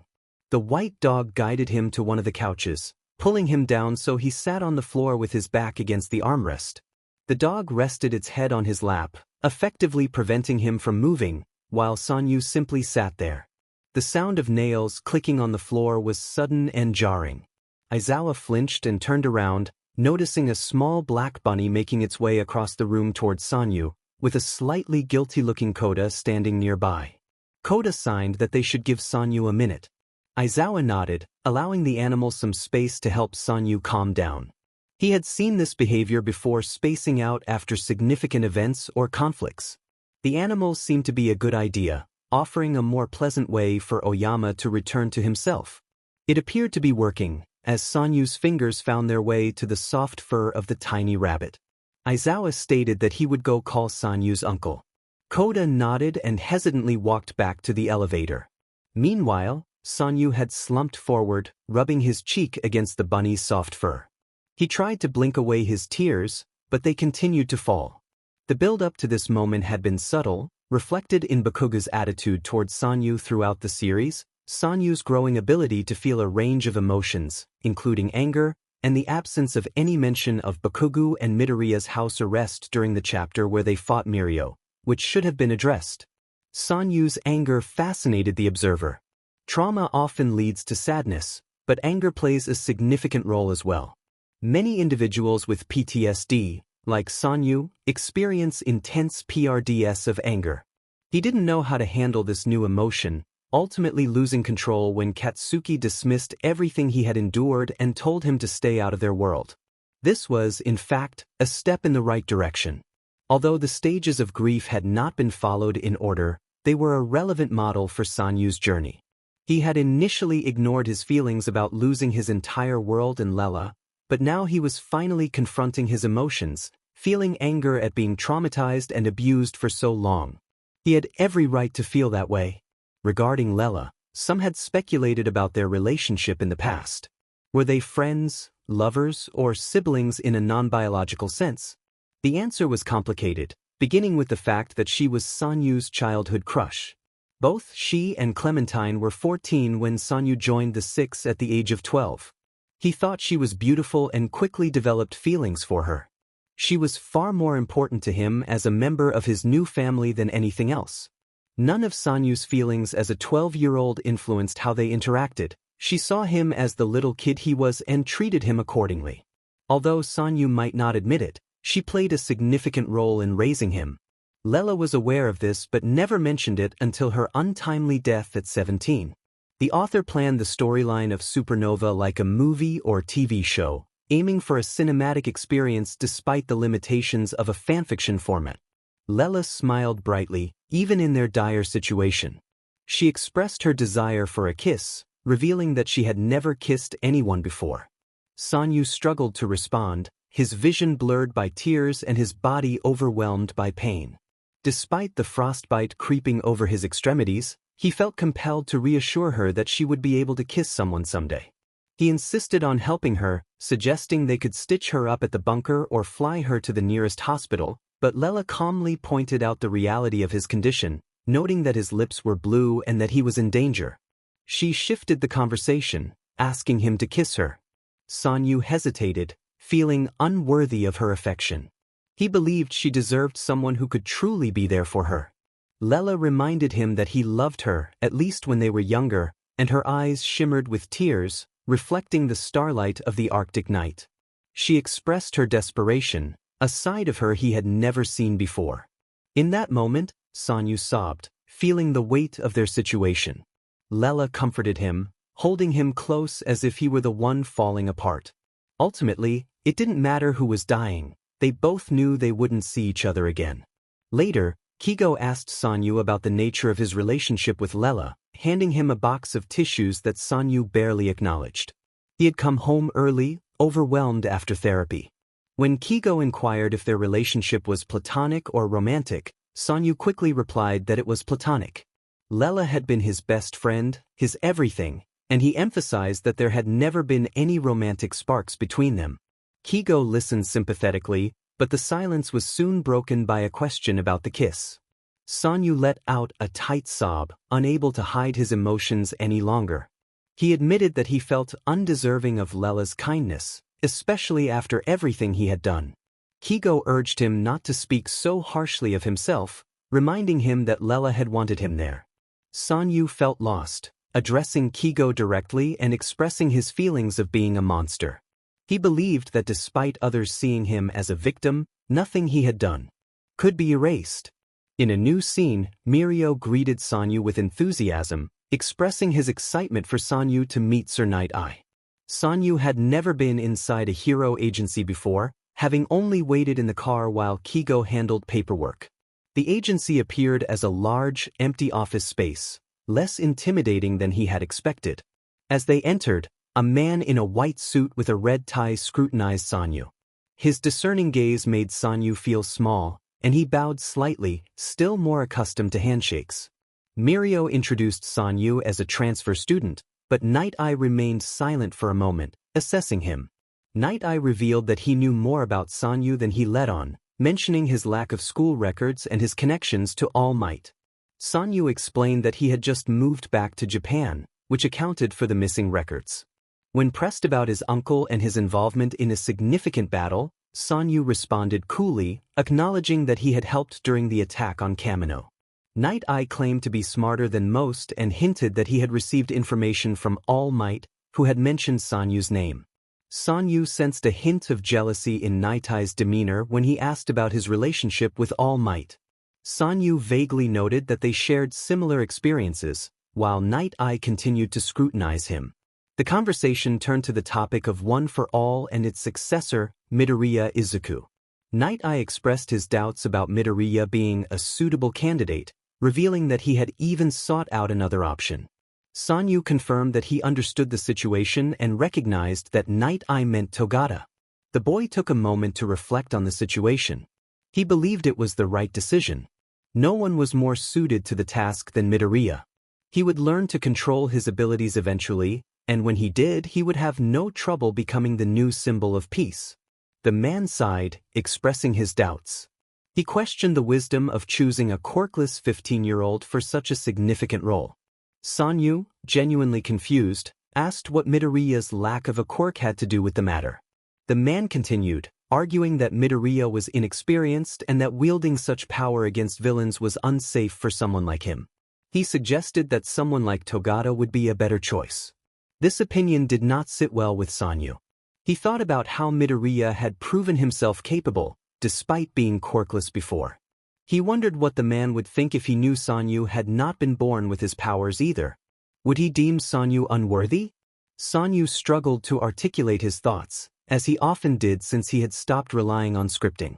However, he recalled a saying that seemed relevant. He began to share it, explaining that power amplifies everything within a person. Good becomes great, and bad becomes worse. The man listened, genuinely considering Sanyu's words. Sanyu continued, quoting another saying about strength and compassion, emphasizing that a strong person who has always known power might lose respect for it, while a weaker person understands its value. He clarified that he was not implying Togata lacked compassion or understanding of strength. He urged the man to think about those words. Suddenly, the man pushed himself away from the desk, took the hero work study form from Sanyu's hand, stamped it, and handed it back.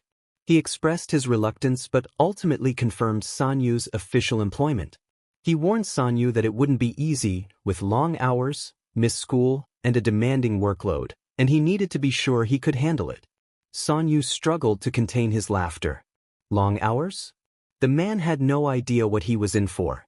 When he left the office, Midoriya was waiting outside with his own form in hand. He asked how it went, and Sanyu replied that it went well since he had received the stamp and would be doing his work study there. Midoriya inspected the stamp and inquired if it had been difficult. Sanyu gave him a slightly disgruntled look, but Midoriya understood that he was just confused. Sanyu explained that Night Eye had mentioned wanting to give him a challenge before accepting him. Realizing that the test was only for Midoriya to prove his worth, Sanyu felt that Night Eye was beginning to accept Midoriya as All Might's successor. This was an opportunity for some fun, so he gave Midoriya a haggard look, as if he had just endured a grueling test, and wished him good luck. Midoriya stiffened as he entered the room, prompting Sanyu to stifle a laugh. He turned to see Mirio watching him in shock. Mirio asked if there had been a test for Sanyu, and Sanyu shook his head, confirming that they had just talked.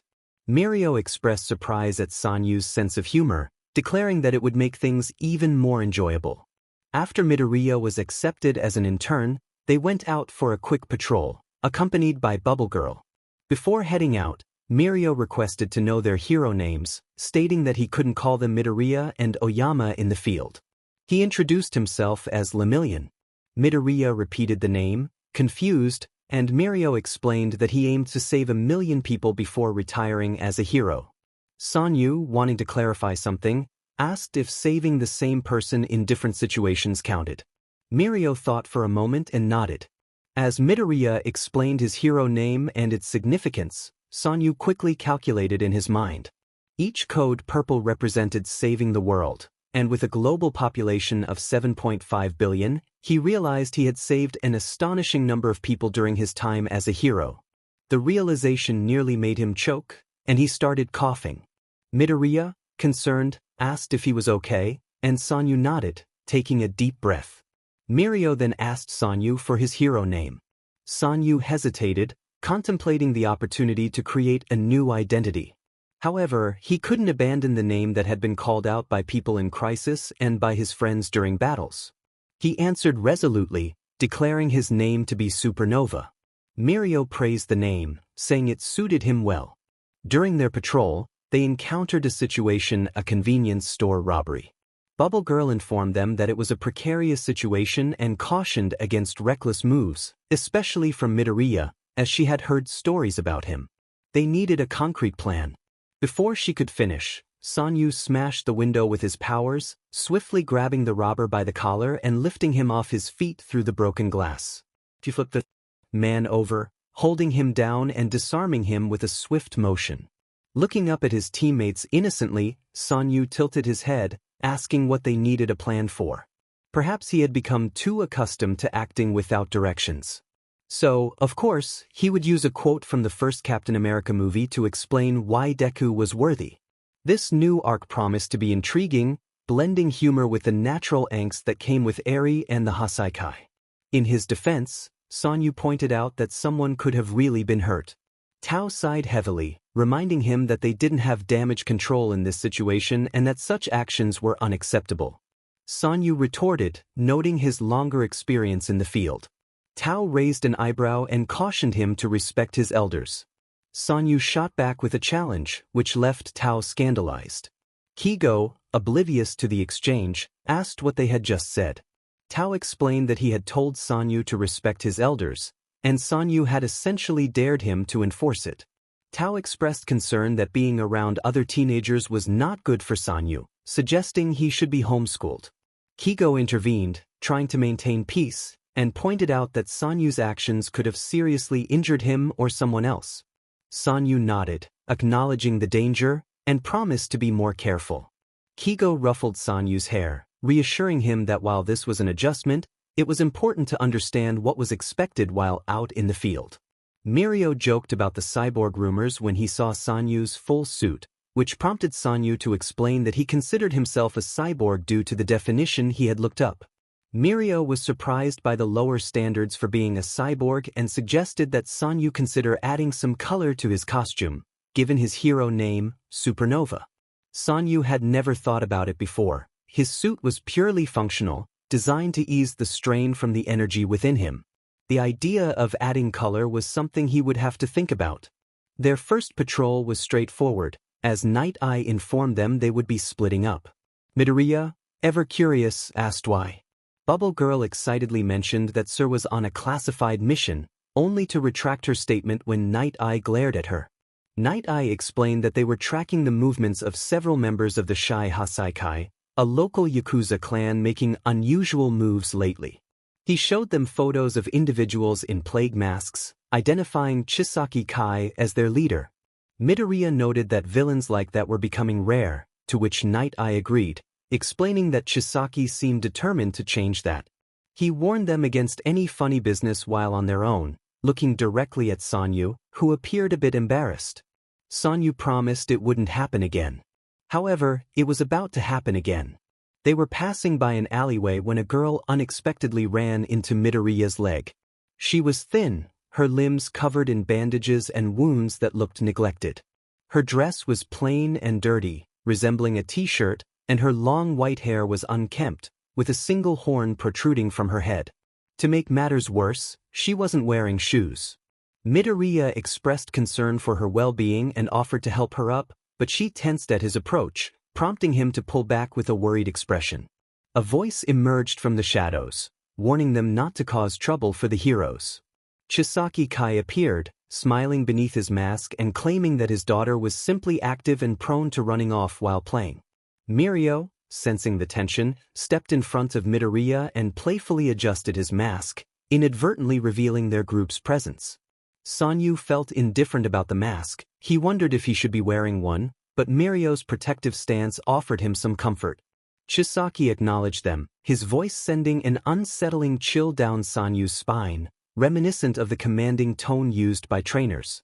Chisaki inquired about their agency, and Mirio responded with exaggerated enthusiasm, clarifying that they were students and not yet affiliated with any agency. Chisaki hummed thoughtfully, but then something unusual happened. Eri looked up at Midoriya, visibly frightened by his mask. She stumbled forward and clutched Sanyu's prosthetic leg, sensing something different about him. Her bright red eyes filled with tears as she whispered for him not to go, drawing the attention of everyone present. Sanyu had encountered children like her before, and he quickly knelt down to assess her. Midoriya commented on Eri's apparent fear, while Chisaki's eyes flashed dangerously, causing a wave of unease to wash over Sanyu. Chisaki dismissed their concerns, claiming Eri was merely being dramatic. Midoriya, however, remained determined, noting that it was unusual for such a small child to tremble in silence. Chisaki retorted, criticizing their sensitivity and insisting that they should not judge others based on their own experiences. The tension hung in the air as the heroes stood their ground, prompting Chisaki to relent slightly. People were watching, and Sanyu felt the weight of their gaze. The trio exchanged glances, and Mirio nodded in agreement.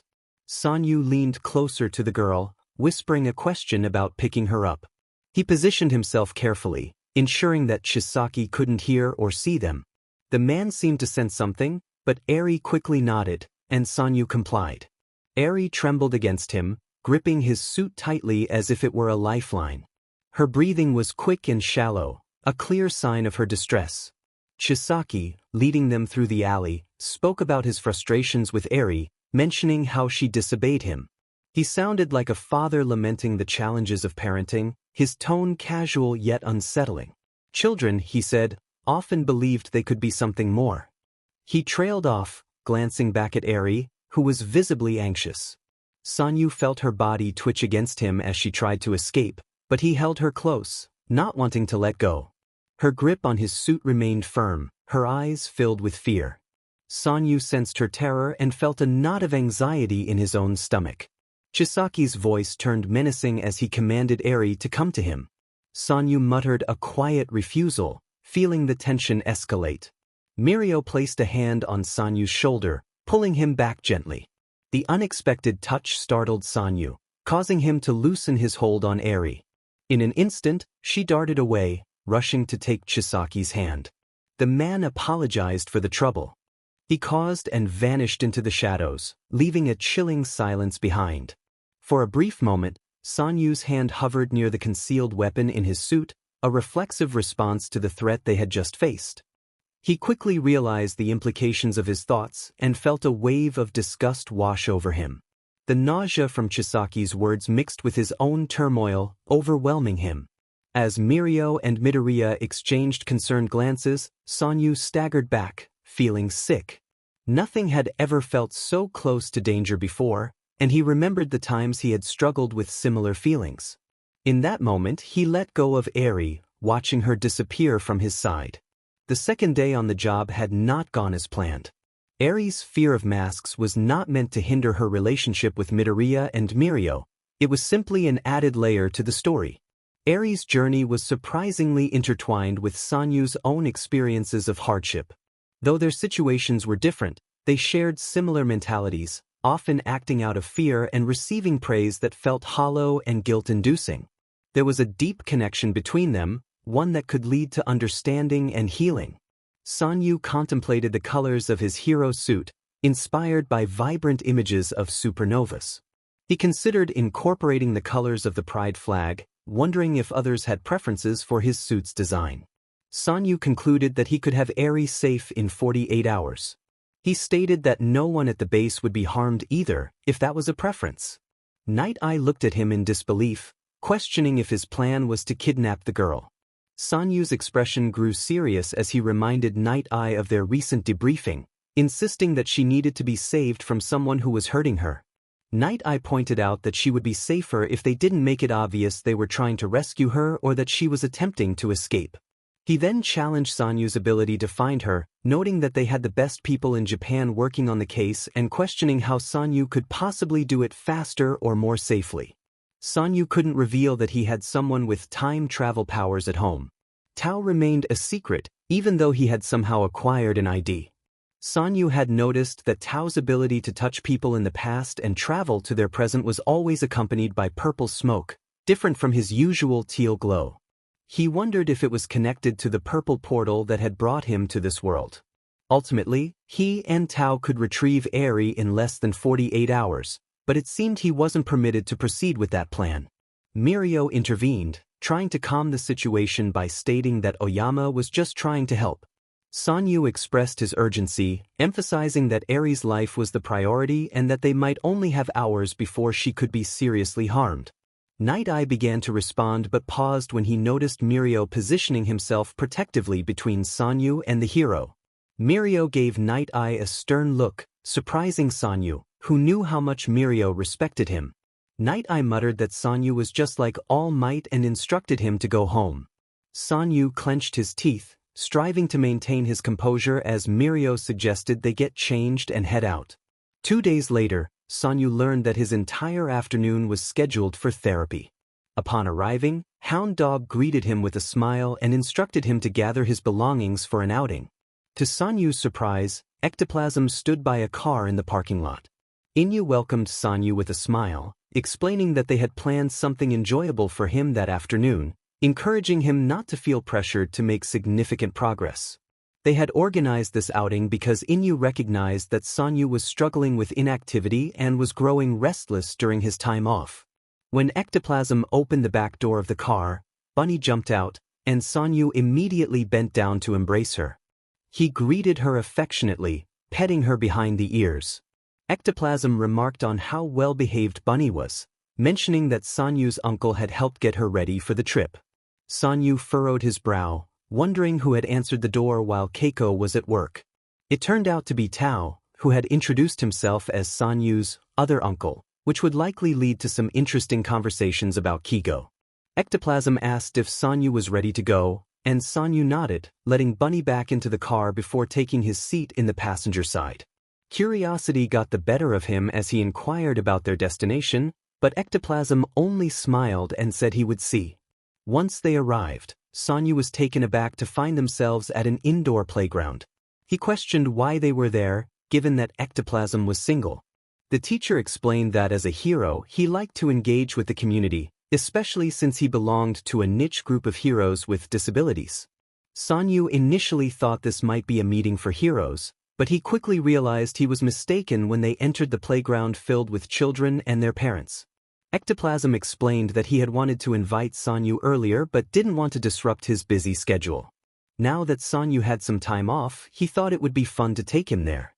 Ectoplasm encouraged Sanyu to play with the children, as he helped run a support group for kids with disabilities and their parents, aiming to create a sense of normalcy and friendship among them. Sanyu nodded, following along. Ectoplasm explained that parents often asked him to bring in teens and adults with disabilities to meet the kids, individuals with various jobs. When he first saw Sanyu's prosthetic, he knew he had to invite him someday. The kids had never met a hero student like him before, and Ectoplasm encouraged Sanyu to go out and play with them.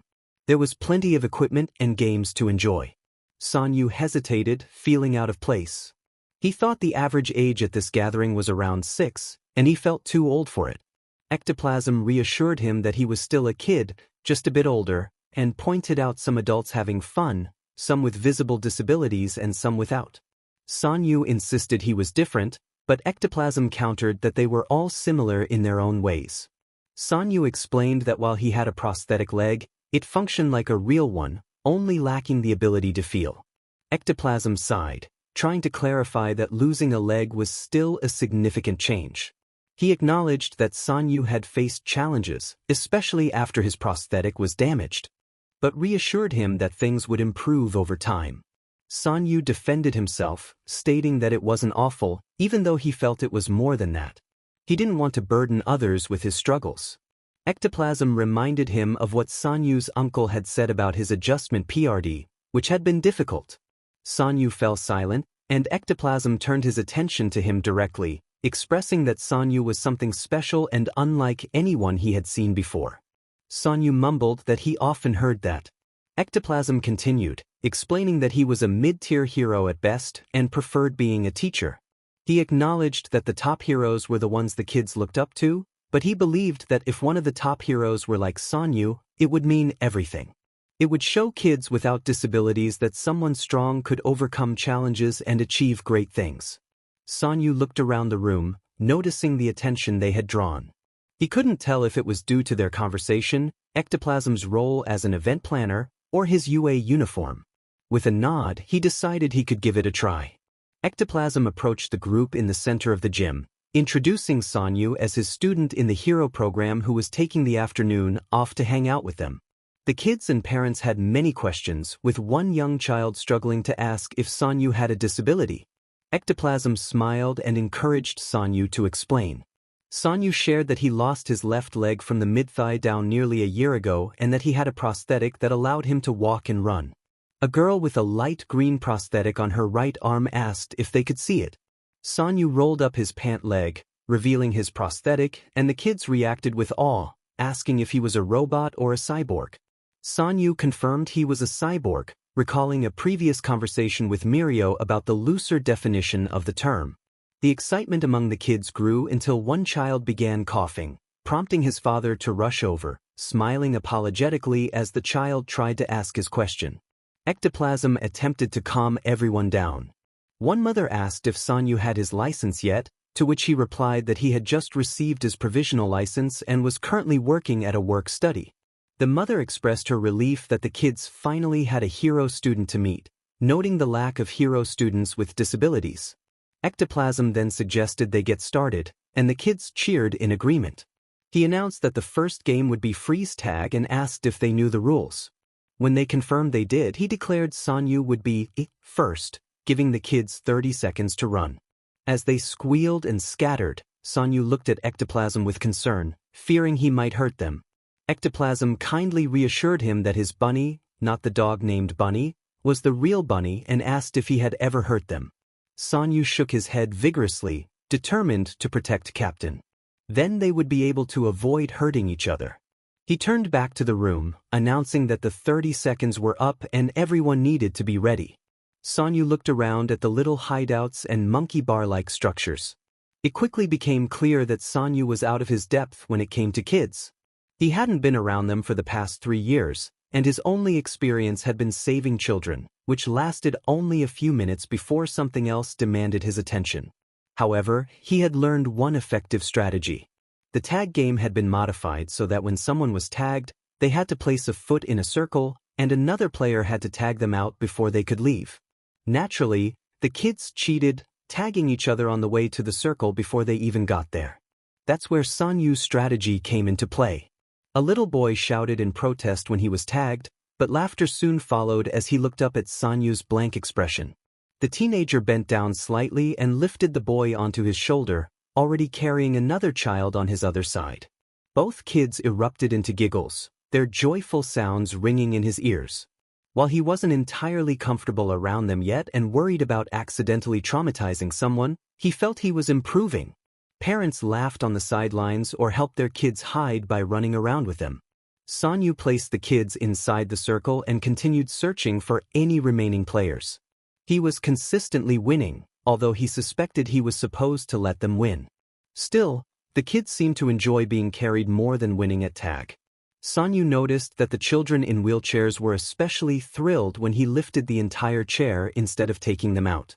He figured it was too heavy for most people to lift. Ectoplasm called out, suggesting a break since it was almost snack time, which excited the kids. Sanyu followed some parents into the adjacent room to help distribute snacks. The kids pulled out coloring sheets and made sure Sanyu had one. He began filling in the parrot he had been given with various shades of bright and dark blues. A little girl, no older than 8, commented on how pretty it was. Sanyu thanked her simply, and when she continued to admire his work, he decided to share some knowledge. He explained that it was called a blue macaw or hyacinth macaw, native to South America and the largest parrots capable of flight. Kids like bird facts, right? The girl asked if he had ever seen one, and Sanyu shook his head. He quickly pulled out his phone to look it up, but the results confused him. In his world, they were declared extinct in the wild, yet here they seemed to be thriving. He mentioned that there were apparently many of them, but he had never seen one. He wondered why everything in this world seemed nicer. He added seeing a blue macaw to his list of things to experience here. The girl exclaimed how fun flying must be and expressed her wish for a flying quirk. She demonstrated her own quirk, called Leafy, by making a tiny green leaf sprout from her fingertip. Sanyu thought that was a really cool power, unlike anything from his world. It was harmless and adorable, though it did raise the possibility of her becoming a mini poison ivy in the future. Then he noticed a bandage on her knee, and a strange feeling washed over him, reminiscent of static. Bunny, who had been resting her head on the floor next to Sanyu's drawing, shifted to lay her head in his lap. He silently petted her in gratitude. The sight of the bandage reminded him of Eri, a child who should have been here, playing and having fun, but instead had been left to the mercy of her abusers. She had clung to him tightly, as if she never wanted to let go, and had done the same with Midoriya. He could still feel her tears soaking into his suit, a vivid nightmare that had occurred just 2 days ago. He snapped back to reality when Ectoplasm announced that they would be asking him questions about being a hero student. Eager to oblige, Sanyu prepared to answer everything honestly, even if it meant getting the people supervising him in trouble. When Sanyu got home, he was exhausted. After a quick shower, he curled up on the couch with Bunny and Captain, watching one of the movies he had brought with him, specifically Thor, Ragnarok. Kigo approached the couch slowly, holding a mug of tea for himself and one for Sanyu. He handed the drink to the boy and sat down, asking if Sanyu wanted to talk about his day. Sanyu cuddled closer to Captain and mumbled into the rabbit's fur about the 48-hour deadline. Kigo tilted his head, confused by the context. Sanyu explained that they had 48 hours from that moment onward. If the best in Japan couldn't find Eri by then, he would find her himself. She deserved what those kids had, loving families and good friends. Tao joined them, sitting down next to Kigo with his own mug of tea, ready to help. Sanyu pondered what to do with kids, recalling a time when he had carried bags of flour. He realized that the kids would love him and think he was awesome, even if he had no idea what he was doing. "I wanted to talk to you about everything that happened yesterday," Inyu said, pulling out a notebook. Sanyu used to find that unnerving, but he had come to realize that the man just wanted to review the details later. Sanyu felt compelled to apologize. He explained that he had punched someone in the face, and Recovery Girl likely had to help him. He had shouted at both that person and Midoriya, expressing things he shouldn't have. It felt like an emotional outburst, and he believed it was all his fault. Inyu, trying to maintain a casual tone, asked if a lot of things were his fault. Sanyu confirmed that indeed, many things weighed heavily on him. "Rest assured that Bakugo is fine, and your outburst did more good than harm," the therapist reassured him. He mentioned that he had met with both Bakugo and Midoriya earlier to discuss their own faults and wrongdoings from the previous night.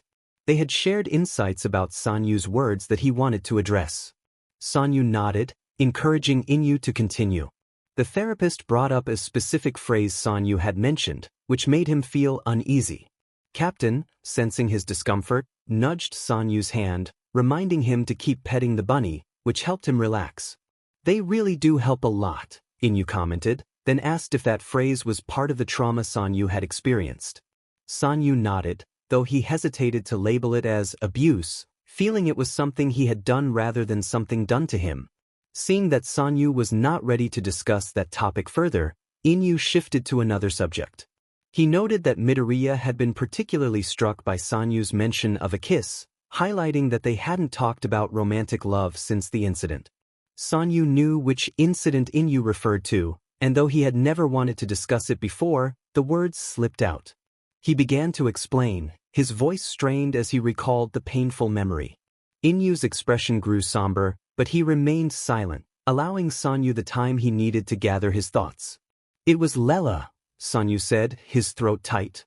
He explained how she had died protecting them outside the bunker when the government had found them. They had been the scapegoats, and if the freaks took the blame, the government could continue their actions without interruption. He paused, taking a shallow breath before continuing. He had absorbed a missile, but the pain had rendered him immobile. He struggled to remember the details, feeling overwhelmed by the memory of coughing up water as he fought to stay afloat. When he arrived, Lela had been bleeding from a gunshot wound. The impact of his landing had knocked everyone back, and he had lost control over his new powers. His eyes misted as he recalled the scene, the snow-stained red where she lay. She had always disliked the cold, having been born in Syria and raised in Virginia, where the weather was more temperate. Sanyu felt himself rambling, unable to stop as tears welled in his eyes. He remembered her smile as she looked up at him, how he had tried to lift her but ended up hurting her with his powers. She had asked him to kiss her, and the memory of that quiet request lingered in the air, heavy with emotion. Class 1A was gathered in their classroom when Bakugo and Todoroki arrived simultaneously. Kirishima, with a grin, noticed Bakugo's bandaged face and asked what had happened. Bakugo glared at him, telling him to be quiet. Mina then exclaimed dramatically about Todoroki's injuries, lamenting that they were ruining all the handsome faces in the class, but at least they still had Oyama. Sanyu, confused, turned to Mina and asked if he was handsome. Mina pretended to swoon at his uncertainty, which made Kaminari comment on how her makeup course must be exhausting. Todoroki agreed, mentioning that while it was challenging, it was going well. Sanyu looked at Todoroki, wondering what it was like to be the child of a pro hero, especially Endeavor. He found it difficult to separate Endeavor's fiery quirk from his own feelings about Clementine, but he noted that Kigo seemed to have a favorable opinion of Endeavor. Shiro shifted the conversation, asking how everyone's work-study was going. Ojirio inquired about Midoriya's experience working with All Might's former sidekick, but Midoriya appeared lost in thought, a state Sanyu recognized all too well since letting Eri go. With only 48 hours left, Sanyu felt tense, anticipating a mission. Quietly, he asked Midoriya if he was all right. Midoriya looked up and offered a weak smile, indicating he was not. Sanyu reassured him that they would save her. Midoriya nodded, his determination growing. Later that day, Midoriya managed to find All Might during his run. All Might called for him to slow down, and Midoriya skidded to a stop, breathless as he explained that Night Eye understood how One for All worked and wanted All Might to pass that knowledge to Togata instead of him. All Might turned slightly, making his expression hard to read. Midoriya pressed for an explanation, feeling overwhelmed by the situation and wanting to know everything as his successor. All Might admitted he hadn't thought sharing that information would help. However, if Midoriya felt it was necessary, he would share everything. He recounted how Night Eye became his sidekick, their years of collaboration, and his first battle with All for One. Suddenly, he paused, recalling an argument with Night Eye at the hospital. Night Eye had urged him to retire while he was still a legend and pass the mantle to someone else, insisting that he needed to step back for his own good. All Might realized Night Eye had seen something in his foresight, something that hinted at All Might's death. They had disagreed about his future, and Nizu had recommended Togata to him, but he had encountered Midoriya instead. The weight of the revelation that All Might might die hung heavily in the air. Midoriya, shocked, shouted about Night Eye's vision and how far into the future it extended. When All Might replied that it was 6 or 7 years, Midoriya's shock deepened as he realized that meant this year or the next. He expressed his desire for All Might to live, recalling the mentor's words from the sports festival. All Might embraced Midoriya, reassuring him that he was still there. Midoriya was taken aback but leaned into the comfort. All Might explained that he had made an agreement to find a new purpose in life and enjoy retirement, which included training Midoriya. He promised that even if the worst came to pass, Midoriya would not be alone. Curious, Midoriya asked if he would be left with Gran Torino or Sir Night-Eye, but All Might encouraged him to think younger. The realization struck Midoriya Oyama would be there to protect him. All Might confirmed that Oyama had promised to look after him, as he wanted to keep his distance from the battlefield. Japan narrowly avoided a crisis with a superpowered teen on the loose by announcing the mission's start time 3 hours before Sanyu's 48-hour limit expired.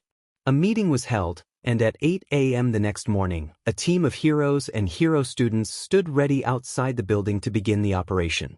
Just as Fat Gum finished briefing the last group, a Yakuza member burst out of the building, demanding to know what they were doing there.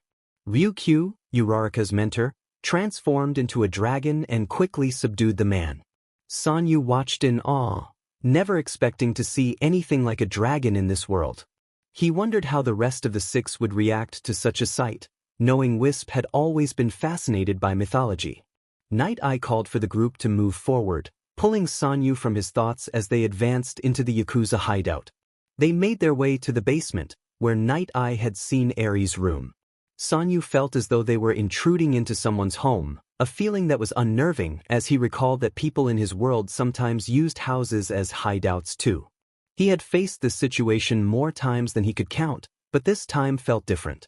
The villains below had more than just weapons. They possessed unique abilities. If their knowledge of Chisaki's quirk was accurate, they would have enough trouble with him alone. Being underground added to the tension, as the structure could easily become a trap. Despite the unease, Sanyu focused on his mission, rescuing Eri. That was his sole priority. When they finally reached the basement, they encountered a thick concrete wall sealing off the area. Mirio prepared to phase through it, but Sanyu raised his hand, signaling for everyone to step back. He channeled energy from his core into his hands, and his eyes began to glow white. With a swift motion, he directed his palms at the wall, watching it crumble to the ground. Kirishima and Midoriya stepped in to clear the debris as the entrance became accessible. Rocklock made a light-hearted comment about Night-Eye's choice of allies, to which the hero rolled his eyes but responded nonetheless, mentioning a trustworthy source. Mirio glanced back at Night-Eye with admiration, and Night-Eye's expression softened in return. Sanyu sensed that any previous disagreements between them had been resolved. With that, the heroes split up to search for Eri, and the mission began. It took some time for Sanyu to catch up to Mirio, but when he did, it seemed the older teen had already found what they were looking for. They faced Chisaki and Chronostasis, who was holding Eri in his arms. Mirio, panting from the effort, expressed his determination to help Eri, despite Chisaki's dismissive attitude. Chisaki, appearing bored, suggested that Eri didn't want saving. Mirio's resolve only strengthened in response. Chisaki's guard was down, prompting Mirio to make a move, but he stumbled against the wall. Sanyu reached out to help but lost his balance as well. A mocking laugh echoed from above, revealing one of the 8 bullets, with another descending from the ceiling. As Mirio attempted to phase through the ground, a wave of purple light halted him. The villain inquired about Mirio's quirk, to which he confidently replied, explaining his ability to slip through anything. He instructed Supernova to remain quiet, but Chisaki dismissed the need for secrecy, having already seen their faces. Suddenly, one of the villains fired at Mirio, who dodged effortlessly before turning his attention to Sanyu, who braced himself against the wall. It felt as if he were fighting under the influence of a sedative, recalling training sessions where he had to demonstrate his skills while impaired. Using his powers recklessly could lead to disaster in the confined space. Feeling a mix of disgust and determination, Sanyu responded to the villain's taunt about using Eri for his own benefit, firmly denying it. The villain shot at him, but Sanyu deflected the attack with a focused beam of light. Seizing the opportunity, Mirio regained his balance and launched an attack on the first villain, successfully subduing him. Sanyu took advantage of the distraction to fly past them, colliding with Chronostasis and rescuing Eri before she could hit the ground. Eri whispered a warning, expressing her fear for Sanyu's safety, but he reassured her, holding her close as if to protect her from vanishing. Mirio then charged at Chisaki, landing a solid blow that left the villain momentarily stunned. Mirio declared his intention to be Eri's hero, while Chisaki, recovering from the hit, coldly remarked on the destructive nature of Eri's quirk, claiming he was the only one capable of controlling her. Outraged, Mirio confronted Chisaki about his claims regarding Eri, but Chisaki remained detached, insisting he had no children. As he placed his hand on the ground, Sanyu tightened his grip on Eri and took to the air. Spikes erupted from the ground, altering the tunnel's layout dramatically. Sanyu called out for Mirio, who confirmed he was okay before turning back to face Chisaki. The villain continued to assert that Eri's quirk was too dangerous to be left uncontrolled, emphasizing that he was the only one who could keep her safe. Sanyu's mind replayed every word from the initial briefing. Chisaki's mindset mirrored that of the people behind the Six program, who believed that powers were dangerous and that those who possessed them needed to be controlled to prevent chaos. Sanyu soared through the air, delivering Eri into his allies' waiting arms. He landed with a force that cracked the ground beneath him and used his quirk to dismantle the spikes surrounding them. Chisaki appeared ready to summon more but hesitated. He instructed Chronostasis to shoot the arm holding Eri while he focused on Sanyu. Chronostasis, having recovered from Sanyu's earlier attack, nodded but seemed to struggle with his aim. Chisaki informed him that the bullets were designed to erase quirks, a gift from the very monster they were trying to protect. Sanyu interjected, asserting that Eri was not a monster before unleashing a burst of raw energy at Chisaki, sending him crashing into the wall. 2 more shots rang out as Sanyu glanced back, then unleashed another energy blast at Chisaki. Chronostasis cursed, realizing that Chisaki had concealed himself with his cape. Chisaki warned Chronostasis before propelling him upward with a piece of debris. Chronostasis fired again, but Mirio skillfully phased parts of his body to avoid the bullets. Mirio tore off his cape and wrapped Eri in it, phasing through the remaining spikes to confront Chisaki. As Mirio fought valiantly, Sanyu directed a beam of energy at Chronostasis, sending him crashing against the wall. Chisaki gritted his teeth, asserting his strength, but found himself overwhelmed. In a desperate move, he kicked his gun toward Chronostasis. Sanyu tracked the gun's trajectory, lunging to intercept it but arriving just a moment too late. Chisaki hesitated between targeting Mirio or Eri, ultimately choosing the child. Sanyu's eyes widened in horror as he witnessed Mirio leap in front of Eri. The shot rang out, and Sanyu poured every ounce of energy into reaching them, his body glowing as he collided with the ground, rolling painfully before coming to a stop against a spike. Mirio's expression was filled with dread as he realized what had happened. Sanyu awoke to a gentle light in the hospital room, feeling surprisingly normal. He instinctively asked how long he had been unconscious. Tao informed him it had been the rest of the day, and Recovery Girl's powers had healed him without the use of drags. As Sanyu surveyed the room, he noted the sun was setting, signaling the approach of evening. Tao took a seat beside Sanyu's bed, expressing concern about his reckless actions. Sanyu explained that the bullet was designed to erase quirks, and since he had none, it did not affect him. Tao, incredulous, pointed out the bullet wound Sanyu had sustained. Sanyu dismissed it, recalling that Tao had seen him in worse conditions. However, Tao's sudden sadness made him pause as he reminisced about their past experiences and how he had always disliked seeing Sanyu hurt. Tao suggested Sanyu consider a different path, perhaps as a baker, but Sanyu chuckled, claiming he would be terrible at it. Tao insisted he would excel at anything he attempted, and Sanyu realized that Tao truly understood him. He acknowledged that he had never been one to shy away from a fight. Suddenly, the door swung open, revealing Kigo, flustered and holding a patterned paper bag. He inquired about what Sanyu had told their teachers regarding Tao. Sanyu, confused, replied that he had said nothing as Tao was still a secret. Kigo sighed and took a seat, while Tao playfully tapped him and vanished, only to reappear with a puff of teal smoke, exclaiming that everyone believed they were dating. Sanyu nearly choked on his surprise, and Kigo shared that even Aizawa had commented on it. They pondered how to explain Tao's role as Sanyu's uncle from the other side of the portal. Kigo then placed the bag on the edge of the hospital bed, revealing that he had brought dinner, much better than hospital food. Sanyu asked about Bunny and Captain, and Tao reassured him that Miruko had checked on them. Sanyu noted that Captain needed his exercise and enjoyed munching on weeds in the green patch behind the building. Tao agreed that it was healthier for Captain to be outside. After they finished eating, Sanyu mentioned he needed to speak with someone, prompting curious glances from his friends, though they chose not to pry.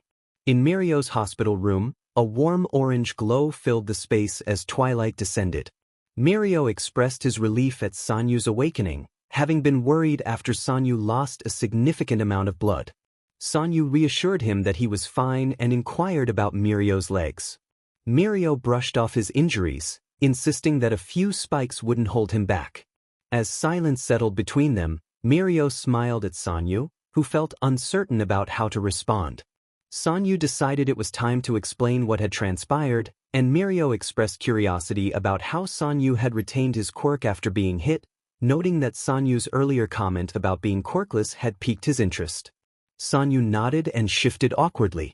He had done this once before, but that was with a group of people. It felt different with just Mirio in the room. As if on cue, there was a knock on the door. Sanyu walked over and opened it. Sir Night Eye stood there in a button-up shirt and combat-appropriate pants. His hair was slightly messy and he looked tired. Sanyu asked if All Might had told him anything, and Night Eye shook his head, explaining that he had tried to call but All Might had been with Midoriya all afternoon. Sanyu stepped aside, allowing Night Eye into the room. Mirio suggested they all sit down, sensing they would be there for a while. Sanyu took a deep breath and began to explain that he was not from this world. He shared what he had told his class about coming through the portal, his previous life, and that he had powers, not a quirk. He mentioned that he had helped All Might in the fight against All for One, but left out many details, such as the names of the six, that Tao was in this world, and how he had lost his leg. He also omitted his lack of knowledge about this world, particularly regarding homosexuality, not wanting them to know how his world treated people and how scared he had felt after everything Tao had gone through. A silence followed his revelation until Mirio broke it, expressing his fear when Sanyu had mentioned being shot before. He asked if he could touch Sanyu, his confidence wavering with nervousness.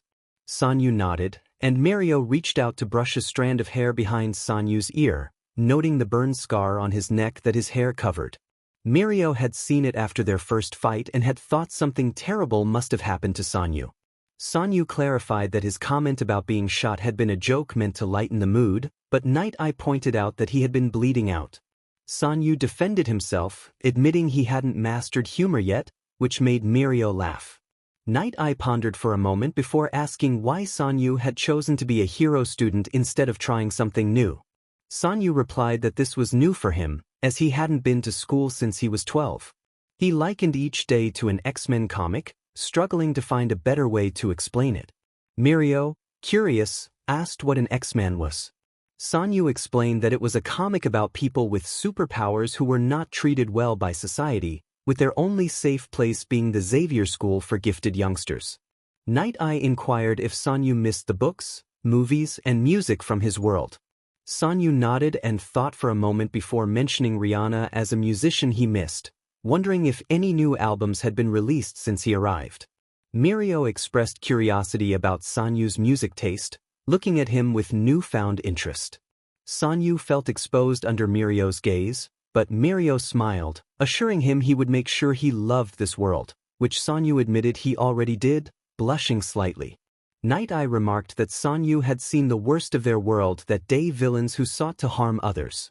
Sanyu began to explain that even someone like Chisaki, who seemed monstrous, was merely a pale imitation of the villains in his world, who had no powers. He realized during their fight that despite his fears and trauma, Chisaki lacked the same power and legal backing that the villains in his world had. Sanyu gazed out the window at the sunset, reflecting on the peace All Might had worked hard to create, realizing it was something worth protecting. As school resumed, it felt strange to return after such a fight, yet it was also reassuring. Life continued beyond the battles, a promise he could embrace. Mr. Aizawa addressed the class, stating that many challenges lay ahead, but they must overcome them, delivering an almost motivational speech. The teacher announced that the next goal was to plan for the cultural festival. The class immediately erupted with questions, but Aizawa simply zipped himself into his sleeping bag. Ida took this as his cue to step forward, with Yaoyorozu following closely behind. He declared that as Class 1A's representative, he would do his best to ensure everything ran smoothly. He encouraged anyone with suggestions to raise their hand, demonstrating his own enthusiasm. Sanyu reflected on the cultural festivals from his childhood, recalling how they were held every year around late October or early November, coinciding with his birthday. It was a time he enjoyed, even if his parents were often too busy to attend. Suddenly, he realized he was turning 16, having been in this world since spring. The thought shook him, and he felt as if Bunny would have him on the ground if she were there. Ida called on Kaminari first, who excitedly suggested a maid cafe, imagining all the girls in cute frilly skirts. Mineta, unable to contain himself, proposed something more outrageous, but before he could finish, Azui and Sanyu quickly tied him up and gagged him in the back of the classroom. There was a mutual understanding between them as they shared a brief moment of satisfaction. Uraraka suggested a machi shop, which Ida praised as a traditional idea. Kirishima proposed an arm wrestling tournament, while Hagakure called out for a fun house. Ida noted down the suggestions, impressed with the creativity. Sato suggested a crepe shop, and Ishido proposed a dance, both ideas receiving enthusiastic responses. Midoriya suggested a hero quiz, which fit perfectly with his character. Azui then suggested singing the frog song, which Ida found charming. Koda timidly proposed a petting zoo, which drew attention, and Sanyu quietly agreed, prompting Bakugu to question the practicality of using a psycho-Russian attack dog for the zoo. Kirishima had to drag Bakugu to the back of the class as he protested. Todoroki suggested handmade soba, while Bakugu shouted about a death match, and Tokoyami proposed a feast of the students of darkness, which elicited laughter. The board filled with ideas, and Yaoyorozu began eliminating the impractical or inappropriate suggestions, leaving some students disappointed. As the class buzzed with excitement, Sanyu felt a bit overwhelmed but was getting used to the energy. Midoriya made eye contact with him, silently checking if he was okay, and Sanyu nodded just as the bell rang. Aizawa warned them to finalize their plans by the next day or face a public lecture. Ida announced they would decide that evening, and Sanyu asked if he should come to the dorms. Yaoyorozu confirmed they would meet around dinner time to allow everyone to complete their homework. Later, Sanyu returned to the dorms with Captain nestled in his coat and Bunny happily by his side. The class excitedly discussed a concert featuring a band, a dance crew, and special effects. Ishido asked what part Sanyu wanted to play, and Jiro stepped in to suggest that drums were the backbone of a band. Kaminari recalled Bakugu's childhood music lessons, prompting Bakugu to deny it vehemently. Siro teased Bakugu about the difficulty of drums, which led Bakugu to grab the drumsticks and play a quick solo. Sanyu took a step back, concerned about the noise for Captain, but Koda volunteered to watch the bunnies, allowing Sanyu to hand Captain over. Hagakure squealed at the sight, and several classmates agreed, causing Sanyu to blush from the compliments. Ishido assigned Yaoyorozu to the keyboard, while Jiro claimed the bass, leaving the group to figure out guitars and vocals. Hagakure questioned the importance of singing, and Uraraka asked Jiro if she would sing. Jiro blushed and insisted she couldn't, but with encouragement, she took the microphone. Sanyu thought Jiro's singing was lovely and told her so, though she became embarrassed. As they continued planning, Kaminari and Mineta attempted to play guitar, but only Kaminari could reach the strings. Tokoyami quickly took over, and they moved forward with their preparations. Days later, the class was busy preparing for the cultural festival, and Sanyu marveled at the impressive organization. Being one of the few who could fly, he was assigned to the special effects crew. While he was excited about the opportunity, he felt a twinge of guilt for Eri, who would hardly see him or Midoriya during the event. Nevertheless, he was intrigued by the chance to use his powers creatively, a suggestion that had originally come from Midoriya. Apparently, Bakugu had the ability to create sparklers with his hands, producing harmless little sparks. This led Midoriya to suggest that Sanyu could also create small sparkles from his explosions if he just toned them down enough. After much effort, Sanyu believed he had finally figured out how to make his powers harmless. It seemed like a small achievement, but considering that his abilities usually caused harm and allowed him to fly, which could also be dangerous sparkles, felt like a dream come true. Kirishima called out to Sanyu, announcing that Togata had arrived to see him. Sanyu tilted his head in confusion but flew down from where he was rigging ropes in the rafters. The senior greeted him with a wide smile. Just as Sanyu was about to wave, his eyes landed on a familiar sight. Eri perked up and moved from her hiding spot behind Mirio to hold onto Sanyu's pant leg. The way she favored his left leg was heartwarming. Sanyu had always thought children would be scared of his appearance, but he had already been proven wrong by the playgroup ectoplasm had taken him to, so he shouldn't have been surprised. Mirio smiled at the pair, having become quite adept at recognizing when both Eri and Oyama were smiling, even without physical expressions.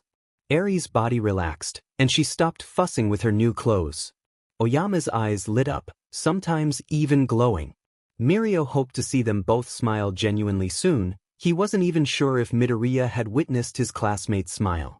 Knowing Sanyu's secret felt like looking at a different person. Mirio saw the junior he had fought and recommended to Night Eye, but he also wondered how many of those skills had been forced upon him.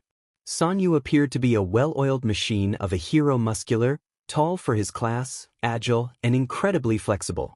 But Mirio knew he hadn't been born that way. It was something he had been molded into. He couldn't help but wonder if Sanyu enjoyed it or if all the extra training he did to maintain it had become a mere habit. Pushing aside his thoughts, Mirio smiled widely at the pair. He mentioned that Nizu had asked him to take Eri around UA so she could get accustomed to it before the festival. Sanyu nodded enthusiastically, setting down the box of effects he was holding. He took the headband out of his hair and put it back in, ensuring he caught all his bangs this time. The long hair suited him, and Sanyu loved it. It was the exact opposite of how it had been when he was a child and during his time in the Six, when he would buzz it off whenever it got too long. Now, it fell just past his shoulders. Though he didn't quite know how to manage it yet, he had all the time in the world to figure that out. The trio set off in search of interesting things to show Eri. Their first stop was the area where Mirio's class was setting up. Mirio explained that even though it was a weekend, everyone was working hard to prepare. Third-year students rushed around with boxes of streamers and posters. As they walked, Sanyu assumed he spotted a couple of Mirio's classmates. One of them joked about Mirio taking time off school for a kid, causing Eri to hide further behind Sanyu and Mirio's legs. Mirio smiled proudly at the playful banter. The student invited them to see their setup on the day of the event, handing each of them a flyer. Eri craned her neck to see it, and Sanyu handed her his. She whispered that she couldn't read the words, to which Sanyu offered to teach her. Eri nodded, and they continued outside. The outdoor areas were even more crowded than indoors. As they walked, a giant dragon head suddenly appeared. Tetsu from Class B stood there alongside Minoma, who greeted them with a loud and obnoxious tone, causing Eri to flinch. Midoriya checked on her, and she mumbled that she was all right, explaining that she thought it was someone who had fallen from the sky. The hero students smiled at her response. Minoma sneered, mentioning that he had heard Class 1A was doing a concert. He taunted them about Class B's performance being superior, looking them over and suggesting they prepare a handkerchief for when they would be sobbing about their inferiority. His laughter was cut short when one of his classmates hit him with a wooden stick, knocking him unconscious. The boy apologized, explaining that Kendo wasn't around to keep Minoma in check. Mirio turned to Eri with an apologetic smile, acknowledging that he had to show her some less pleasant aspects right away. He noted that every place had its negatives. Midoriya mentioned that Mr. Aizawa hadn't said anything about a beauty pageant. Mirio then recalled that Kendo was particularly excited about it this year. Curious, Midoriya asked who he was talking about. Mirio called out to Hado as they entered the dressing room. Hado floated in the air, excited to see them, especially Eri. Midoriya stammered about Hado's flashy quirk and looks, but Sanyu shot him a severe look, silencing his comments. He wondered how Hato had managed to be the runner-up despite everything. Hato excitedly shared that there was a girl from the support class who won every year, expressing her frustration at losing to her. Amajiki mentioned that it was Nijire's last chance as a third-year student and noted how daunting it was to think about performing in front of so many people. Eri looked at him with confusion but chose not to comment, her eyes sparkling with excitement as Sanyu tilted his head, curious about her interests. Kigo and Tao believed he had picked up that habit from Bunny. Hato eagerly suggested that Eri try getting her hair done, praising Yuyu's skills and assuring her it would look beautiful. Eri appeared hopeful yet nervous, prompting Sanyu to offer to go first to help ease her anxiety. He remembered how Kigo had supported him in similar situations, and Eri nodded in agreement. Sanyu was soon seated in a chair, surprised by how the outing was unfolding. Within minutes, Yuyu finished styling Sanyu's hair, braiding a sky-blue ribbon into it and tying a bow at the end. Hato complimented him, saying he would win any beauty contest for guys and bombarded him with questions about his hair care routine. Sanyu glanced at Eri through the mirror, asking if she wanted to try next. With determination, Eri agreed, and Mirio encouraged her, recognizing her bravery. The trio exchanged glances, feeling a sense of progress. Midoriya suggested checking out the support courses projects next, but Sanyu shook his head, causing Mirio to look concerned. Sanyu explained that during his last visit, a girl with pink hair had tried to take his leg, which made Midoriya laugh, knowing exactly who he meant. Later, the group gathered in the cafeteria for lunch, where Eri sported 2 braids adorned with bright red ribbons. Midoriya asked her how she felt about everything, to which Eri admitted she was still getting used to it. She observed that everyone was working hard to create beautiful and exciting things, expressing her eagerness to see the results. Mirio and Midoriya exchanged proud smiles, and Sanyu felt his expression soften, wishing he could be more open with his feelings. He often struggled with the attention of so many eyes, but he hoped Eri could sense his support. Nizu, the principal, chimed in, explaining that feeling excited was a good thing, especially during a challenging year for heroes and UA. He emphasized the importance of being a shining example of hope, peace, and strength. The group listened attentively as Midnight detailed the new security measures, which were strict but essential for everyone's safety. Sanyu hoped everything would proceed smoothly. As the day progressed, Sanyu reflected on his height, now at 5 feet 9 inches, and how he had grown throughout the story. He recalled previous comments from Kigo and Tao about his height and noted that he was now among the taller students in his class. Despite the challenges of keeping track of details as an author, he found joy in the character development and the story's progression. Sanyu had arrived at UA early that morning, contemplating whether to stay overnight in the dorms. Ultimately, he decided it was better to relax at home with Captain and Bunny to avoid feeling anxious before his performance. Captain was still at home with his uncles, who would arrive later. Bunny was out on loan today. After encountering Monoma and witnessing Eri's startled flinch, it became clear that having another pair of eyes on her would be beneficial. Perhaps a dog trained to assist someone with PTSD would help. So, Bunny had been dropped off at the hospital with Mirio and Eri and would be arriving shortly. Earlier that day, Sanyu had faced a challenge while getting ready. The clown outfits they were supposed to wear were met with refusal from most of the class.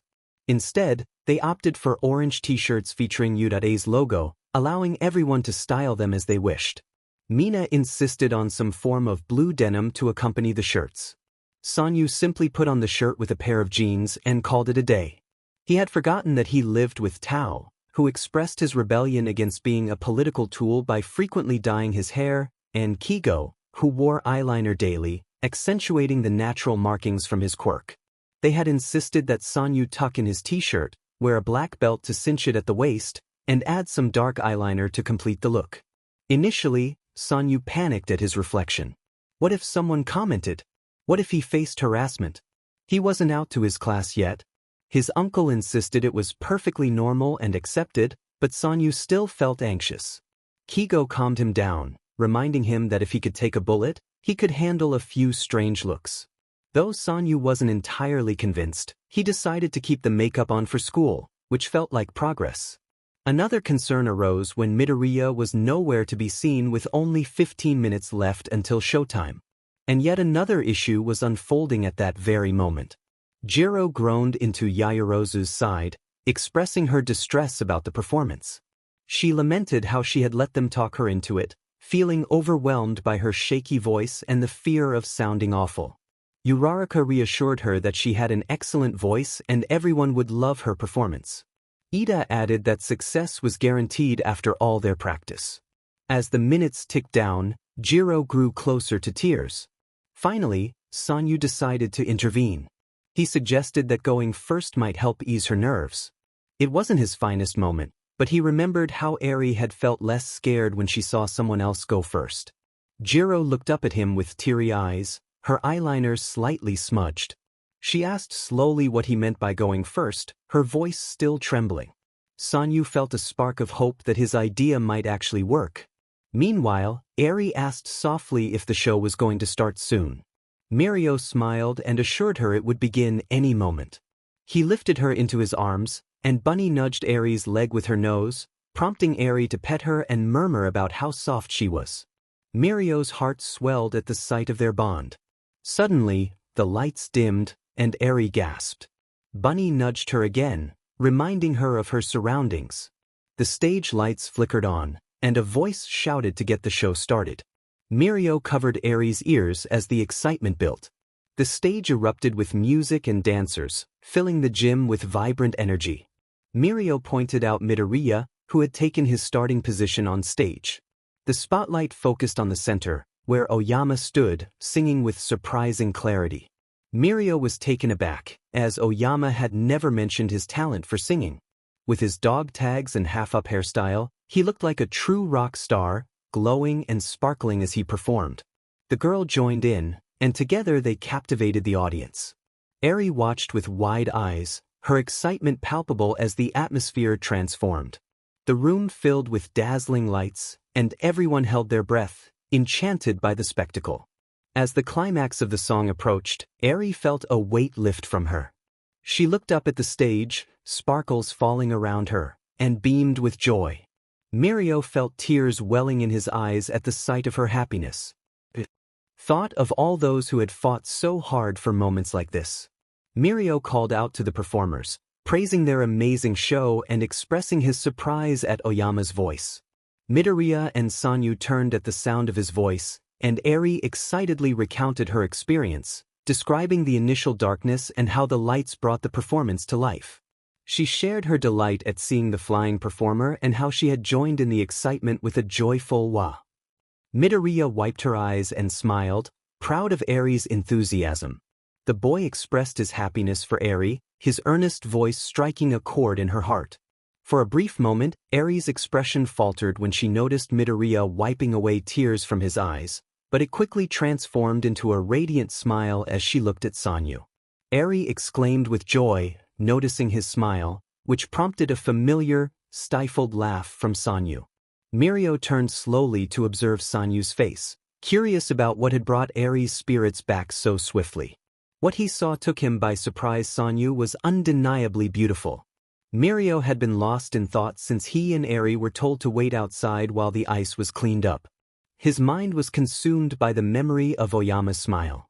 Witnessing both Oyama and Eri smile together for the first time had left him in a daze. He couldn't help but admire how Oyama's hair framed his face perfectly, the strands that escaped the bun adding to his charm. Mirio had always found Oyama attractive, but that smile had pushed his feelings to a new level, transforming admiration into something deeper. His thoughts were a jumble, and when Midoriya called out to him, he tried to maintain his composure.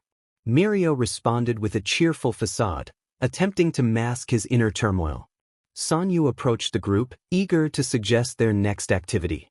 Mineta interrupted, excitedly announcing that the beauty contest was about to start. Sanyu shot him a glare, knowing Mineta's intentions were less than honorable.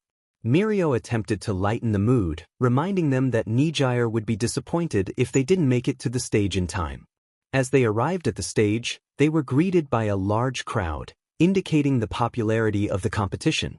The talent portion began quickly, showcasing a student from Class 1B who impressively broke through 4 wooden planks with a single strike. Sanyu was genuinely impressed by her performance. Next up was Kenranzaki Bibamai, the previous champion, who presented a striking act with a massive gold-faced robot. Eri, perched on Sanyu's shoulders, questioned the nature of the performance, while Mirio offered a sheepish smile in response. The crowd erupted in cheers as Heido Nijire gracefully descended onto the stage. With her quirk, she lifted off the ground, captivating the audience with her aerial dance. Amajiki commented on the nature of the crowd, and Nijire concluded her performance in the center of a golden rose created by her quirk. The announcer encouraged everyone to vote for their favorite performances. Once the crowd began to disperse, Midoriya suggested they explore the festival for fun activities. Eri's eyes lit up at the mention of games, and Mirio explained that the business students organized them for enjoyment rather than profit. The group decided to head to the games area. Sanyu had never been particularly competitive, but that changed when they encountered Monoma again. Eri's attention was drawn to a large calico cat plushie, and though she hesitated to ask for it, her friends noticed her interest. Monoma, noticing Midoriya's gaze at the plushie, taunted them about winning it for Class B. Determined to get the plushie for Eri, Midoriya turned to Mirio and Sanyu, who quickly agreed to help. They discussed who would be best suited for the shooting game, and as soon as Sanyu heard the mention of it, he confidently walked up to the stall and picked up a gun, ready to take on the challenge. He tested the weight in his hand for a moment. Monoma teased Sanyu, questioning whether it was a bit arrogant for a transfer student to challenge someone who had earned their place at UA. However, he was interrupted by the sound of a shot ringing out from Sanyu's gun, followed by 2 more in quick succession. When Sanyu attempted to shoot again, he discovered the gun was empty, realizing he only had 3 chances. Each shot found its mark at the center of the farthest target. Sanyu looked Monoma up and down, hoping his expression conveyed disapproval. Midoriya, with a knowing smile, remarked on Sanyu's skill, asking if that was something he had learned before coming to UA. Sanyu admitted he was never the best at it, feeling slightly embarrassed by the small crowd that had gathered around them. Mirio, shocked, questioned who the best was if Sanyu was already that good. Sanyu replied with admiration for Ling Tao, a sniper known for his saying about never missing when one could see the future. Just then, a voice called out, asking if someone had mentioned his name and an old catchphrase. Sanyu turned around and smiled, while Mirio felt his heart skip a beat. One of Japan's top heroes, a man with purple hair, approached them. Hawks praised Sanyu for his performance, pulling him into a hug and joking about not knowing he would be singing. Sanyu, blushing faintly, explained he hadn't known either. The purple-haired man, presumably Tao, interjected, taking Sanyu from Hawks and revealing he was Sanyu's uncle. After a brief conversation, Hawks and Tao wandered off to explore the festival. Midoriya, still coming down from the excitement of meeting Hawks, asked if Tao was a member of the 6 and supposed to be in Sanyu's world. Sanyu nodded but then froze, realizing he had just revealed Tao to them. He insisted they had seen nothing, prompting laughter from Mirio at the absurdity of the situation as a student behind the stall handed Sanyu a giant cat. Eri, oblivious to the whole story, asked about Sanyu's world. He awkwardly explained that he wasn't really from around there, laughing a bit at himself. Sanyu often stifled his laugh, finding it embarrassing, though Mirio adored it. To him, it was a delightful sound, and he would tell 100 dad jokes just to hear it. Sanyu handed the giant cat to a beaming Eri, who buried her face in its soft fur, causing a fond smile to spread across his face. At the end of the day, Midoriya rejoined them after disappearing for a bit, surprising everyone with a candy apple he had produced from behind his back. Mirio expressed shock at the treat, having not found any for sale. Midoriya explained that he had checked the program and, not seeing anyone selling them, had bought the ingredients and gotten help from Sato. Eri took a bite of the massive apple and exclaimed that it was even sweeter, making everyone smile at her adorableness. Midoriya assured Eri they would see her again soon as she walked over to Aizawa to go home, petting Bunny goodbye. Mirio began to comment on their successful day, but Sanyu interrupted, suggesting they could call him by his name since they knew each other well enough. Midoriya happily agreed to be called Izuku, while Mirio noted that there was no change there since he already called him Mirio. Mirio decided to put his feelings aside for now and simply enjoy the moment. As they walked along the trail, Toshinori took a deep breath and mentioned that they would soon be announcing the next #1 hero. Sanyu nodded, keeping pace with the taller man, while Bunny jogged at his side. Toshinori pondered how Endeavor would handle the pressure, speculating that it could be disastrous, especially for Todoroki Enji, but he felt Endeavor would rise to the occasion. Sanyu, ever the pessimist, questioned what would happen if he didn't, suggesting that everything Toshinori had built could be destroyed. Toshinori reassured him that just as Rome was not built in a day, peace could not be destroyed in a day either, nor could the human spirit. He added that Hawks would be the #2 hero and would have Endeavor's back. Sanyu insisted that Hawks should be the #1 hero, believing he was perfect for the job. Toshinori laughed, pointing out that Sanyu was biased and that Endeavor had been in the game much longer. Sanyu countered that he had only been a hero for 3 years and believed that if he could do it, Kigo could too. Toshinori joked that Sanyu should understand that not everyone was like him, but he believed Endeavor would become his own kind of symbol of peace. Sanyu simply stated that he had never been the symbol of peace, recalling how All for One had called him the symbol of war, a weapon for countries that signed the superhuman treaty to dominate those that didn't. Toshinori offered a sad smile, insisting that Sanyu would find that wasn't true. They decided to head back, turning around to walk back to the 1A dorms. Sanyu was surprised that All Might had lasted this long on their walk, considering he was still recovering from his battle with All for One and his previous injuries. Still, he acknowledged that Toshinori was as fit as possible given the circumstances. He was still the former #1. They reached the 1A alliance quickly. Sanyu stopped in front of the door and opened it, expecting to see just a few people scattered around the common room as usual. Suddenly, everyone jumped out from behind the couches, shouting in unison. Sanyu stumbled back in shock as confetti poppers went off, coating him in gold and red bits of paper. Kigo emerged from behind a cabinet, the only hiding spot big enough for his wings, and greeted Sanyu with a big hug, celebrating his sweet Tao joined in, draping a cheesy Captain America hoodie over Sanyu's shoulders. Confused, Sanyu looked around and realized everyone else was dressed in costumes. It was a combined Halloween and birthday party, and he supposed the hoodie was meant to be his costume. Sanyu was overwhelmed with emotion, unable to articulate his surprise. Tao explained that they had been planning this for a while and had enlisted All Might to distract Sanyu long enough to set everything up. They urged him to hurry as there was cake and Halloween candy, reminiscent of a past birthday celebration in Queens. That thought struck Sanyu deeply, realizing how young he had been when he first became a hero, still able to enjoy trick-or-treating. But he quickly pushed that thought aside as Sato brought out an impressive cake, adorned with 16 candles and a bright red-bottom tier. The group began singing, and Sanyu patiently waited for the candles to burn down before blowing them out after 2 tries. With most of the lights still on, Sanyu understood why when Eri ran up to hug his leg, expressing her excitement. Her hair was styled in adorable pigtails, and she was thrilled to celebrate with him. Aizawa explained that Eri now lived at UA to help her recover, and he would be taking care of her. Mirio appeared, smiling widely and wishing Sanyu a happy birthday, marking his first celebration in this world. Sanyu felt a wave of relief that he had shared his truth with his class. This birthday was a significant milestone for him, and he felt surprisingly light and happy, despite the weight of his past. Tao announced that they would cut the cake after presents, and everyone settled around the couches. Sanyu was bewildered by the idea of presents, feeling it might be too much for him. Tao reassured him that there was just one gift, producing a tough-looking black fabric case and placing it in front of Sanyu. He opened it to reveal a stunning metal shield.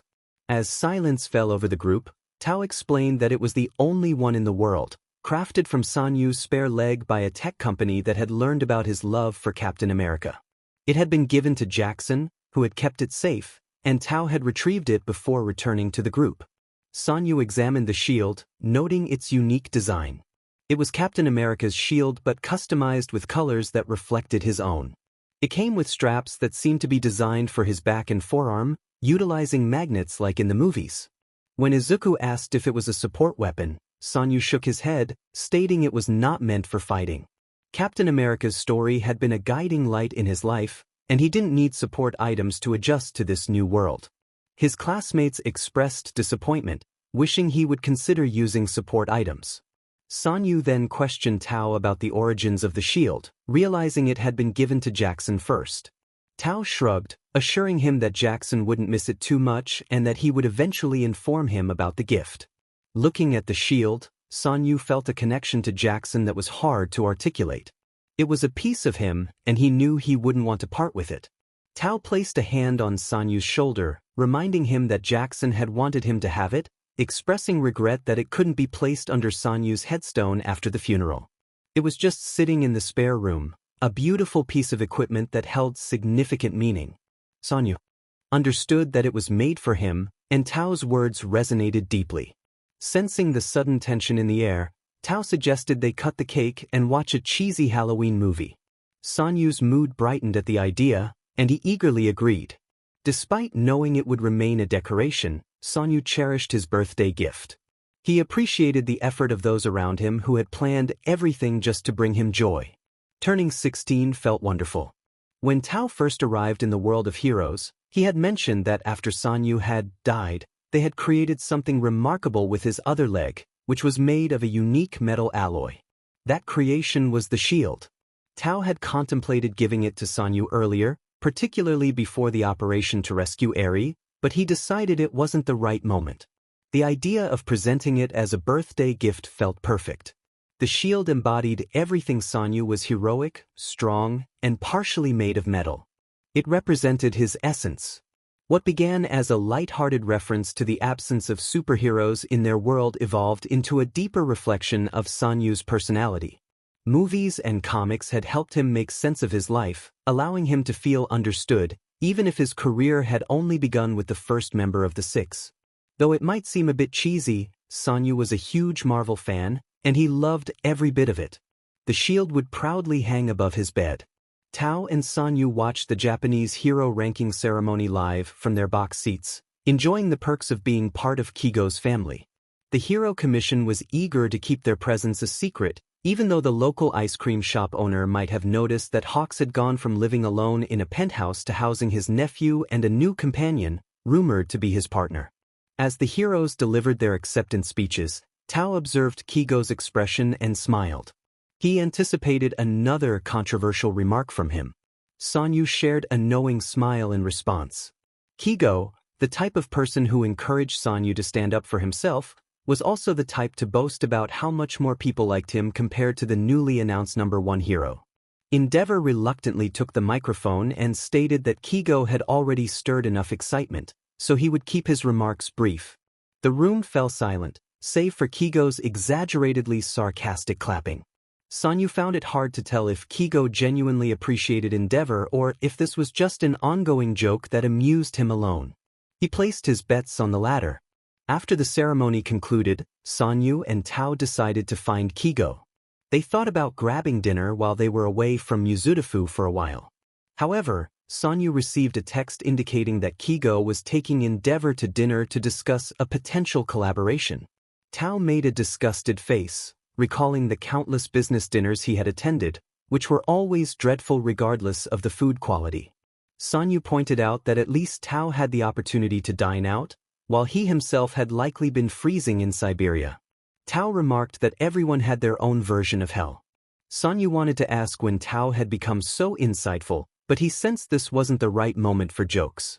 They had endured a lot together, and while there were many embarrassing moments to laugh about, they had also been involved in situations where lives were at stake. Tao suggested they grab dinner themselves, proposing that he would find out where Kigo was dining so they could meet him afterward. Sanyu agreed, and they made their way to the staircase. As they exited the Italian restaurant, something struck one of the nearby skyscrapers, sending a plume of smoke into the air. Sanyu immediately recognized the location. They exchanged glances, silently agreeing on their next steps.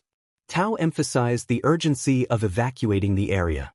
Sanyu noted that Tao's powers would help locate people in need once he made contact with one.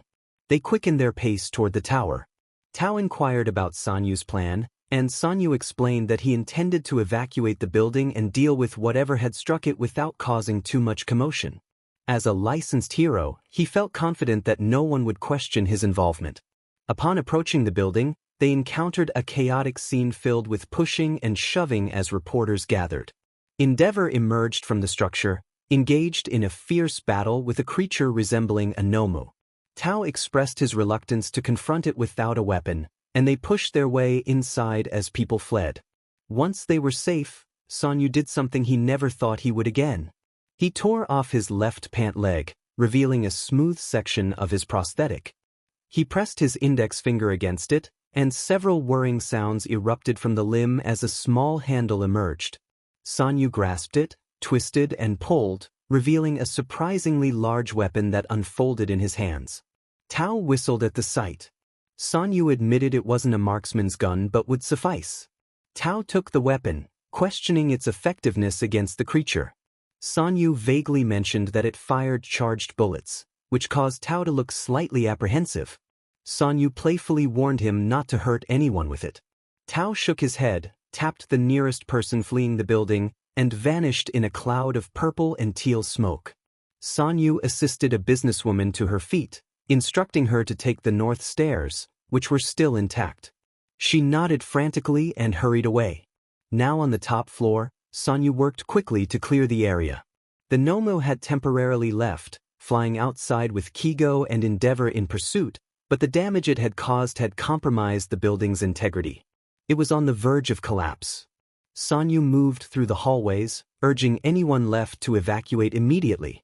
He shouted that the building was about to fall, prompting 2 more individuals to make their way to safety. Some screens were still operational, displaying news footage of the chaos outside. A reporter struggled to maintain her composure as she described the situation as a world without a symbol of hope. Suddenly, Tao reappeared beside Sanyu, informing him that the building was clear but they had only 2 minutes to get the remaining people off the street before it fell. Sanyu agreed they needed to leave immediately. Tao nodded and tapped Sanyu, likely transporting them to someone he had recently encountered. Sanyu decided to break the nearest window and fly out, relying on the protocols he had established for emergencies like this. In normal situations without heroes, people in Sanyu's world would rely on local law enforcement, but both heroes and police were completely absent. When Sanyu or someone else was present, they became the default leader. The boy questioned whether he could still take on that role. Without the scripting, could he truly command so many people? As just a hero student, did he even have the right? Tao's voice echoed in his mind, reminding him that he had seen things that were not pretty, along with the reporter's words about a world without a symbol. He realized he would have to be that symbol, even if just for today. Flying down to the ground, he chose a tall, damaged truck to land on, making enough noise to capture the crowd's attention. He called out for everyone to head to the train station, his body still glowing from the energy required to fly. He felt the energy close to his skin and urged the crowd to avoid pushing or shoving. If anyone found a child, they were to take them with them and present them to the help desk inside the station. The crowd responded well to his orders, and the atmosphere calmed somewhat. There was less screaming, and he hoped no children would be trampled or left outside where they could be hurt. Endeavor and the monster collided once more, causing the top half of the tower to shatter. The number 1 hero then employed a string-like move to dismantle the upper part of the building in an attempt to defeat the monster. Sanyu quickly flew back up to assist. Kigo's feathers caught the heavier debris, and Sanyu helped by blasting the remaining rubble into dust. Kigo, focused on the battle, warned Sanyu that he shouldn't be there. Sanyu simply stated that he was there to help, mentioning that the buildings were clear and that Tao was assisting in getting people off the streets and underground. He also noted that the media was still trying to cover the situation from the sky, so they needed to be cautious. The monster took that moment to unleash half-formed Nomu everywhere. Kigo expressed frustration and asked if Sanyu and the other hero could assist those on the ground. Sanyu responded with a saying from his world, which Kigo found confusing but accepted as a yes, before flying off to continue the fight. On the ground, panic escalated among those who had not yet made it underground. They huddled together with the media, pushing and shoving without making progress. Two pro-heroes stood at the front, launching attacks at two Nomu to no avail. Sanyu chose not to land but instead blasted them from behind, feeling that he could not bring himself to kill. It felt wrong to him, and he wanted no more blood on his hands. However, he was willing to incapacitate them, prioritizing human life above all else. That was something he appreciated about this world. Human life was always the priority, unlike in his old world where the mission came first. One of the heroes shouted for everyone to get back, insisting it was no place for kids, as the Nomu he hit let out a pained groan. Sanyu asserted his status as a UA student with a provisional license. The hero argued that Sanyu was not dressed for a fight, but he noticed Sanyu's prosthetic, which made him more cautious. Sanyu insisted that it didn't matter, the people needed help. He blasted the Nomu again, cursing the fact that he hadn't brought his gloves. He was currently using explosions, but it wasn't enough. He needed more powerful blasts, yet that risked damaging his body. Without his containment suit, he was the only barrier between the city and the immense power stored within him. A reporter announced that Endeavor appeared to be severely injured, prompting Sanyu to take a risk. He called for everyone to get back, despite the other hero urging him to stand down. Sanyu insisted that he needed to eliminate the Nomu and urged everyone to step back.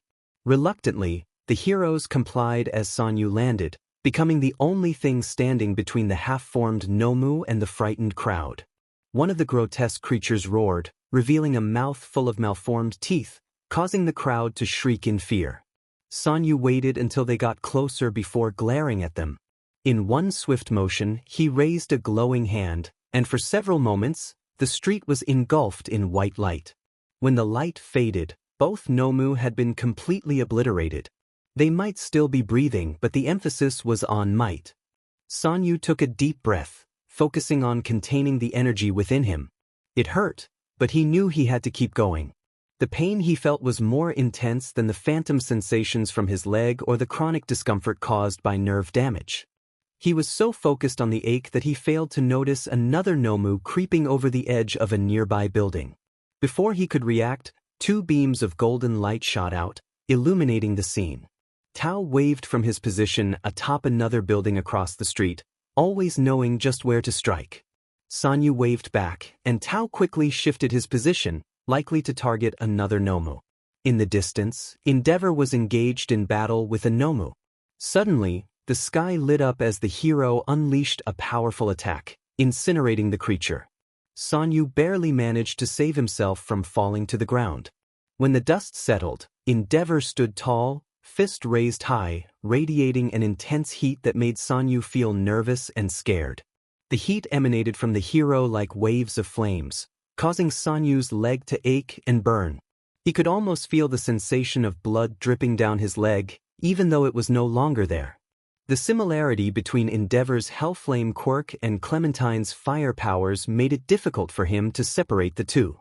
Thankfully, Tao and the other heroes were handling the remaining Nomu, allowing Sanyu to focus on the evacuation.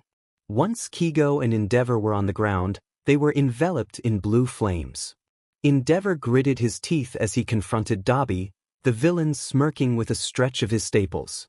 Dabi sarcastically questioned whether they wanted to talk, and Kigo prepared for a fight.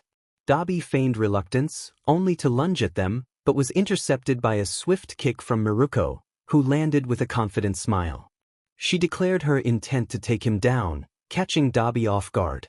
He acknowledged her presence before turning to Endeavor, congratulating him and expressing a desire to face him again. With that, black goop erupted from Dabi's mouth, vanishing along with his body and the Nomu. Sanyu called out to Kigo, who looked up to see the teen rushing toward him, with Tao close behind. His heart sank at their appearance. Both had been impeccably dressed for the ceremony earlier, but now Sanyu's left pant leg was nearly incinerated, and his right was torn.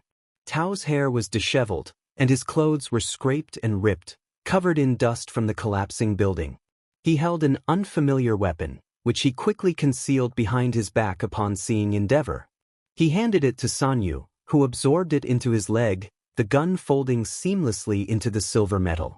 Kigo immediately dropped his pro-hero persona, concern etched on his face as he asked if they were okay.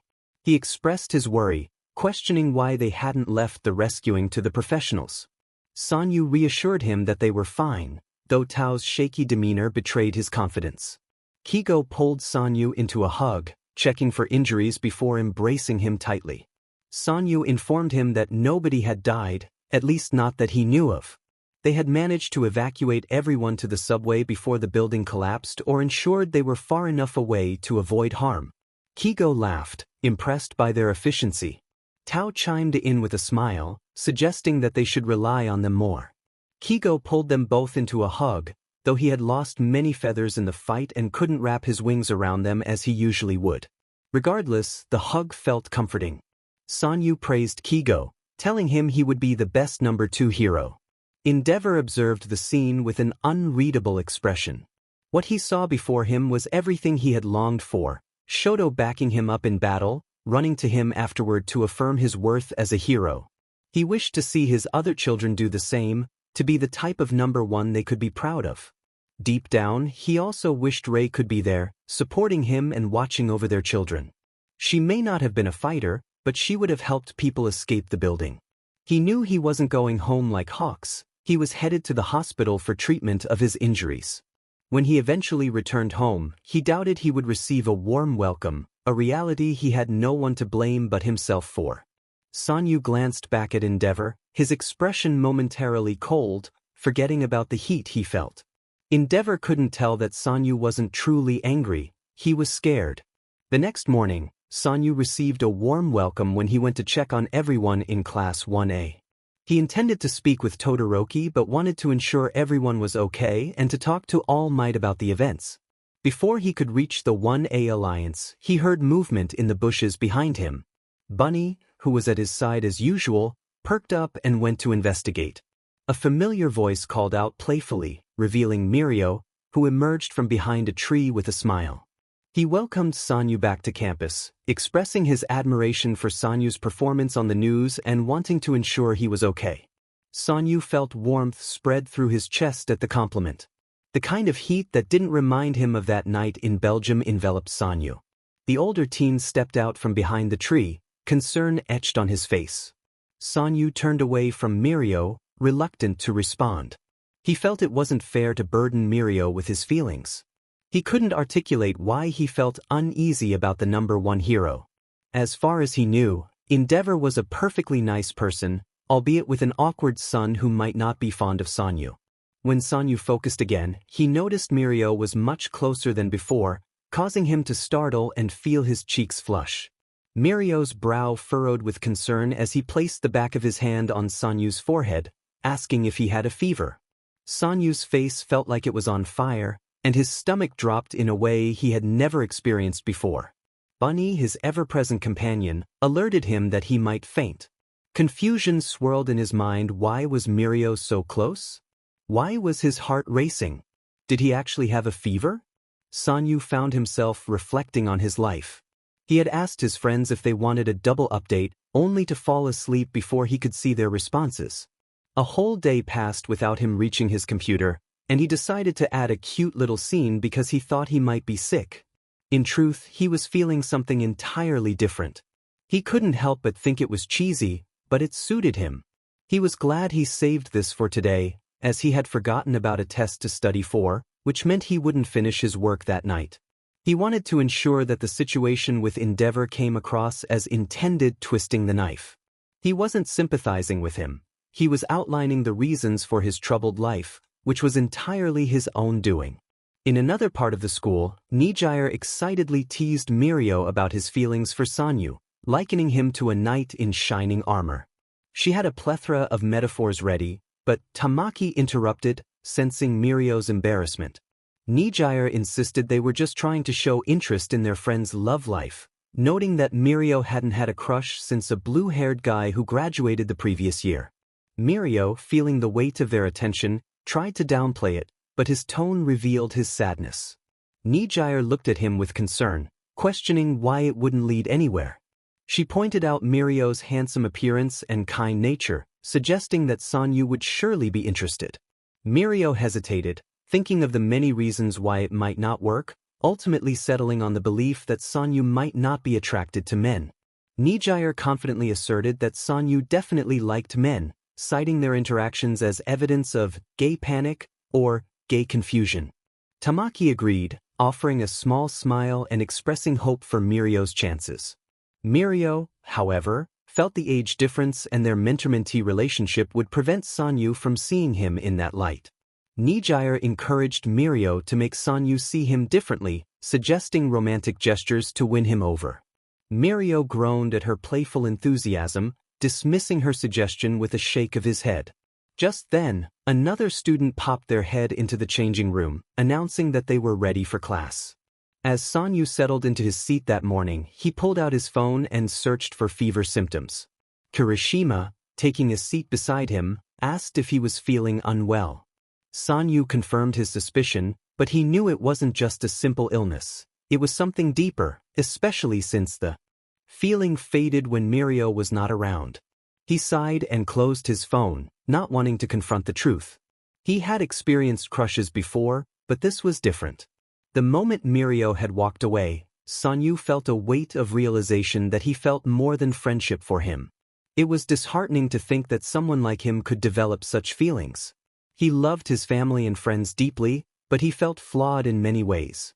He had been working with Inu to understand himself better, and he was slowly learning that his feelings for people outside of his previous norms weren't wrong. Yet, when he tried to face his nightmares, he accidentally damaged his dresser with a misfired blast from his powers. The memories of trainers haunted him, leaving him shaky and on edge throughout the day. People might compliment his appearance, but they didn't see the scars beneath his uniform or understand the pain he sometimes endured. If they knew the truth, they might not find him appealing at all. At times, he felt like a soldier returning from battle, worn and scarred, no longer the bright-eyed person he once was. Perhaps someone could have loved the boy who left for school that day, but no one could see beauty in the remnants of the person who had come back. Suddenly, his thoughts were interrupted by blaring alarms and flashing red lights announcing an emergency drill in progress. Yue requested the presence of Class 1A, and Nizu's voice echoed over the PA system. Suitcases containing their hero suits emerged from the wall. The class sprang into action, grabbing their suits and quickly changing. Ida urged everyone to act swiftly, instructing them to dress and organize themselves. Sanyu soared into the air, surveying the area. From the top of one of the buildings, Jiro called out that someone was in the river. Without hesitation, Sanyu took action. He instructed Azui to follow him on the ground, and she saluted before climbing into the cart Ida was pulling. The river was designed to look as realistic as possible, just like the rest of Yue's training ground. As Sanyu locked eyes with the river, he became acutely aware of a fear he had forgotten: his fear of water. He was also afraid of fire and the cold. If he feared heights, he would have the complete set. However, there was an exception to his fears. The person in the water was Mirio, and everything changed. They must have enlisted some third years to assist with the drill, possibly even the big three. They would be challenging enough to handle without the rest of their class. Sanyu flew closer until Mirio noticed him. Mirio greeted him and asked if he felt like saving a civilian that day. Sanyu's mind raced. He wanted to joke with Mirio and pull him out, but he also wanted to wait for orders and avoid the water. Mirio interrupted his thoughts, holding up a fistful of colorful seaweed and asking if he wanted to hold his hand. Sanyu tilted his head but obediently extended his hand. Mirio took Sanyu's hand and gently lowered it until it touched the water, asking if that was okay. Sanyu nodded and surprisingly reached out with his other hand to touch the water, creating elegant ripples. Mirio thought Sanyu looked beautiful in that moment, trying to overcome his fear. As Sanyu looked down at Mirio, he suddenly felt embarrassed and remarked that he should save him from drowning.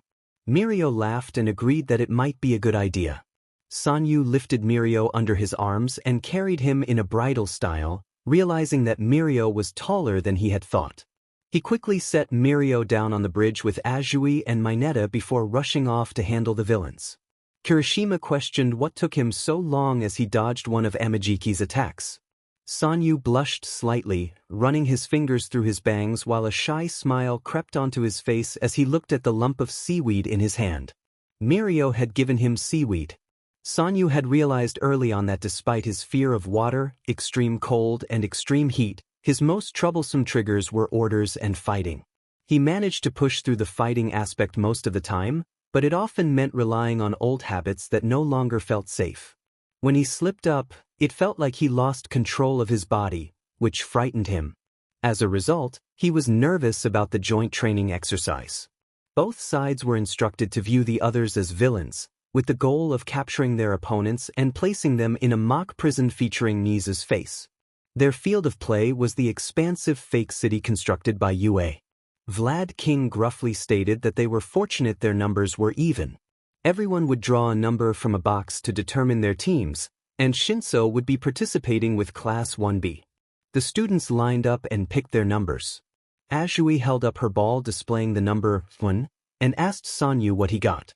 He revealed his own ball, which showed a large 5. Midoriya smiled, noting they were in the same group. Sanyu returned a half-smile. Kaminari commented that Class 1B didn't stand a chance against both of them. Monoma smirked, claiming they were evenly matched and that Sanyu and Shinso lacked experience as heroes, which would serve as equal handicaps. He sneered at Sanyu, questioning why he wasn't wearing a winter version of his costume. Sanyu glanced at himself, noting he was in his hero suit with his jacket undone. Monoma, dressed in a magician's costume, seemed to be the one out of place. Sanyu's suit had a built-in heater and cooling unit, so he couldn't understand Monoma's comments. Class 1A exchanged awkward glances, knowing Monoma's tendency to make such remarks. To him, Sanyu had only joined Class 1A a few months ago under suspicious circumstances. It probably appeared that he had gained admission through a recommendation that the school couldn't ignore. However, knowing the truth made things awkward. If Sanyu had even a hint of Bakuga's attitude, he would have confronted Monoma the moment the exercise started. Unfortunately, Sanyu remained indifferent, standing there without a care for what the blonde had to say. Yanagi stated simply that Midoriya was their top priority. The shorter, bluish-white-haired teen in the robot suit agreed, suggesting that using the other team's strategy would work well for them. Close combat wasn't their strong suit, but if they could keep their distance, victory was within reach. Monoma declared with a smirk that they would use Shinso's power combined with his own to control Midoriya's mind, making the rest of the team easy targets. They outnumbered them. Shinso felt uncertain.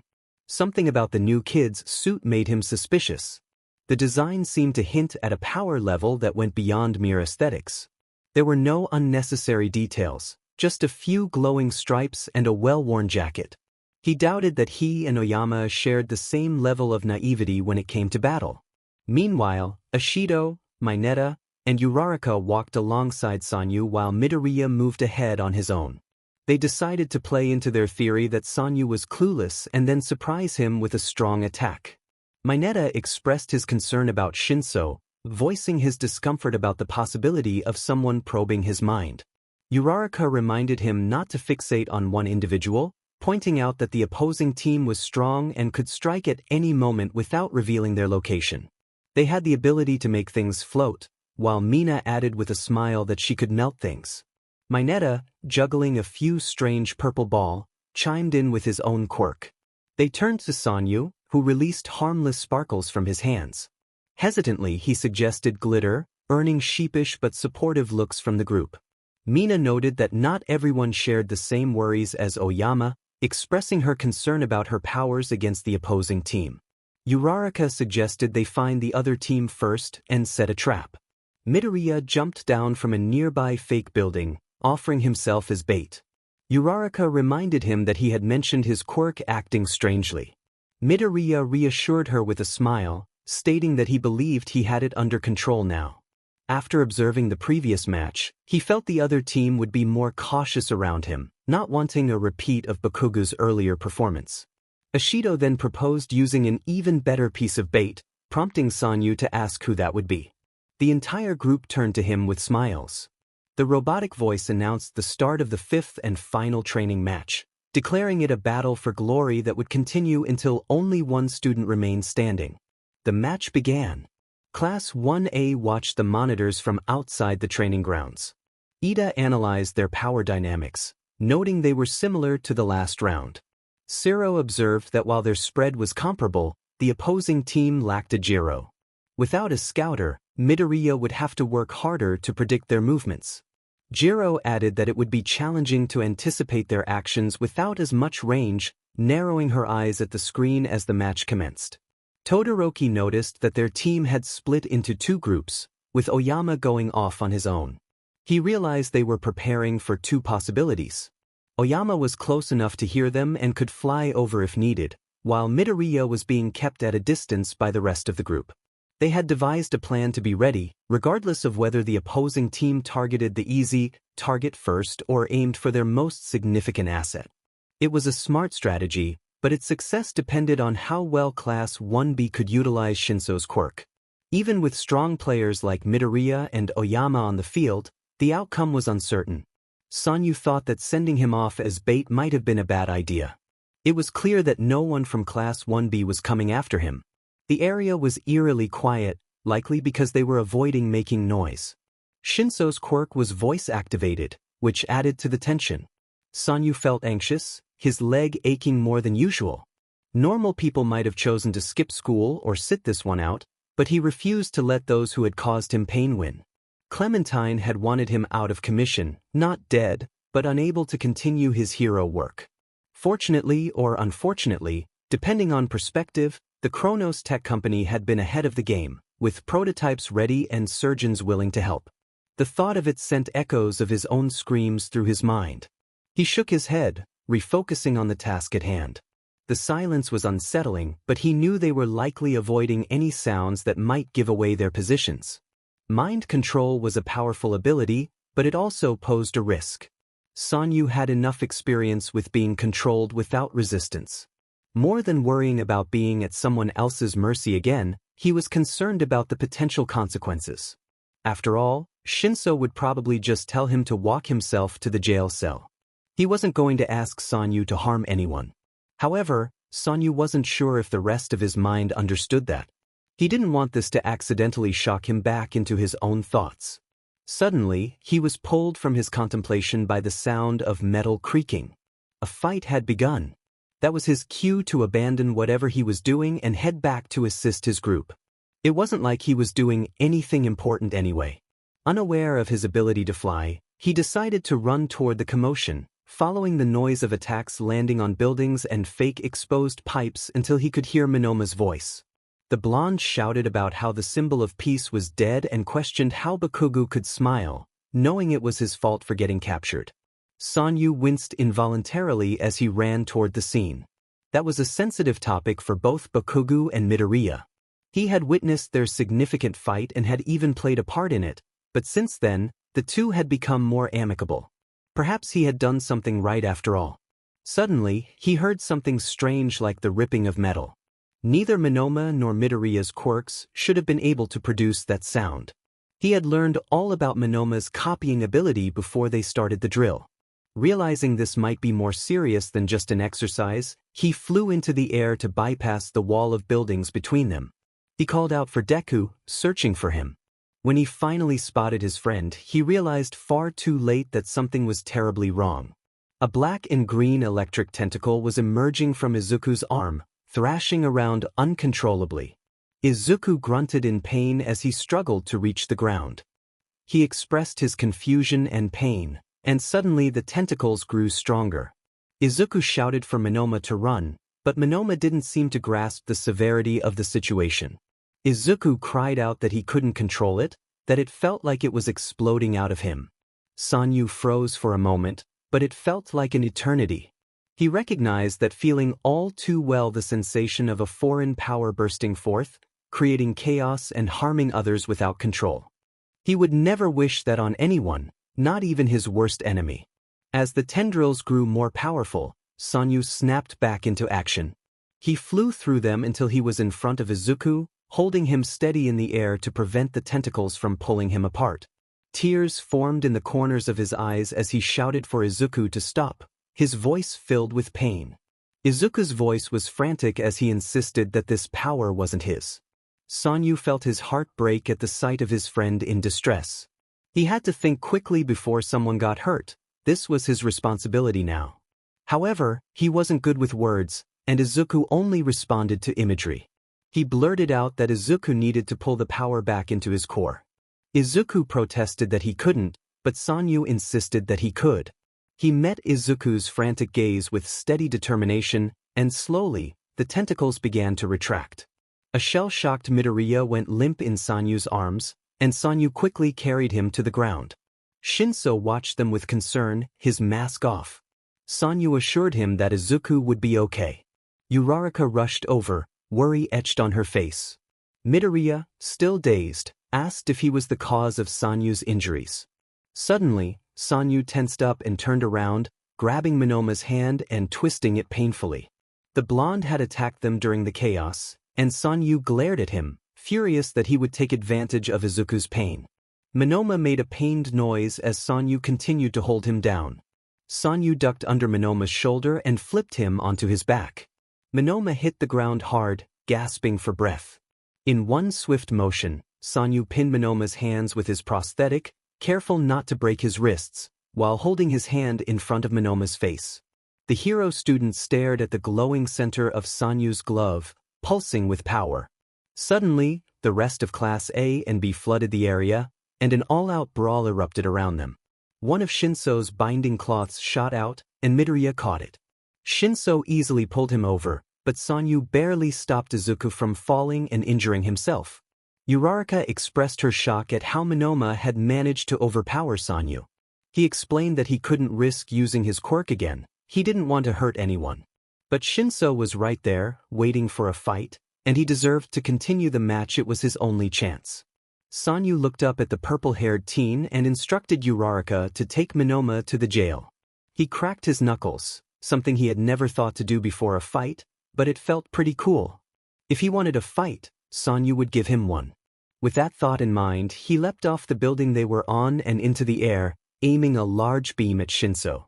The boy's captured weapon shot out, tangling itself around Sanyu's legs. Without hesitation, Sanyu blasted the right one off but was too late to stop Shinso from pulling the left one back. Realizing quickly that Shinso was trying to slam him into the wall, Sanyu decided to toy with the hero hopeful a little. He drained all the energy from his prosthetic, allowing the cloth to slam against the wall. Of course, it didn't even dent it. The special alloy was far stronger than concrete. Shinso began to express his frustration, but Sanyu was already in his face, shooting beams powerful enough to bruise. Shinso dodged once or twice but was hit in the shoulder, staggering back slightly yet holding his ground. The purple-haired teen pulled his mask back up over his face, and Sanyu immediately went on guard, listening for anything unusual. Shinso questioned Sanyu's presence, noting that he was no hero transfer student. Unlike others, Sanyu wasn't much of a talker and had no desire to say a single word. Suddenly, something struck Uraraka, who had just returned to the battlefield, a hit from earlier. Monoma didn't have brainwashing, he had double impact. Sanyu abandoned the fight with Shinso, realizing he needed to deal with the oversized projectiles. Right before Yanagi could unleash another storm of them on Mina, Sanyu shot a massive ray, dissolving the projectiles.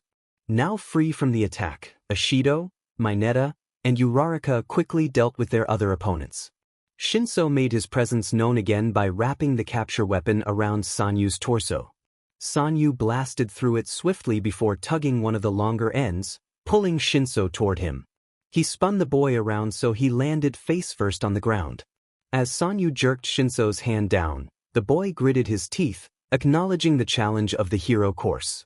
This was Shinso's only chance to join the hero course, and abruptly, as the robotic announcer declared the match over with 1A as the victor, Sanyu realized how unfair it was. Why would Nizu let him in while leaving someone as talented as Shinso on the sidelines? Shinso's quirk was a form of fighting without violence ideal. A half-smile crept onto Sanyu's face. While Shinso and Aizawa might be the only ones able to manipulate the binding cloths, Sanyu knew how to pull a few strings of his own. Once they left the training zone and 1A was announced as the overall winner, Shinso approached Vlad King and Aizawa.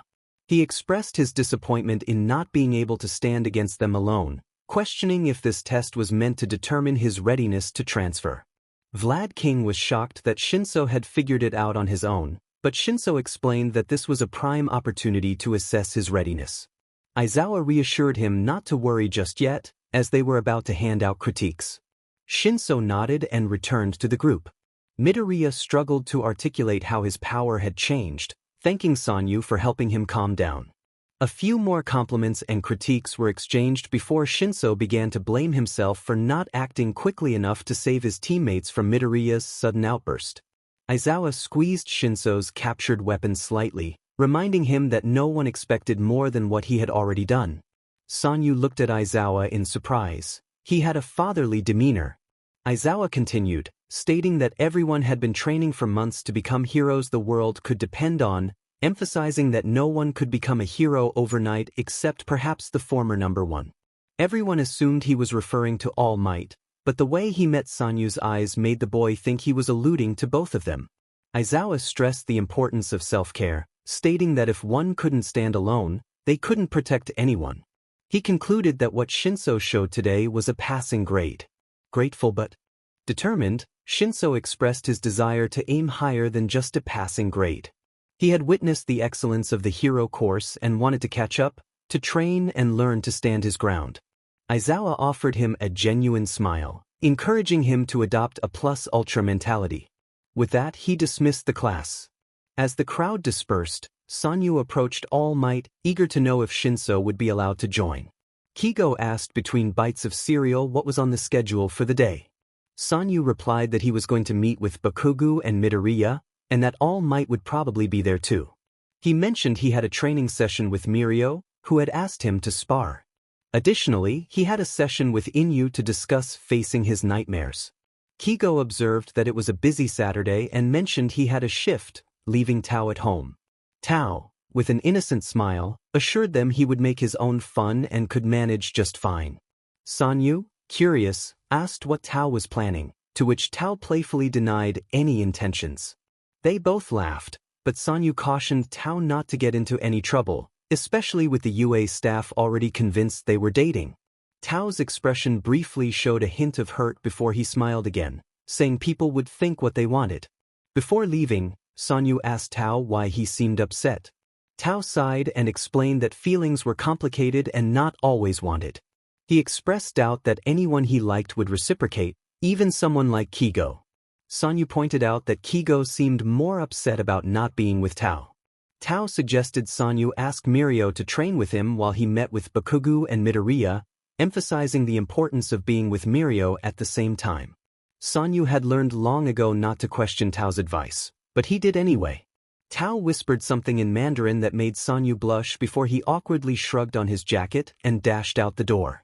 Sanyu followed Tao's advice and arrived at the gym, where he found Mirio, Bakugo, Midoriya, and All Might all staring at him. All Might greeted him warmly, expressing a desire to talk after Sanyu's session to observe Black Whip up close. Sanyu responded that they would have a long conversation, then turned his attention to Mirio, who was stretching. He found Mirio's hair fluffy and cute, making him blush at the thought of someone being cute. Mirio greeted Sanyu with a wide smile and wave, and Sanyu returned the gesture before heading to the sparring ring to stretch. As he bent forward to touch his toes, Mirio teased him about fighting his bangs. Sanyu pouted and offered to tie Mirio's hair back, explaining that he needed to practice for Eri's requests for more complicated styles. Mirio agreed, and as he sat behind Sanyu, he began to braid his hair while Sanyu continued stretching. Toshinori watched the scene with fondness, noting Mirio's intense concentration on the braid while Sanyu remained carefree. He reflected on young love, which, though common, was precious in its rawness. In a world where Sanyu's past was known, he felt exposed and vulnerable.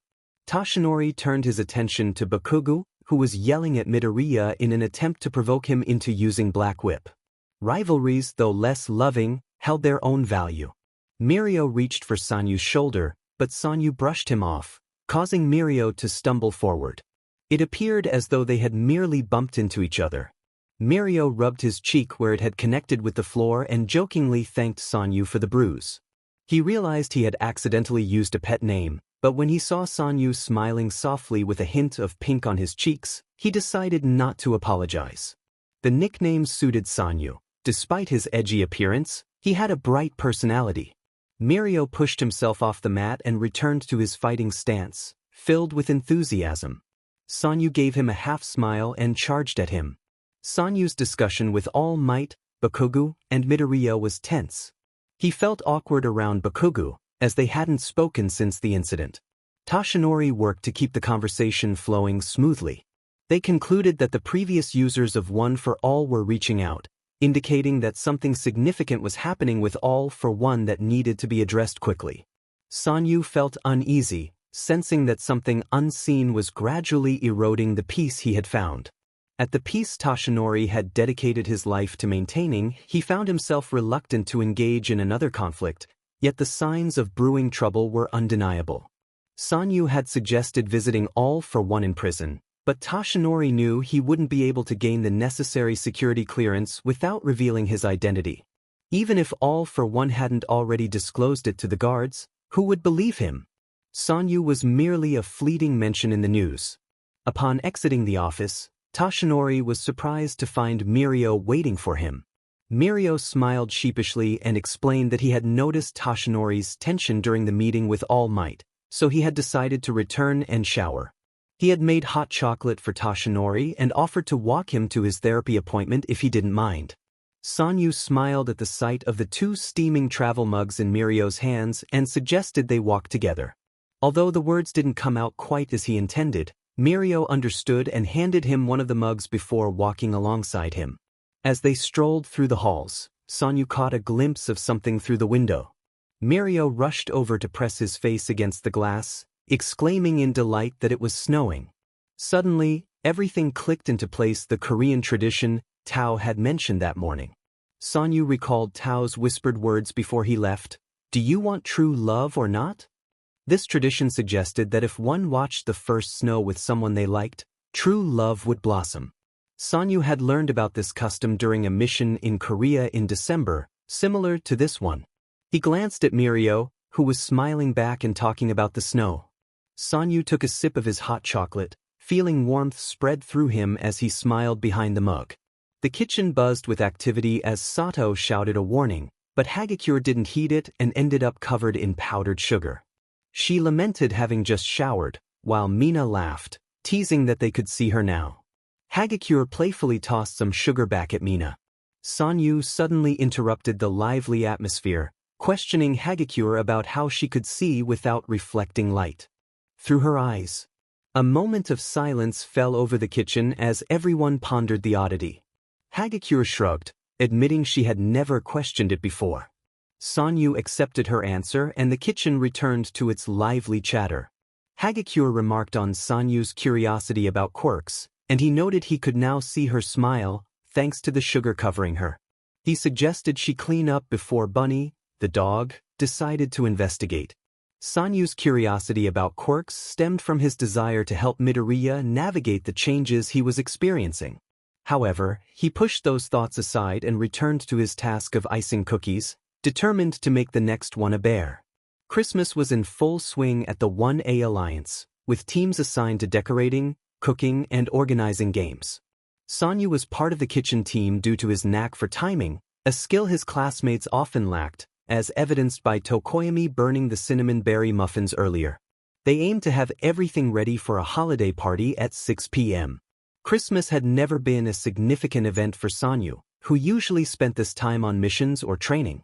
However, he had once visited a Christmas market in Germany, captivated by the sights and smells. This year, he longed for a simple celebration with his classmates and a Christmas cake, something his parents had never provided despite his childhood requests. Thankfully, Sato was making one from scratch. Ojiro lamented his exhaustion from media training, and Sanyu nodded in agreement, recalling the challenges of dealing with the press. It seemed people wanted more from heroes than just official statements. He had learned to express those phrases in multiple languages, as they were often the only responses permitted. So much had changed in his life recently, with milestones arriving one after another: his 16th birthday, Christmas, and soon New Year's. "Merry Christmas!" the class called out in unison, celebrating the completion of their preparations. The place was beautifully decorated, and the food was ready. They wore festive outfits, each customized with unique pom-poms on their Santa hats. Sanyu's was a star, while others sported various designs. Everyone settled on the couch to kick off the party.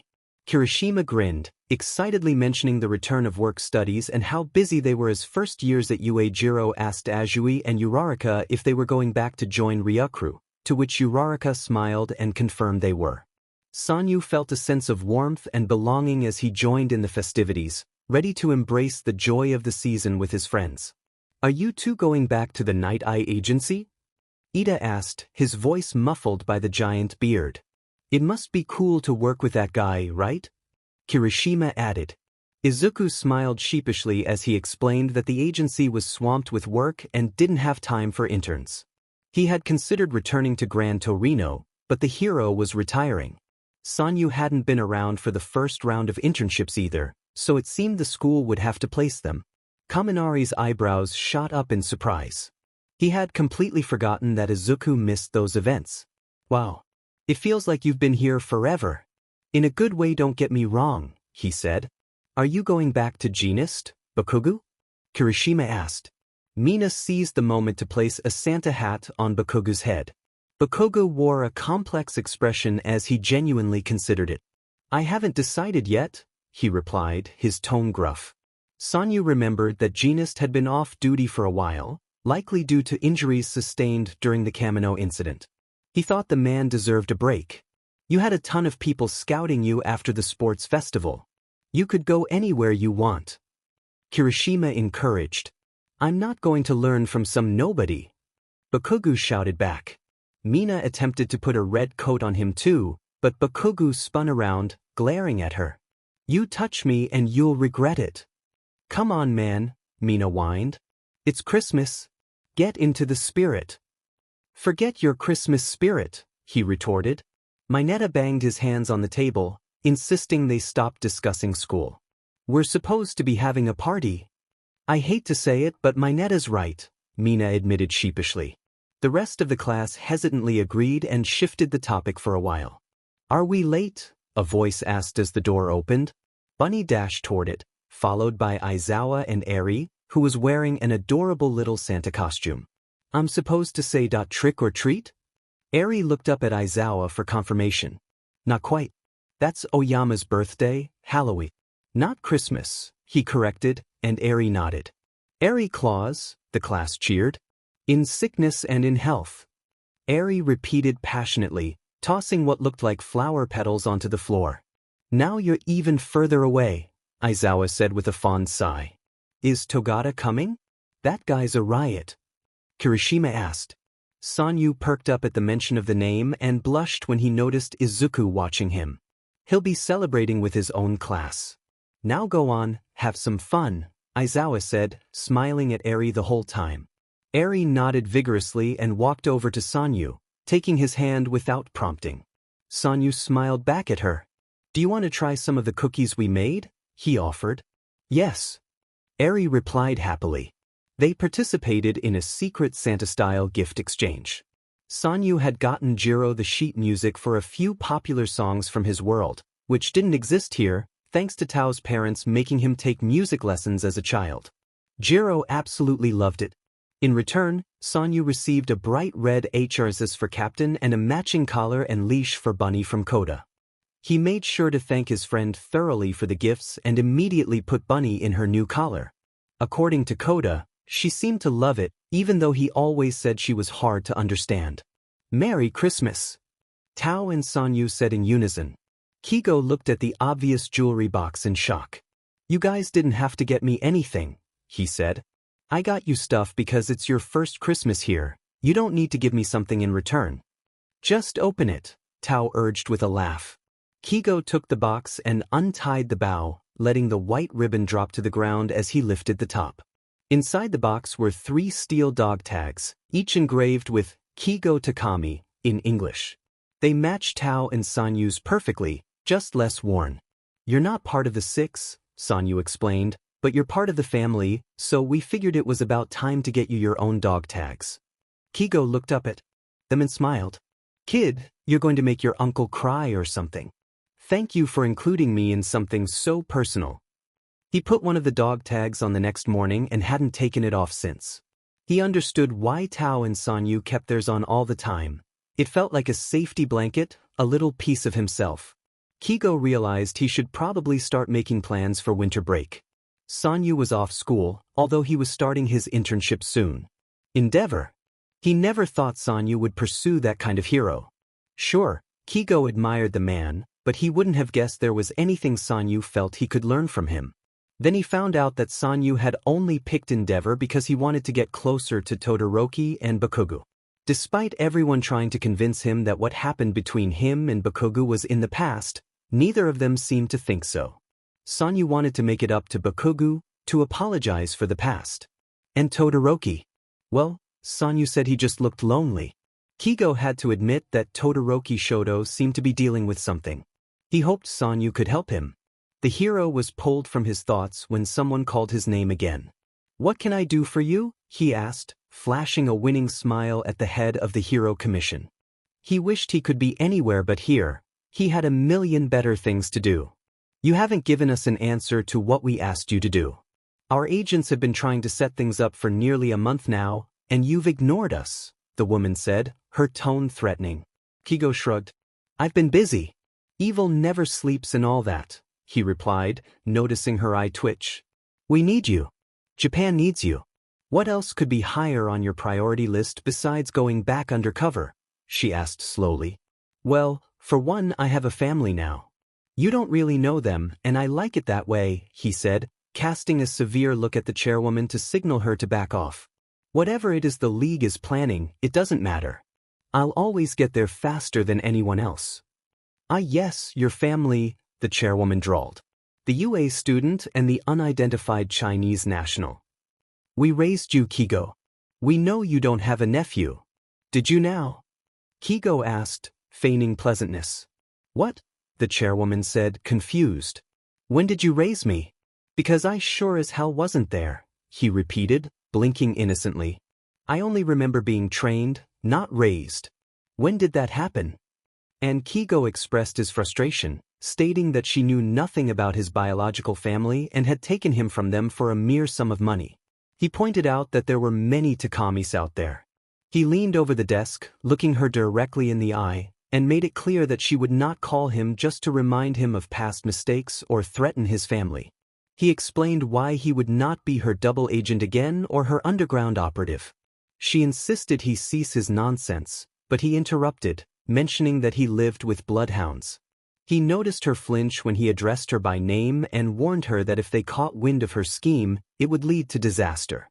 He suggested that perhaps she should cut her losses and let things lie. As he turned to leave, she stopped him with a concerning statement about the League of Villains targeting his nephew in particular. At the Endeavor Hero Agency, the atmosphere shifted when the hero welcomed them, but his expression quickly soured upon realizing he had to train them. Bakugo shouted that he was not thrilled about the situation either but was eager to see how the number one hero operated, regardless of who it was.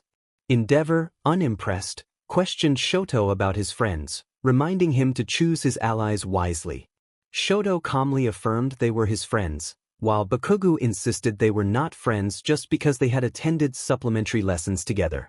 Endeavor scrutinized the trio, recalling Midoriya's determined expression during the sports festival, where he had claimed Shoto's power as his own. His gaze shifted to Oyama Sanyu, the nephew of the current number 2 hero and UA's first transfer student.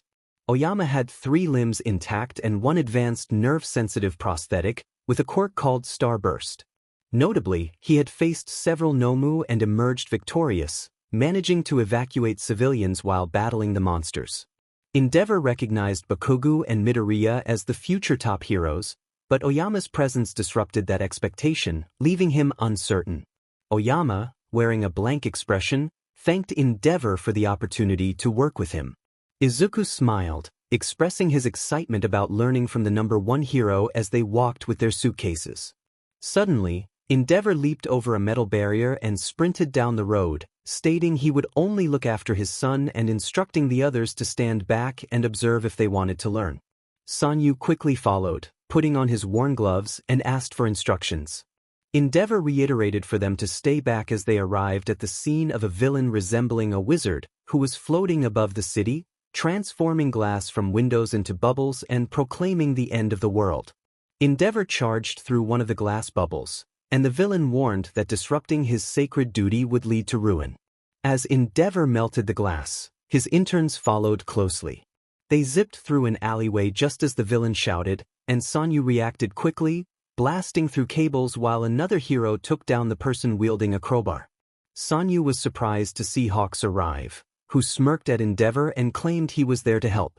He presented a red book titled Meta Liberation War, written by a man named Destro, which discussed the importance of personal responsibility in society. Izuku expressed excitement over receiving a recommendation from the number 2 hero, while Sanyu observed the exchange with suspicion, wondering why Kigo was acting unusually serious. Endeavor accepted the book, tucking it away as Kigo took off. Later, a girl with bright green flaming hair welcomed them to the Endeavor Hero Agency. Sanyu reflected on his apprehension about studying under Shoto's father, as fire had been a trigger for him due to past trauma. However, he had decided to face his fears, encouraged by Inu, and was determined to build a new life for himself, including confronting his fear of fire. The agency received over 100 requests daily for various emergencies, prompting Bakugo to demand they be put to work immediately, while Izuku urged him to be patient on their first day. Mirio commented on their eventful first day, and Sanyu nodded in agreement, careful not to move too much. Sanyu laughed, feeling a mix of excitement and nervousness. He remained focused on his work, carefully finishing Eri's second braid. Just then, a voice interrupted the moment, and Sanyu glanced over to see Aizawa standing in the doorway, looking quite tired in his casual attire. Mirio explained that they were engaged in a braiding session, and Eri nodded enthusiastically. Sanyu fought the urge to mess up Mirio's work again. Eri chimed in, revealing that Sanyu had long hair but didn't know how to braid it himself. Even she, raised underground, had learned to braid hair from the dolls they had. Sanyu admitted that he used to shave his hair off completely, which surprised Eri. She gasped, her innocent curiosity shining through. Sanyu confirmed her question verbally, realizing that for Eri, who had never had a haircut, the idea of someone buzzing their hair might seem strange. Aizawa then shifted the conversation, expressing his desire to speak with Sanyu and reminding him that it was getting late. As the teacher walked away, Sanyu patiently waited for Mirio to finish the braid. Once completed, Mirio held up a mirror for Sanyu to admire the fishtail braid. Sanyu smiled, complimenting the braid, and Mirio returned the sentiment, calling Sanyu pretty. Sanyu turned to face him, echoing the compliment. Mirio smiled and leaned in for a quick kiss, sending a flutter of excitement through Sanyu. He felt a blush creep onto his cheeks as he leaned in for another brief kiss before saying goodbye to Eri, who seemed oblivious to their exchange. Once Eri's door was closed, Aizawa remarked on how much Sanyu had changed since they first met. Sanyu tilted his head, unsure of what the teacher meant. Aizawa clarified that it was a positive change, noting that Sanyu had once seemed like a caged animal but was now freer. Sanyu agreed, recalling how he had been fearful of Aizawa and everyone else at first. Their faith and understanding had felt foreign to him, and in many ways, it still did. He then asked if the conversation was about Eri's horn, to which Aizawa nodded, explaining that it had grown larger again and that they would need to start training her soon. The mention of training made Sanyu tense, but he took a deep breath to calm himself. He expressed his relief that Eri was born in this world, acknowledging his own control over his abilities, which he felt was more than most pro-heroes. He looked down at his hands, reflecting on the cost of that control and insisting that Eri should never be treated like a ticking time bomb. Aizawa reassured him that Eri would not be treated that way, but he wanted to prepare Sanyu for the parts of training that Eri might find difficult. Sanyu understood now why Aizawa had chosen to speak to him in a calm manner. The teacher knew his students well. Trust, Aizawa said, was a two-way street. After a moment of contemplation, Sanyu nodded and declared that he trusted Aizawa to train Eri. Aizawa smiled appreciatively. Sanyu's first morning waking up in the Endeavor Agency dorms was an interesting experience. He was accustomed to the lively chatter of Tao and Kigo in the kitchen, as well as the presence of Bunny and Captain, who often shared his bed. Captain, a lively bunny, had a playpen in the living room, but he would fuss if the door was closed, so they allowed him to roam freely in the penthouse. However, they had to invest in cable covers after losing several chargers to the curious bunny. Part of interning under Endeavor meant staying in the dorms where pets weren't allowed. Sanyu groaned as he gazed out the window at the city below, feeling homesick just 2 days into training. He absent-mindedly picked up the phone beside him, only to realize it was his old burner phone, not his new one. He scrolled through various options until he found the contacts list. His finger hovered over Jackson's name, but he knew from watching Tao try that it wouldn't work. Although technology from their world functioned here, it never connected to Wi-Fi or networks. Emergency numbers were useless as well. Despite this, Sanyu pressed the number and held the phone to his ear. It rang 3 times before disconnecting, realizing it couldn't connect. He let out a sigh. He had a bad feeling about what had happened yesterday. He hadn't managed to get a copy of the book Kigo had given Endeavor, and he couldn't just text him about it. Someone might see their exchange, so it had to be untraceable. He decided it would be better to contact him through Tao. With another sigh, Sanyu prepared for the day. Endeavor announced that their challenge would be to apprehend a villain before him at least once. Bakugu scoffed, claiming it would be easy since Endeavor was older. Endeavor shot him a glare and stated he wasn't there to argue or entertain petty disputes. Instead, he had a question for each of them. What did they want to gain and improve upon? Sanyu hadn't considered that before.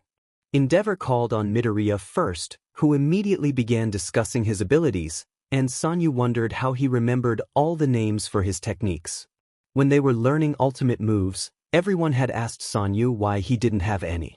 He didn't really need them, he just blasted things with energy. But during training with MT Lady, she had mentioned that naming ultimate moves could be an effective intimidation tactic and made the public feel safer. Endeavor acknowledged Midoriya's self-awareness, surprising Sanyu, who struggled to keep up with Izuku's enthusiasm. Endeavor advised him to focus on making the rest of his powers feel natural before moving on. Bakugu insisted he wasn't lacking anything, which shocked the others, but Sanyu agreed. Without his attitude, Bakugu could attack, defend, and fly. His explosions could accomplish anything. Endeavor rolled his eyes at Bakugu's response and turned to Todoroki, who stated he was there to learn from Endeavor. He explained that the training he received as a child was now being applied to mastering both his mother's quirk and his own, as he wanted to live up to All Might's image. Sanyu noticed Endeavor wince at the mention of All Might, clearly uncomfortable with the emphasis on his past. Endeavor then turned to Sanyu, asking what he wanted to gain. Sanyu explained that he felt prepared but wanted to be in a position to help others if something happened. Endeavor regarded him with a testing look, perhaps wondering if Sanyu was aware of Kigo's activities. Burnin, with a smirk, commented on their ambitious goals, stating they would need to prove they could keep up to achieve them. Being undercover wasn't easy. Although Sanyu had never gone as deep undercover as Tao, he had enough experience to know how challenging it could be. Right now, playing the part of a UA student who grew up in this world was exhausting. He had to pretend to be slower than Endeavor, even when he spotted a crime before anyone else. The exception had been an out-of-control truck. He noticed its brakes were malfunctioning just as a woman was about to cross the street, and an alarm bell rang in his head. Sanyu was about to rush to the scene, only to be stopped by Todoroki, who pulled him back at the last moment. Sanyu was shocked that his classmate would do that. Todoroki warned him that Endeavor was suspicious of him, implying that Endeavor sensed something was off. Frustrated, Sanyu pointed out that the woman could have been in danger. Todoroki calmly stated that Endeavor was skilled at his job and wouldn't let anything happen to her. The day continued in this manner, with Bakugu, Midoriya, and Todoroki appearing slower than they were because one of them always had to hold Sanyu back from stealing Endeavor's spotlight. Endeavor's advice about constantly accelerating stuck with Sanyu. He felt like he was doing the opposite. If he pushed himself too hard, he feared he might explode and cause significant damage. He wondered if there were other ways to accelerate his growth and decided he would ask Toshinori, knowing he would have valuable insights. Endeavor often spoke about building up one's quirk and power, explaining how most heroes mastered their abilities gradually to surpass others in strength. Sanyu didn't feel as if he had been built up gradually. His powers had come to him in a rush, formed in the 2 weeks between the accident and waking from the coma it had caused. His full potential hadn't been reached brick by brick. It had been realized in just 15 minutes in the middle of the freezing ocean. He understood the philosophy behind it. His life had been built piece by piece, and he had worked hard for every bit of his recovery. Still, he was uncertain about what he had to gain as a hero or how to achieve it. At the end of the 4th day, Endeavor stopped them on a rooftop and announced that they should head back to clean up. Izuku, panting from the amount of running he had done, asked why. Endeavor informed them that they were having dinner at the Todoroki family home. The next chapter unfolded at the Todoroki family dinner. Unlike Deku, who encouraged Shoto to forgive his father because he was a good hero, Sanyu was not inclined toward forgiveness. He had no interest in forgiving or forgetting the past and the people who had caused him pain. His philosophy differed significantly from Midoriya's. Sanyu's homesickness could be interpreted in 2 ways. He missed the penthouse and everyone who lived there, or he longed for his old world. The narrative implied both, as he thought about how much he missed the penthouse but chose to call Jackson instead of Tao or Kigo. It was disheartening to see Sanyu struggle again after a PRD of stability. He was a homebody, and while at the Endeavor Agency, he had no breaks in his schedule to see Kigo, Tao, or Mirio. With winter breaks still ongoing, he couldn't schedule a visit with Inu. The support system he had built was absent, leaving only hero work. The chapter had an ominous and introspective tone, setting the stage for one of the most exciting arcs yet. Sanyu would soon find himself speaking candidly about Endeavor while the hero listened in secret. As they arrived at the Todoroki home, Izuku expressed his gratitude for the invitation, bowing deeply. Sanyu followed suit, thanking Shoto's sister for having them. Fuyumi welcomed them warmly, explaining how she had wanted to invite Shoto's friends over for a long time and that it was fortunate they had ended up at her father's agency. She invited them inside, mentioning that she had just finished cooking and that Natsuo was also present for dinner. Bakugo interrupted, asserting that they were not friends. Shoto removed his shoes, and the others followed suit. Fuyumi exchanged a few words with Enji, who grunted in response, and they made their way to the dining table. The food looked wonderful. Despite living in Japan, Sanyu hadn't had traditional Japanese cuisine for some time. While Kigo could bake, he wasn't much of a cook, and Tao primarily prepared Chinese dishes from his childhood. Sanyu found the meal delicious and had no complaints.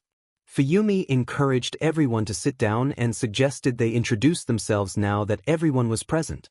She looked at Natsuo, whom Sanyu presumed was the white-haired young man. Fuyumi introduced herself as Shoto's older sister and mentioned her job at a nearby elementary school. She introduced Natsuo as Shoto's older brother, who was in college. A moment of silence followed before Fuyumi prompted Shoto to introduce his friends. Shoto looked surprised but complied, gesturing to his classmates in the hero course at UA. After this introduction, a tense silence enveloped the table. Natsuo and Enji exchanged glances, with Natsuo glaring at his father. Fuyumi clapped her hands together, breaking the tension. She encouraged everyone to eat while the food was hot and reassured them that they shouldn't feel pressured to eat anything they didn't like. Izuku expressed his gratitude for the meal, and Sanyu echoed his thanks. Izuku then launched into an enthusiastic description of the fried chicken, prompting Bakugo to shout at him to stop rambling. Natsuo commented on how good the food was, explaining that their housekeeper had retired due to a back injury, leaving Fuyumi in charge of cooking. Fuyumi reminded Natsuo that he used to cook as well, which sparked Shoto's curiosity about his childhood. Natsuo's gaze turned complicated as he directed a comment at Endeavor, acknowledging the truth in his brother's words. After a moment, Natsuo stood up, thanked them for the meal, and left the room, closing the sliding door behind him. The atmosphere grew even tenser. Sanyu reflected on the interaction, realizing that Natsuo reminded him of someone Juliana. Although they were not the closest, they shared a bond deeper than friendship, more like family. Juliana had experienced her own losses, which made her resentful and angry, much like Natsuo. Concerned? Todoroki asked Sanyu if he was all right. Sanyu nodded, explaining that Natsuo reminded him of his cousin. Fuyumi inquired if he had a larger extended family, prompting tension among the UA students. Sanyu took a moment to consider his response, ensuring it conveyed what he intended. He settled on saying that he had gained a lot of family when his parents sent him abroad. Fuyumi smiled, and the other UA students relaxed, allowing the dinner to continue. No landmines stepped on, no secrets revealed to Endeavor. After taking their dishes to the kitchen, Midoriya, Bakugo, and Sanyu made their way back to the dining room. They paused when they overheard Shoto and Fuyumi engaged in a serious conversation. Fuyumi expressed that it was their chance to address their feelings about their father, asking Shoto to share his honest thoughts. Shoto spoke gravely about the impact their father had on him, acknowledging the scar he bore as a reminder of their father's actions. He reflected on their mother's struggles, stating that she had endured a lot until she could no longer cope. He admitted that forgiveness would not come easily for him, as he felt their father had caused irreparable harm. He was uncertain about what he wanted from their father but was determined to figure it out. Bakugo, frustrated, interrupted their conversation, expressing his annoyance at discussing sensitive topics during dinner. Fuyumi apologized, but Bakugo continued to grumble about how their family discussions had ruined the meal. Midoriya, feeling the weight of the moment, suggested to Shoto that he seemed ready to move forward with their father. He recognized Shoto's caring nature and believed that when the time was right, he would find it in himself to forgive. Shoto's expression revealed his inner conflict, prompting Sanyu to chime in. He asked Midoriya if he considered him a caring person, to which Midoriya readily agreed, praising Sanyu for always looking out for his classmates. However, Sanyu clarified that there were individuals he could never forgive, regardless of his caring nature. He shared a saying from his background, emphasizing that those who caused pain had no right to heal it on their own terms. He lifted the tray of dishes and cast one last look at the Todoroki siblings. Sanyu opened his eyes to find Mirio's face close to his. Initially startled, he quickly recalled the events of the previous night, where he had sought comfort in Mirio's presence. Mirio greeted him cheerfully, and Sanyu apologized for his emotional outburst, but Mirio reassured him that it was not his fault. Sanyu expressed concern about their relationship, suggesting that Mirio deserved someone better suited to handle the complexities of life. Mirio dismissed his worries, reminding Sanyu that he was not broken but simply dealing with challenges. He encouraged Sanyu to stop the negative self-talk and reassured him of his worth. Mirio playfully confirmed their relationship, calling Sanyu his boyfriend, which surprised Sanyu. As they shared a tender moment, they were interrupted by Nijire, who stood in the doorway, shocked at what she had walked in on. Mirio hastily tried to clarify the situation, but Nijire closed the door, leaving them in laughter over the awkward encounter. Mirio suggested they meet later for a run off campus, but Sanyu mentioned he needed to have an important conversation about the previous night. Mirio warned him to be careful and offered his sweater to keep Sanyu warm on the way back. Sanyu appreciated the gesture, realizing the difference in their sizes as he slipped it on. Mirio wished him a good day with a gentle kiss, and Sanyu smiled as he flew off. That day, Endeavor had decided to hand their training over to Burnin. Sanyu had no idea why, but he was eager to do anything other than pretend to be slower than the top hero for 8 hours. They were out on patrol when the sidekick grinned and instructed them to stop walking. The sidekick expressed that while the boss had a different opinion on training, they wanted to give the students a chance to showcase their skills. The pairs were formed, Shoto and Supernova as one team, and Deku with Bakugo as another. Izuku smiled widely, while Bakugo grumbled in frustration at being paired with the nerd. Todoroki and Sanyu moved off on their own, trying to avoid the brewing argument. They walked down the street, surveying the area from ground level, which was a departure from Endeavor's usual method. Todoroki suddenly expressed gratitude for the advice he had received, mentioning how it had helped him and his sister, Fuyumi. She had always felt guilty for not wanting their father around, wishing for a united family, but those times were long gone. Sanyu nodded in agreement, sharing that he had also felt pressured to forgive others but had learned that moving on didn't require absolving someone of their guilt. Suddenly, the ground began to shake. A few blocks away, a figure emerged from the crowd, appearing half human and half dinosaur. They shouted and waved their arms, causing chaos as they stepped and set off a car alarm. Sanyu and Todoroki exchanged glances before Sanyu charged toward the villain while Todoroki attempted to freeze their feet in place. Sanyu confronted the villain, asserting that their quirk use in public was illegal and could seriously injure someone. The villain, with massive sharp teeth, laughed defiantly, proclaiming they would not listen to any heroes. The sound of their voice boomed, ringing in Sanyu's ears. Sanyu warned the villain that they would be stopped with force if they did not comply. The villain responded with a laugh, releasing a small blast from their mouth.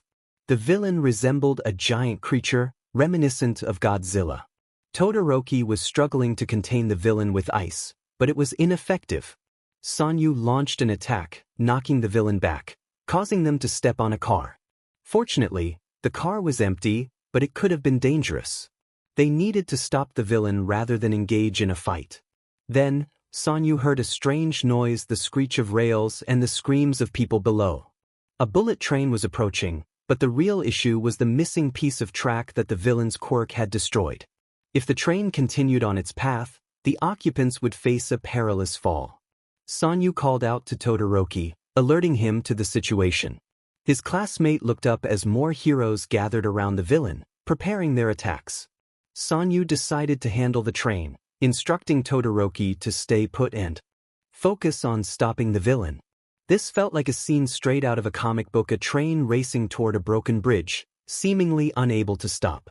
Sanyu flew alongside the train as it sped toward the gap created by the villain. He could see the passengers inside, their faces filled with panic. Reaching the front of the train, he pressed his back against the hood, leaning into the metal and unleashing a powerful blast to slow it down. He had to be careful. He needed at least one limb free to avoid causing further destruction. Controlling his output was essential, but stopping a speeding train required more effort than blasting through a robot. This was nothing like Yue's training, it was far more intense. The metal of the train creaked beneath him, and Sanyu felt it dig uncomfortably into his back, but he persevered, creating a crater in the front of the train. The screeching of the train filled the air, making his ears ring. The train slowed to a crawl, and once it did, Sanyu launched it backward with speed, gradually reducing the energy output until it came to a complete stop, safely away from the broken tracks. Panting, he relaxed into the dent he had created in the train's metal. The weight of so many lives was a heavy burden. When he turned back to the fight, he saw Endeavor had arrived, effectively shrinking the villain with controlled blasts of flame. Endeavor fell into the same trap as Sanyu, causing the villain to inadvertently destroy public property, but the street was now evacuated, reducing the risk to civilians. The heroes on the ground could handle themselves. Sanyu flew to the side of the train, waiting for someone to open the door. A technician on board did so and welcomed him inside. Sanyu asked if everyone was all right and instructed the technician to check the cars for anyone who might need assistance due to the jostling. To his surprise, the technician placed a hand on Sanyu's shoulder, expressing heartfelt gratitude for saving his life. Sanyu was taken aback, unsure how to respond, so he nodded in acknowledgement. The technician chuckled and thanked him again, hoping to clarify his appreciation. Realization dawned on Sanyu, and he managed to respond, albeit awkwardly, acknowledging the technician's gratitude. The technician encouraged him to take a moment to collect himself and assured him that he would send the train back to the station and call for help. When Sanyu reached the ground, he was immediately surrounded by reporters eager to learn more about the new hero. They bombarded him with questions about his quirk, speed, and association with Yue. Sanyu felt a wave of panic wash over him. He had faced the media before, but he was usually instructed not to engage. Empty Lady had provided them with media training, so he should be able to handle this. Taking a deep breath, he focused on one voice among the crowd. A reporter, a woman holding a microphone with a cameraman beside her, asked for his name. Sanyu replied simply, "Supernova." The reporter smiled and complimented him on his quirk, thanking him for saving so many people. While it hadn't been easy, he found it to be a new experience. He responded with a non-committal, "I suppose." She pressed further, asking which agency he was with. Before he could answer, a commanding voice cut through the noise. The crowd parted to reveal the #1 hero, who stated that Sanyu was interning under him and instructed the reporters not to disrupt his training. He then gestured for Sanyu to follow him. As Sanyu walked behind the hero, he understood why some people considered him rude. The reporters were simply trying to uncover the truth, but in his world, everything was censored. People were unaware of what transpired in their own cities. The hero gruffly acknowledged Sanyu's success in stopping a crime before him, and Sanyu nodded, unsure of how to respond. The hero then questioned whether Sanyu was genuinely improving or merely holding back. Sanyu felt a sense of unease. Endeavor was onto him. Meanwhile, Tao approached the door, uncertain about what to expect. He and Kigo had not anticipated any visitors. Upon opening the door, he was surprised to find Sanyu standing there. Sanyu had not brought his bag, which indicated he still planned to return to the Endeavor agency. Tao wondered why he was there if not out of homesickness. Sanyu declared that they needed to talk as a family. At that moment, Kigo descended the stairs and smiled upon seeing Sanyu. He greeted him warmly and mentioned that Bunny and Captain had missed him. Sanyu interrupted, asking if they really only had 4 months left. His voice trembled with uncertainty. Tao's expression changed as he realized what Sanyu was referring to. They had kept that information under wraps, knowing that if Sanyu learned the truth, he would likely panic. Kigo confirmed the grim reality, and Sanyu nodded as he stepped inside the house. He filled the silence by removing his shoes and adjusting the unfamiliar yellow sweater he wore. Sanyu then stated that they had a lot to discuss. In the living room, the family sat together with mugs of tea, which helped ease the tension from earlier. Bunny rested at Sanyu's feet while Captain lounged in his lap. Kigo explained that the Hero Commission had asked him to gather information, deliberately keeping the details vague to protect them. He revealed that in 4 months, the League of Villains, in conjunction with the Meta Liberation Front, planned to attack major cities across Japan, aiming to exploit the ensuing chaos. Their goal was to arm the population in the name of self-defense, turning them against the heroes and fostering a society built on personal responsibility and violence. Kigo continued, explaining that the divide between powerful and weak quirks would become even more pronounced. If the villains succeeded, the heroes would struggle to respond effectively, especially with many already deserting their roles. He mentioned that something was amiss with Shigaraki Tamura, who was currently in hiding, having been seen only once at an official merger party. Sanyu listened intently, his mind racing as he processed the information. Tao, knowledgeable about military strategy, asked where the ground zero would be. Kigo replied that it would be Jaku City in 2 months, with plans to divide into multiple teams, each assigned different tasks. Sanyu suggested the roles of evacuation crew, capture crew, and front lines. Kigo nodded, but expressed concern that the heroes might not be prepared for such a battle. Tao clarified that the mental toll of such a fight could be overwhelming, as the villains would be aggressive and relentless. If they lost, many heroes would likely abandon their duties, but even if they won, the aftermath would be challenging. Kigo defended the heroes, stating they had faced tough battles before. However, Tao pointed out that a battle was not the same as a war. The previous attack on Daika City had already shown them that they were not equipped for this kind of conflict.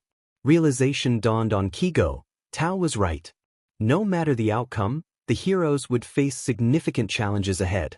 Sanyu reflected on the harsh reality of war, realizing that there truly are no winners. He chuckled softly, a hint of bitterness in his voice, noting that the higher-ups seemed to take the situation far too lightly. Sanyu quoted, "Only the dead have seen the end of war," his gaze fixed on the floor, filled with a sense of despair. He felt trapped in a cycle of conflict that seemed inescapable. Tao placed a reassuring hand on Sanyu's shoulder, promising that this time would be different. They were not alone, and there were no orders being barked at them. Heroes operated differently in this context. Sanyu expressed his doubts, questioning whether they would even be allowed near the battlefield, as he believed it was unthinkable for a place as nice as this to put teenagers in such danger. Kigo recalled his last briefing with the Public Safety Commission, feeling the weight of the situation pressing down on him. On the first day back at school, Sanyu knocked on Principal Nizu's door with urgency. Nizu welcomed him in, and Sanyu wasted no time, stating that the Hero Commission needed to pull everyone from their work studies immediately. The principal responded with a casual smile, explaining that he had no authority over such decisions, as they were beyond his control.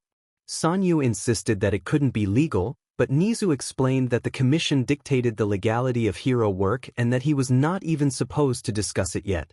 Sanyu argued passionately, emphasizing that the students were not soldiers and should never have to face such harsh realities.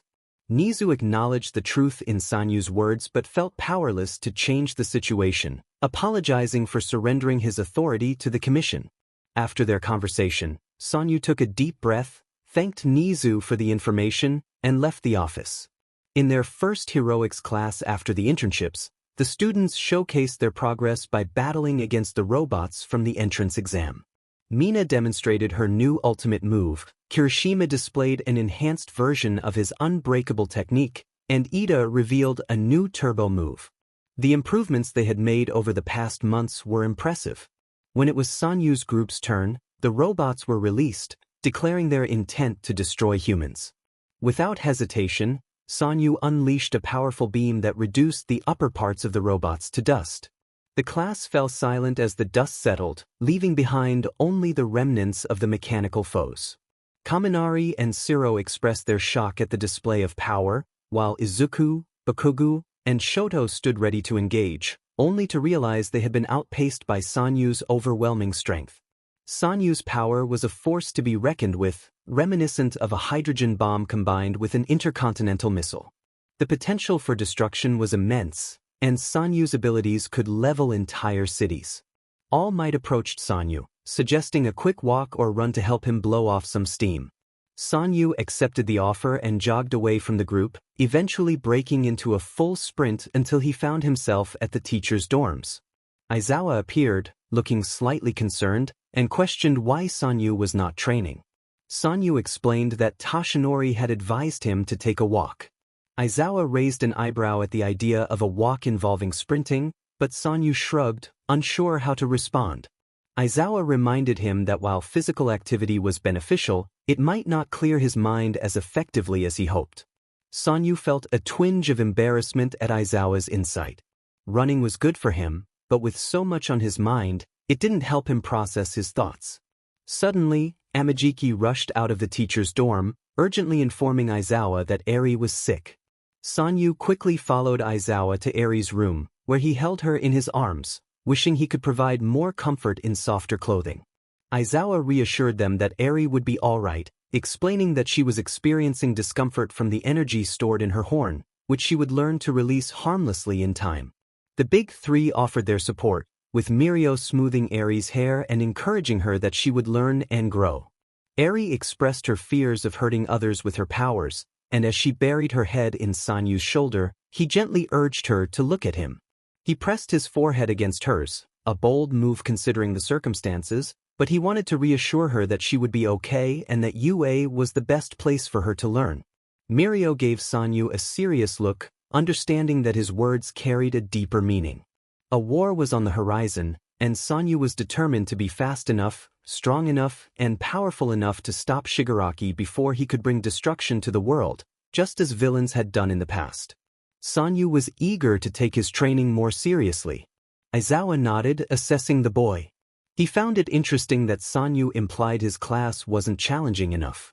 Aizawa reassured him that he understood and that he needed someone to push him, which was difficult with so many other students to manage.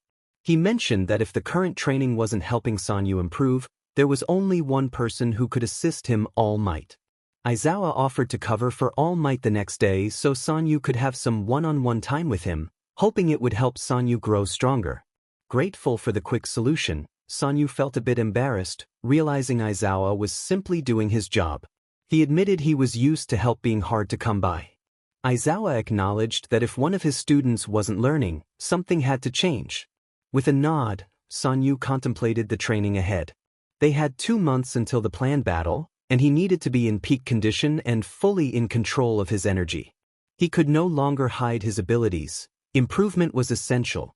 Toshinori smiled kindly as he explained the training task. Sanyu was puzzled when he was told to take a lap around the training grounds. Hesitantly, he began running, passing his classmates who were engaged in weapon disarming. Maintaining a steady pace, he completed the lap and returned to the starting point, awaiting further instructions. Toshinori welcomed him to level 1, and Sanyu furrowed his brow in confusion as he heard the familiar sound of training robots activating. 3 one-pointers appeared on the field, and Toshinori instructed him to incapacitate them. Sanyu nodded and quickly blasted them away with precision. With a nod of approval, Toshinori moved him to level 2, sending him off for another lap. This time, Sanyu faced 5 one-pointers, which he dispatched without hesitation. The pattern continued, with Sanyu completing laps and facing increasing numbers of robots. By level 9, he was unsure of what to expect next, as the routine had been consistent. Then came the unexpected instruction to remove his prosthetic. Sanyu looked at Toshinori in disbelief, but he complied, detaching the device and handing it over. Toshinori's smile seemed to carry a hint of mischief. Another 0-pointer rolled onto the field, and Sanyu saw an opportunity to test his new flight technique. Instead of expelling energy from his hands and feet, he surrounded himself with energy and directed it effectively. This method proved more efficient than his previous approach. He concentrated a beam of energy and sliced the robot in half, leaving a significant amount of debris behind. Sanyu wondered how many of these robots UA had in storage and how much of the budget had just been obliterated. After landing, Toshinori gave him a thumbs up and instructed him to run another lap. Sanyu, unimpressed, asked for his leg back, but Toshinori simply grinned and refused. With a sigh, Sanyu floated off, feeling the energy within him straining to be released. The purpose of this training was to learn how to control the energy he absorbed. Upon completing the lap, he found Toshinori holding a Velcro strap, which he offered to Sanyu with a smile. Knowing what was coming, Sanyu declined, but Toshinori insisted. Defeated, Sanyu lowered himself to the ground, allowing Toshinori to tie his right arm behind him. Now he had to be cautious not to burn through the strap while fighting. He expressed his frustration, but Toshinori explained that it was important to learn how to fight without his arm. Sanyu adjusted to the new challenge, determined to master his flying despite the weight imbalance. The pushback from the blast nearly knocked him out of the air, but he managed to stabilize himself about 15 feet from the ground. He landed and sat down as the robot fell apart, panting from exhaustion. His eyes glowed brightly from the energy he had expended. All Might, holding another Velcro strap, insisted that they weren't finished yet. Sanyu looked at him incredulously, questioning his sanity. He remarked that if he had lost this many limbs in battle, he would be dead. Toshinori urged him to humor him as he helped Sanyu to his feet, binding his right arm behind his back. Sanyu concentrated on channeling a steady stream of energy through his socket, using it as a counterbalance, much like a leg. The rest of the class had long since abandoned their own tasks to watch Oyama face challenge after challenge. They now observed as the 0-pointer rolled onto the field, shouting about puny humans and robot overlords. Sanyu, tired and down 3 limbs, stared the robot down. Kirishima nervously commented that even for Oyama, this seemed excessive. Aizawa simply stated that it was Oyama's choice, noting that until now he had competed at their level, or rather, the world's level. He explained that part of that was due to Oyama not allowing them to train him properly. Bakugo questioned how a UA student could tell his teachers to stop training him. Aizawa bluntly responded that he would never do this to any of them, acknowledging the insanity of the training exercise. However, he emphasized that Oyama wanted to improve, and All Might was the only one who knew how to elevate someone already at that level. Mina wondered why Oyama would want to improve so much, considering he was already one of the strongest. Ida analyzed that it likely related to the conditions of his summoning. While he was initially deemed the strongest, there was no guarantee he would remain so. A new villain could potentially be more powerful than him. Suddenly, Midoriya's mumbling interrupted the conversation as he expressed confusion about his shoot style. The class turned back to see Oyama using his last leg and powers to execute a powerful kick against the robot, gradually wearing it down. He delivered a beam-enforced kick to the robot's head, causing it to explode. He descended rapidly, making it seem as if he could have simply fallen. Tashinori rushed over, removing the straps and returning his leg. As the prosthetic reattached to the socket, Sanyu looked at Tashinori from his position on the ground, asking how he had done. He smirked, his chest heaving and eyes still glowing brightly, clearly pleased with himself. The former number 1 smiled back, acknowledging his effort. Sanyu blinked his eyes open and smiled upon realizing he was in Heiman's apartment in the dream dimension. He sat up from the couch and spotted the ex-hero standing across the living room. He stood and pulled the man into a hug, surprising him in a pleasant way. Heiman explained that he had been busy dealing with a rift in his dimension, which he had managed to fix somewhat, but it could return at any moment. He apologized for his absence. Sanyu reassured him that it was fine and expressed relief that Heiman had resolved his issue, noting that dimensional rifts were always problematic. Heiman smiled and looked him over, mentioning that he had seen Sanyu's training session while sorting through his memories and asked if he was all right. Sanyu questioned why he wouldn't be, but Heiman pointed out that it resembled training sessions with his old trainers and commanders, wanting to ensure it didn't trigger any negative memories. Sanyu considered this and replied that a lot had happened since then. He felt it didn't affect him much anymore, as he genuinely wanted to train properly for the upcoming war. Heiman acknowledged that he had seen it in Sanyu's memories and asked if he would be all right. Sanyu hesitated but nodded, stating he would be okay if everyone else was. He confessed that if something bad happened, he didn't think he would cope. Heiman, with an apologetic smile, reminded him that they couldn't control what happened to those around them. Sanyu insisted that if he were strong enough, he could. Heiman sighed and ruffled his hair, reiterating that he couldn't. He urged Sanyu to remember that if anything happened, it was not his fault. Sanyu pouted, and Heiman, with a laugh, reminded him to actually take his advice this time. He recalled telling Sanyu not to involve himself in Kamino right before he had faced the most dangerous villain known. Sanyu at least had the decency to look apologetic. Heiman's expression shifted to something much sadder as he revealed that he had been seeing many of Jackson's dreams lately, which seemed to be connected to the dimensional rift. Sanyu was in nearly every one, and it always ended badly for him. Heiman took a deep breath and looked Sanyu in the eyes, urging him not to die. He emphasized that while they had both been trained to expect death in war zones, he asked Sanyu to have a shred of self-preservation for their sake.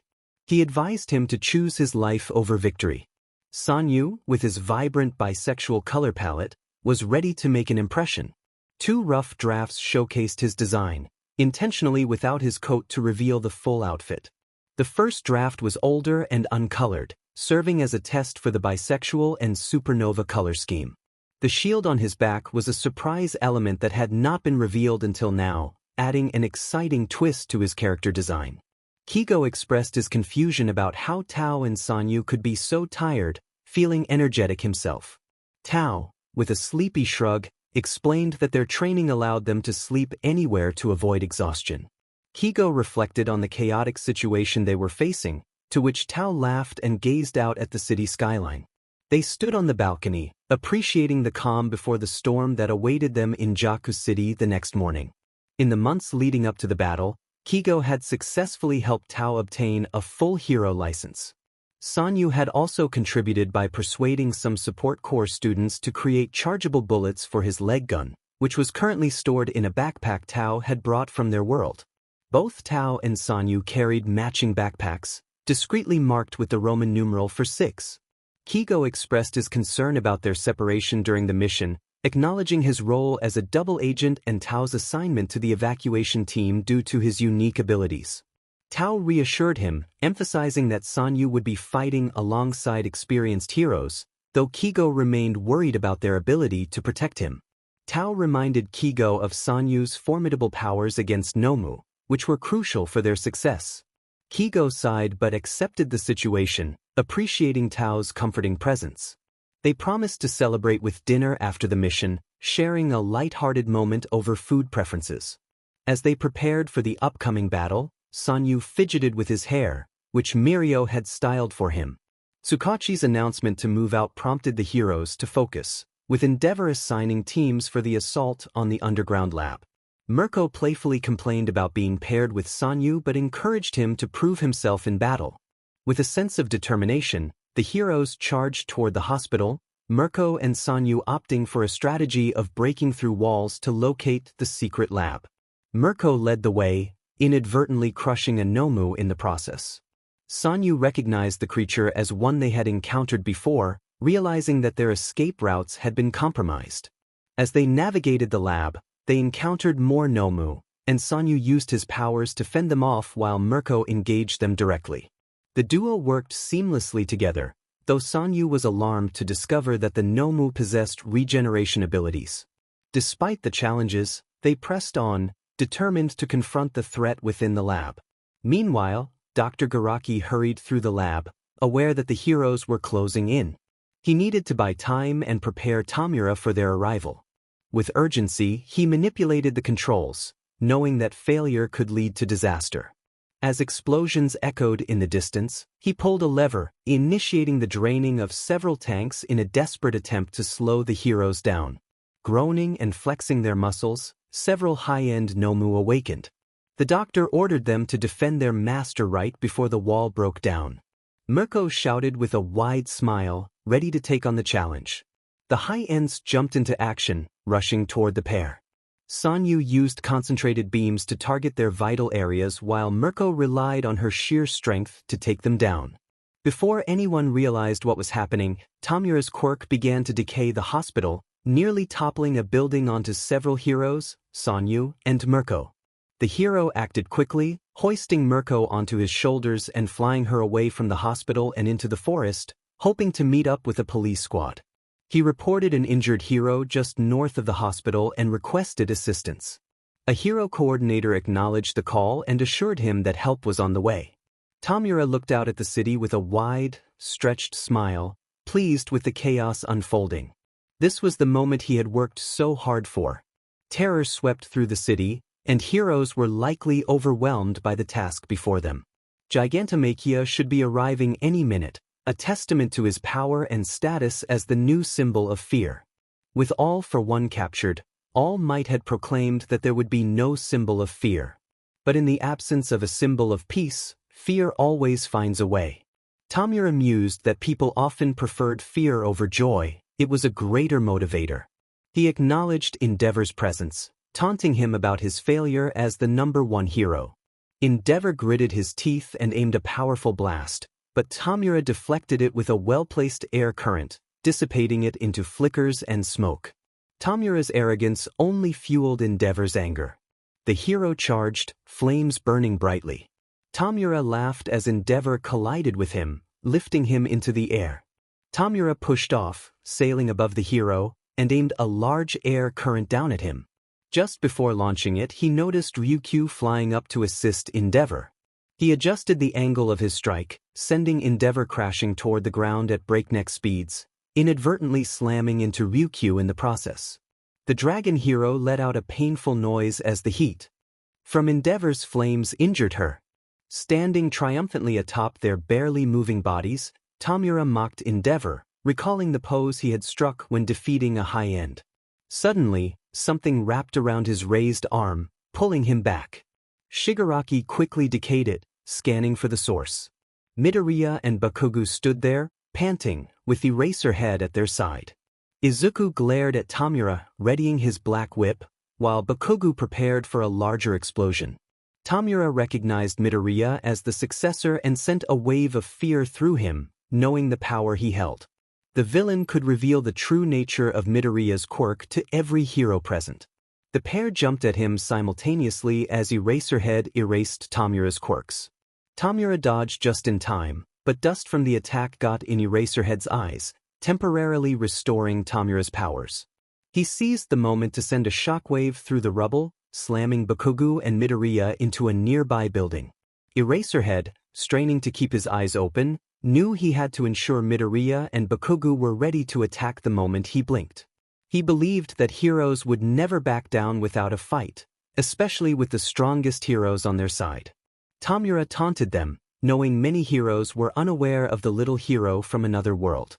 He gleefully revealed that Oyama Sanyu, the innocent hero student, had been lying to them, claiming he was a threat from another world. Bakugu and Midoriya glared at Tamura, while Endeavor's expression turned conflicted. In a hidden portion of the lab, Dr. Garaki approached a massive machine. It was convenient to make copies of quirks. All they needed was to hunt down individuals with similar quirks to the original hostages taken, and they could recreate the portal. The appearance of that brat had disrupted every plan All for One had set in motion. He had intended to reign victorious that day, or at least be captured and live long enough in prison to see All might succumb to his injuries. Garaki had spent centuries pursuing One for All, the ultimate prize, and he was devoted to his master. He copied the quirks, creating half-assembled Nomu to hold and activate them. But there were still problems to work out. They had no way of closing the portal once it was open and no idea if it would work as they intended. They simply programmed it to return everyone from that world back to it. Clenching his jaw, the doctor pulled the lever down. The room was flooded with purple light as a hole was torn in the fabric of the universe. He and several important pieces of equipment were thrown back by the force it generated. Still, despite being unable to move under the pressure, Garaki smiled. He had done it. Sanyu focused on tightening the bandages he was winding around Mirko's arm. They had to be perfect. He took a deep breath, trying to calm himself. Blood stained the grass where Mirko lay, mingling with the debris of the destroyed hospital. Mirko glared at him, urging him to concentrate. She insisted that he needed to help others in the fight, assuring him that she would be fine. Sanyu nodded, his expression hardening as he finished the bandage and stood up, eyeing the battle unfolding across the city. "Sanyu?" Mirko called out, shocked as she stood up slowly, looking around. Purple dust hung in the air where the teen had been just moments before. "Sanyu?" she called again, growing anxious. There was no answer. He was just stuck on. Sanyu's pupils widened as he stared out at the infinite expanse of purple, nebulous clouds. Millions of tiny tremors racked his body, creating an uncomfortable sensation. He struggled to breathe, each inhalation tightening his chest further until his vision filled with stars and a blinding white light. Panic consumed him as he felt himself choking, the weight of his eyelids becoming too heavy to keep open. His body went limp, floating almost motionless against the backdrop of the inner workings of space and time. His hair fell out of its braid, waving in the non-existent wind. The light of the stars woven into the colorful clouds grew brighter until it consumed him completely. He awoke, gasping for breath and choking on nothing, when he hit the ground with a painful thud. His vision was blurred, and the light was overwhelming. It felt like grass beneath him, grass, moss, and dirt. Jackson felt as though he was being deceived. An otherworldly being must be playing tricks on him. The boy in front of him resembled Sanyu so closely, yet there were undeniable differences. They wore the same containment suit, had the same prosthetic, and shared the same skin tone and facial features, but everything else was different. The boy's hair was much longer, unlike the buzz cut Sanyu had been forced to maintain. He was significantly taller and broader, with more muscle than Sanyu had managed to gain at 15. He could be a version of Sanyu, a near-identical twin in every respect except for hair and body type. But he couldn't allow himself to believe that this was Jackson Sanyu.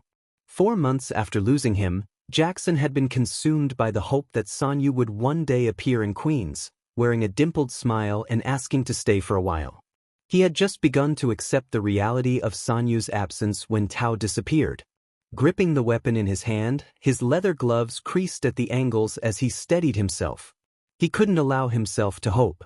The boy shifted, blinking at the world around him with the same bright gray eyes as the boy Jackson had lost. Time seemed to freeze as their eyes met. Jackson felt as if he couldn't breathe or blink, completely paralyzed in that moment. "Jackson?" the boy asked, his tone heartbreaking soft and hopeful, barely above a whisper yet resonating clearly. Suddenly, the boy's face transformed into a massive, ear-splitting grin. His dimples appeared, and his eyes crinkled slightly at the corners. "Jackson," he repeated, now filled with joy and certainty. He looked astonished. It was Sanyu. Without a moment's hesitation, Jackson dropped the gun and sprinted toward the patch of forest where the boy had landed. He bent down and, with a swift movement powered by super strength, scooped Sanyu into his arms, holding him tightly as if he might vanish again at any moment. To his surprise, 2 strong arms wrapped around his neck, returning the embrace. They were firm yet trembling. Sanyu had never felt so strong in Jackson's arms before. The boy's body shook with sobs, and Jackson's misty eyes soon filled with tears as well, feeling the thick fabric of his technical outfit becoming soaked as Sanyu trembled against him. He tried to comfort the boy through his own tears, but it only made them both sob harder. "It's okay," Jackson said, his voice breaking. "It's okay now." Sanyu shook his head, burying himself deeper into Jackson's chest and tightening his grip on the man's clothes. Jackson cooed softly, ignoring the tears streaming down his own cheeks. It seemed neither of them would let go or say another word for the foreseeable future. Then, another thud sounded nearby. Tao blinked away the stars from his vision and quickly assessed the situation. He had known what was about to happen but had been unable to intervene. Still, seeing the pair together now made him feel it was worth it in the end. "Tao?" Jackson asked, confusion evident in his voice. "The portal is a gateway between worlds," Tao explained smoothly. 9 months ago, it pulled Sanyu in because someone on the other side summoned a hero more powerful than All Might, the strongest hero in their world. Jackson's eyes widened in disbelief. "Another world?" he thought aloud. Slowly, Sanyu turned to meet Jackson's gaze again, his eyes now red-rimmed from crying. "All by yourself?" Jackson realized, his heart breaking. "I wasn't alone," Sanyu assured him. "I had Kigo, and Tao showed up pretty soon after." "Who's Kigo?" Jackson inquired. Tao pulled Sanyu's phone from the boy's pocket. "This is Kigo," he said, pointing to a photo of the two of them in a park, taken a while ago with Sanyu's phone. "He has wings," Jackson said, astonished. Tao grinned. "There are more surprises than just wings in that world," he replied. "So you're okay?" Jackson asked Sanyu, still not ready to set him back on his feet.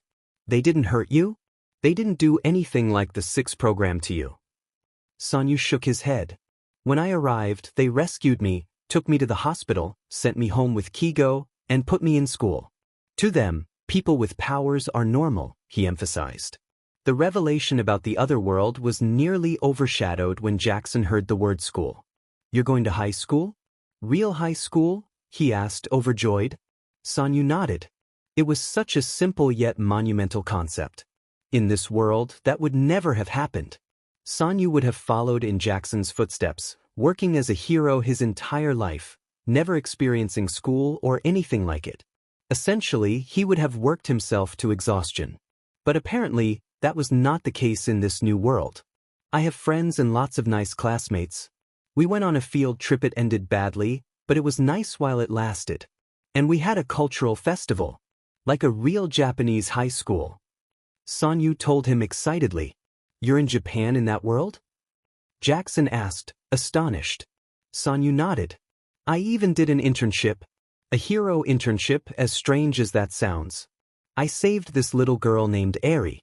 She's living at the school right now, and I'm helping raise her with Mirio," Sanyu babbled, eager to share every detail. His explanation was a bit jumbled, but he didn't want to stop. "Who's Mirio?" Jackson asked, trying to keep up. Suddenly, Sanyu's face turned bright red, and Tao chuckled. Jackson looked between the two, confusion written on his face. "My boyfriend," Sanyu confessed shyly. Jackson's eyes widened in surprise. "Your boyfriend?" he repeated. Sanyu nodded. Jackson took a moment to process this new information. He wasn't bothered by the fact that it was a boy, he was shocked, but that wasn't the main concern. What mattered was that Sanyu had enough agency in his life to have a boyfriend, to be in a romantic relationship.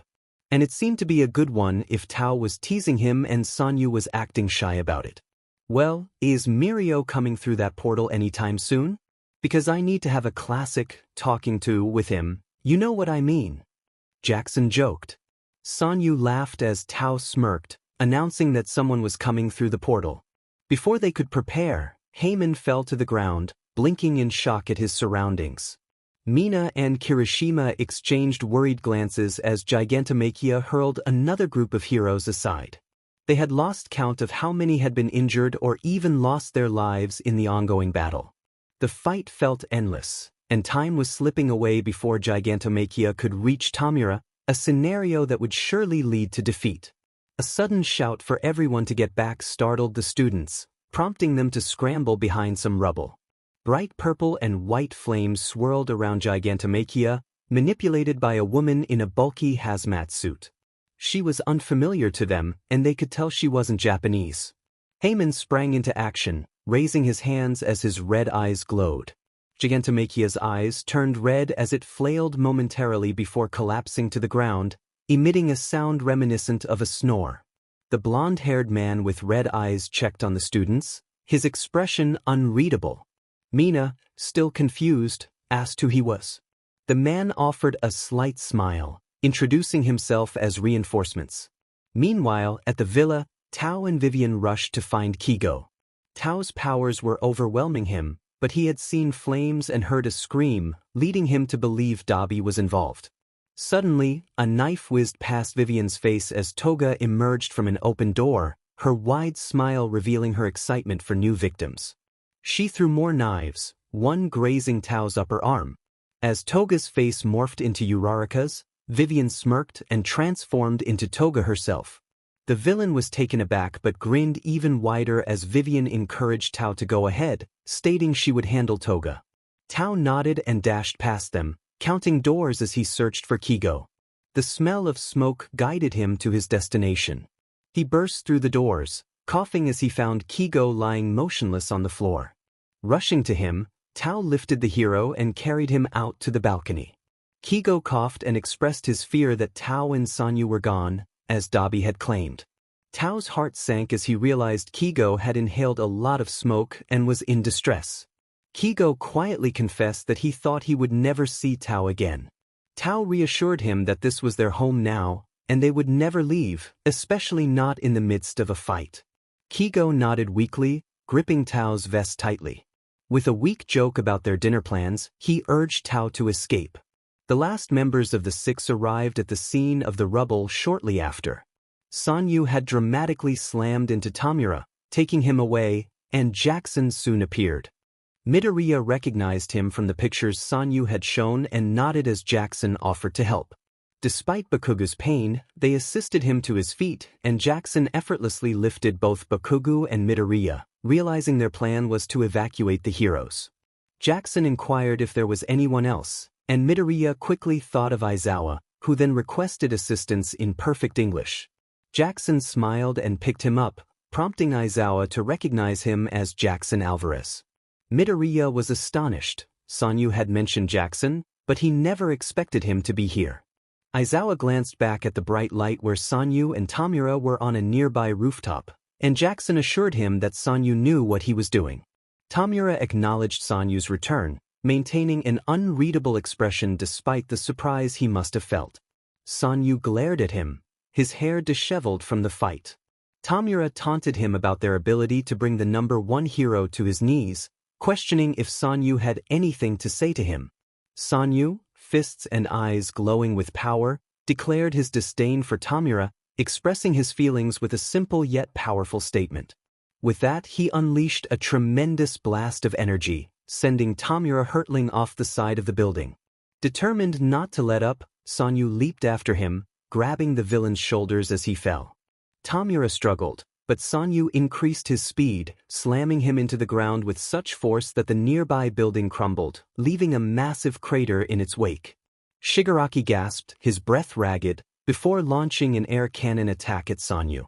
The hero was thrown into another building but quickly recovered, retaliating with powerful beams aimed at Tamura, intent on turning the tide of the battle. The villain redirected them but injured himself in the process.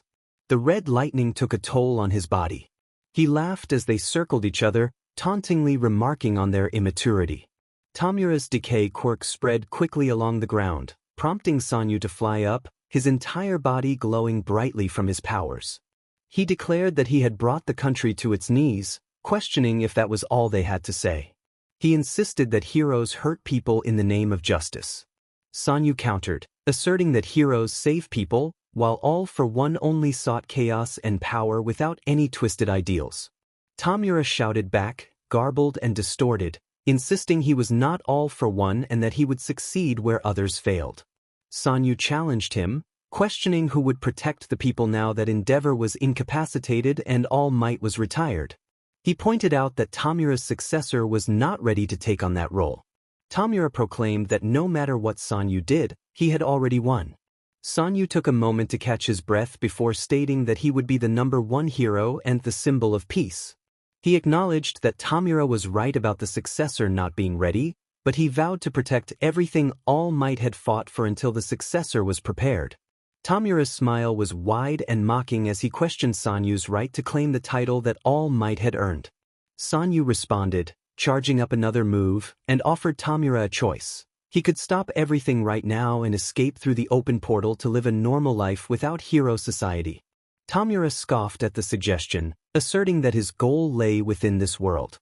He intended to take one for all, defeat All Might and his successor, and free his teacher. Sanyu warned him that his teacher had not known he existed when he made those claims, suggesting that Tamura should reconsider his plans. Tamura dismissed Sanyu's words, insisting that nothing could convince him to stop, not even the so-called symbol of peace. Sanyu smiled, asking if everyone had been evacuated. Receiving confirmation from Heyman, he shared a lesson from his world. Negotiation is half negotiation and half distraction. He declared that Tamura had made him break a promise and that he would pay for it. Tamura, annoyed and on edge, questioned what Sanyu was planning. He was unprepared for the boy's continued presence in the fight. Sanyu, with his powers growing brighter, quipped that he was wasting Tamura's last words. The villain hurled several attacks at him, but Sanyu moved closer, seemingly untouched. Sanyu reflected on Tamura's earlier words about heroes, admitting that he was not like Endeavor, Mirko, or Midoriya. He would not capture Tamura and leave him to rot in Tartarus as his master had done. Instead, he looked at Tamura with a fierce determination, expressing his intent to end the fight. With that, a shockwave of bright light enveloped the entire city. Tamura's cries were drowned out by the groans of the ground under the pressure of the explosion.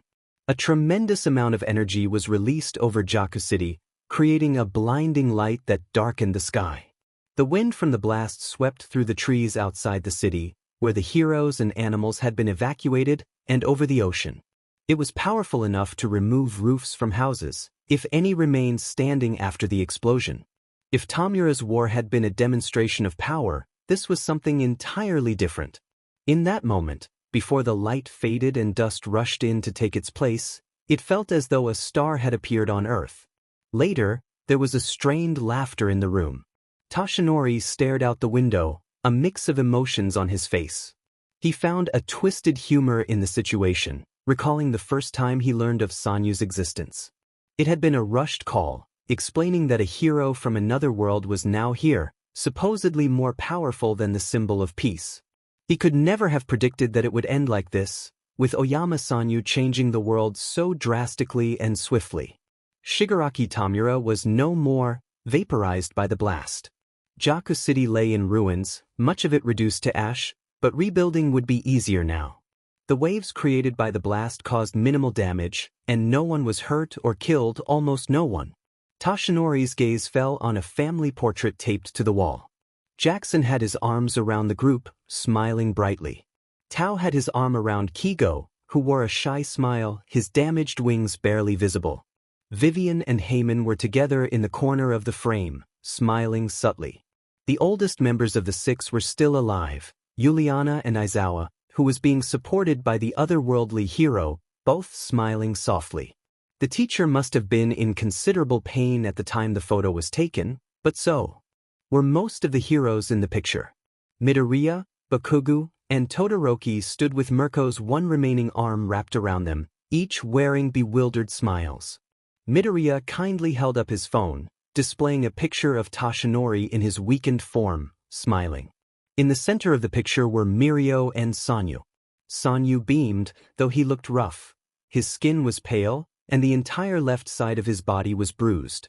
He was barely standing, which was masked by the fact that Mirio was practically carrying him. Just before the picture was taken, Mirio leaned in to kiss Sanyu's cheek, despite his boyfriend appearing on the brink of collapse. Looking at that photo, one would never think it would become one of many lasting memories from that battle. So many lasts had occurred during the course of that fight. The old hero gazed out the window, his thoughts drifting. He hoped that wherever the fallen hero was, he was at peace. A voice broke the silence, stating that they did not share that sentiment. All Might turned to face the voice, which insisted that the speaker understood the fallen hero better than All Might did. The old hero replied softly, expressing that he had understood him plenty, to which the voice countered that the fallen hero had known peace, the peace All Might had brought. Toshinori rolled his eyes and stood up, playfully asking if the speaker would not listen to him. The voice replied that they were trying to keep things light, to which Toshinori reminded them that death was never light, though his tone betrayed his words. The speaker explained that there were many necessary evils in the world and that while it was not easy, dwelling on it would not help. Sometimes, one had to view it as the best-case scenario. Toshinori commented that the speaker sounded like Hound Dog, to which Sanyu smiled and admitted that he had picked up some of Hound Dog's wisdom. All Might walked over to where Sanyu sat on his hospital bed. The boy stood up and looked up at the former #1 hero, observing that it was hard to imagine how anyone could hug him, given his towering height. Toshinori corrected him, stating he was 7 feet 2 inches, and demonstrated how people hugged him by slouching down to envelop Sanyu in his arms. It felt good to have him back, alive and relatively unharmed. When the heroes had approached the city after the blast, they had searched everywhere for Sanyu, eventually discovering him in the center of a crater. To their shock and awe, he was alive. Injured, yes, bloody and bruised, and clearly in pain but alive. Toshinori remarked lightly that Sanyu was not bad for a symbol of peace, though he meant it sincerely. He had not even called Midoriya that for all he had done. Sanyu insisted he should not be called that, stating it was Toshinori's title alone. One day it would belong to Izuku, but until then. Toshinori interrupted, revealing that he had heard Sanyu's fight with Shigaraki broadcasted over his comms while he was being rushed to the hospital. Sanyu fell silent at that. In that battle, he had been the symbol of peace, shouldering the hopes and dreams of the world. Whether he believed it or not, in that moment he was still the symbol of peace. Sanyu simply stated that he had never been peaceful before coming to that place and could not let them take that away from him. Toshinori, sounding older than he was, explained that sometimes things happened for a reason, whether it was being late to an appointment or not getting into a dream school. He took a step back, placing his hands firmly on Sanyu's shoulders, and added that sometimes power found itself in the hands of the right person, and sometimes people grew into their titles. The words hung heavy in the air, yet they were optimistic at their core. Just then, a muffled voice shouted from just outside the door, insisting that they were going in despite being injured. Mirio phased right through the door, appearing in nothing but his specially made boxers. He immediately focused on his boyfriend, exclaiming Sanyu's name with a wide smile. Sanyu smiled back and extended his right arm toward Mirio. Mirio took it a step further, hoisting Sanyu into his arms, prompting Sanyu to wrap his legs around Mirio's waist. They exchanged dopey grins for a moment before sharing a kiss. They were still kissing when a nurse burst into the hospital room, chasing after Mirio. She made eye contact with All Might, who raised his hands and shrugged. Eventually, Mirio set Sanyu back down on the ground, feeling the strain of his own leg injury. He took Sanyu's hands in his own and pressed them to the younger boy's cheeks, expressing his love and how crazy he was about him. Sanyu beamed in response, noting that it was a shame Mirio could only say that after he had injured his hands. Mirio scoffed at Sanyu's insecurity, turning his hands over and kissing his knuckles gently. The power they had expended had left scars on Sanyu's hands, which Recovery Girl had managed to save in terms of functionality, but they were still deeply scarred with thick lightning bolt-like markings that thinned out toward his elbows. Mirio assured Sanyu that he was beautiful, always had been, and always would be, causing Sanyu to melt. Just then, a voice scolded Eri for not slowing down. The girl burst into the room with a frantic expression. She ran toward Sanyu, but Aizawa pulled her back the moment he entered and covered her eyes, groaning about Mirio needing to put some clothes on. Mirio turned bright red, apologizing and quickly grabbing the hospital sweatpants and t-shirt he had dropped outside. Once he was covered, Aizawa let Eri go. The girl ran over, raising her arms to be picked up. Despite his still healing arms, Sanyu lifted her and held her close to his chest. Eri excitedly told him how cool he had looked on TV during the fight, expressing her fear when he had disappeared for a moment but her joy when he returned to defeat the villain. And then there was a big flash of light, which startled Sanyu and All Might. A news helicopter spotted someone carrying Sanyu to the police and ambulances, and now he was okay, right? Sanyu hadn't seen him for a whole week. The comments and questions came in so quickly that Sanyu could hardly keep up. He confirmed with a soft smile that he was okay now. Tao entered the room with a bright smile, dragging Kigo along, who was gripping his hand tightly as if Tao might try to escape. Sanyu placed Eri on the ground and opened his arms for a hug. Tao mumbled something into Sanyu's hair, but Sanyu heard him clearly. He replied, expressing his affection in return. Kigo playfully commented on the language barrier, and Sanyu pulled him into the hug, letting him know he loved him too. Kigo ruffled Sanyu's hair, declaring his love in a playful manner. Mirio protested, claiming he loved Sanyu more, but Tao quipped back, challenging him to a friendly competition over who loved Sanyu more. Sanyu's gaze landed on Aizawa, and he expressed his shock at Aizawa's leg. Aizawa explained that he had been shot with a quirk-destroying bullet and had to stop the damage from spreading. Sanyu was more curious about the prosthetic, and Aizawa shared that someone from Sanyu's world had designed a suitable device for him. He mentioned Mirko's bright purple and white arm, which made Sanyu laugh. Dr. Tenma interrupted, reminding them that several of them were supposed to be in their own hospital rooms. Sanyu protested, explaining that he had a large extended family, which caused laughter to erupt in the room. It was true, less than half of them were present. Dr. Tenma commented that at least no one had brought the rabbit or the dog, causing Tao to shift nervously, clutching his backpack. Sanyu gave him a look of disbelief, and Tao raised a finger to his lips to shush him.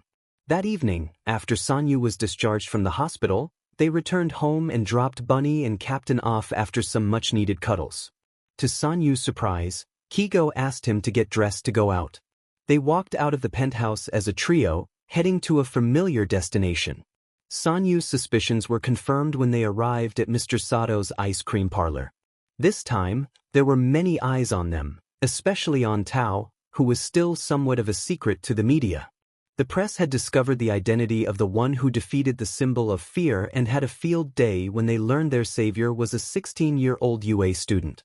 Nothing had been decided, and the government had not publicly commented on Sanyu's origin yet, leaving him uncertain about whether the world would soon know who he truly was.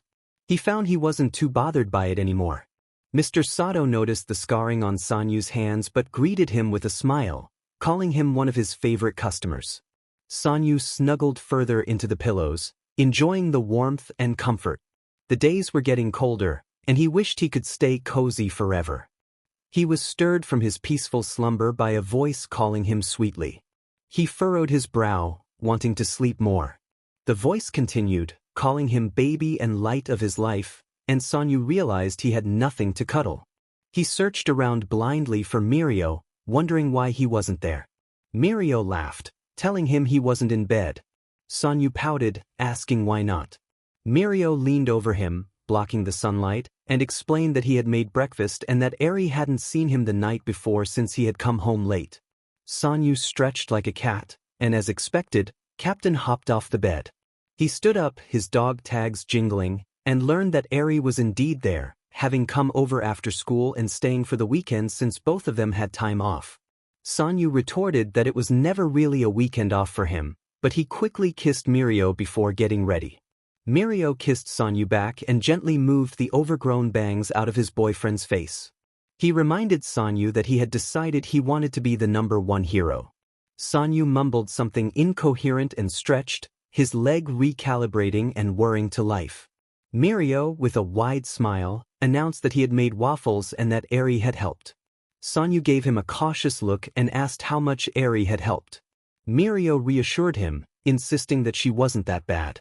Sanyu countered, recalling how he had never seen anyone overcook lemonade before Eri. Mirio stifled a laugh and affectionately pecked Sanyu on the nose. They were both adorably cute together. Mirio playfully complained about not being used to Sanyu being the taller one. Sanyu shrugged and pointed out that it was only an inch.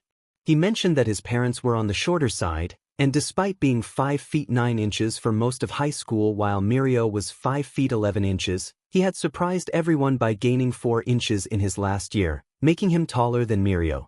They had even had to graft some metal from the shield to fill in the widened gaps of bulletproof metal in his prosthetic.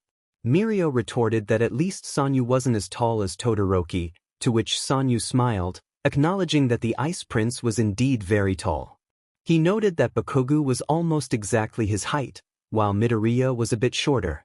Sanyu decided to leave the height rankings among Japan's top 10 heroes to the tabloids, as they did it best. Eri burst into the room with a wide smile, announcing that they were taking too long and that she would be late. Bunny bounded in after her, tail wagging excitedly. Sanyu suggested that he could fly Eri to school, emphasizing that waffles were his favorite. When Sanyu arrived at Eri's school, he was surprised to see a familiar face in the crowd. He waved at Katsuki, who glared and turned away. Eri rushed over to Katsuki and introduced Sanyu as her cousin. Katsuma seemed flustered when Sanyu approached, even though he was with the number 4 hero, Dynamite.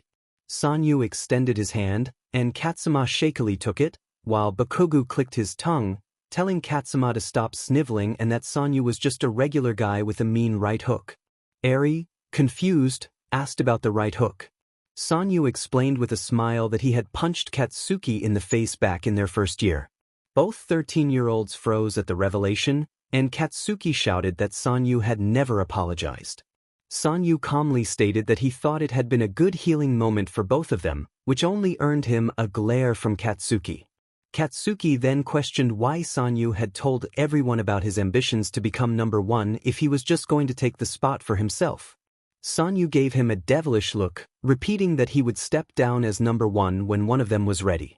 Katsuki shouted back that he was ready now and wasn't going to wait for Deku and Icy Hot to get out of their angsty teenage phases.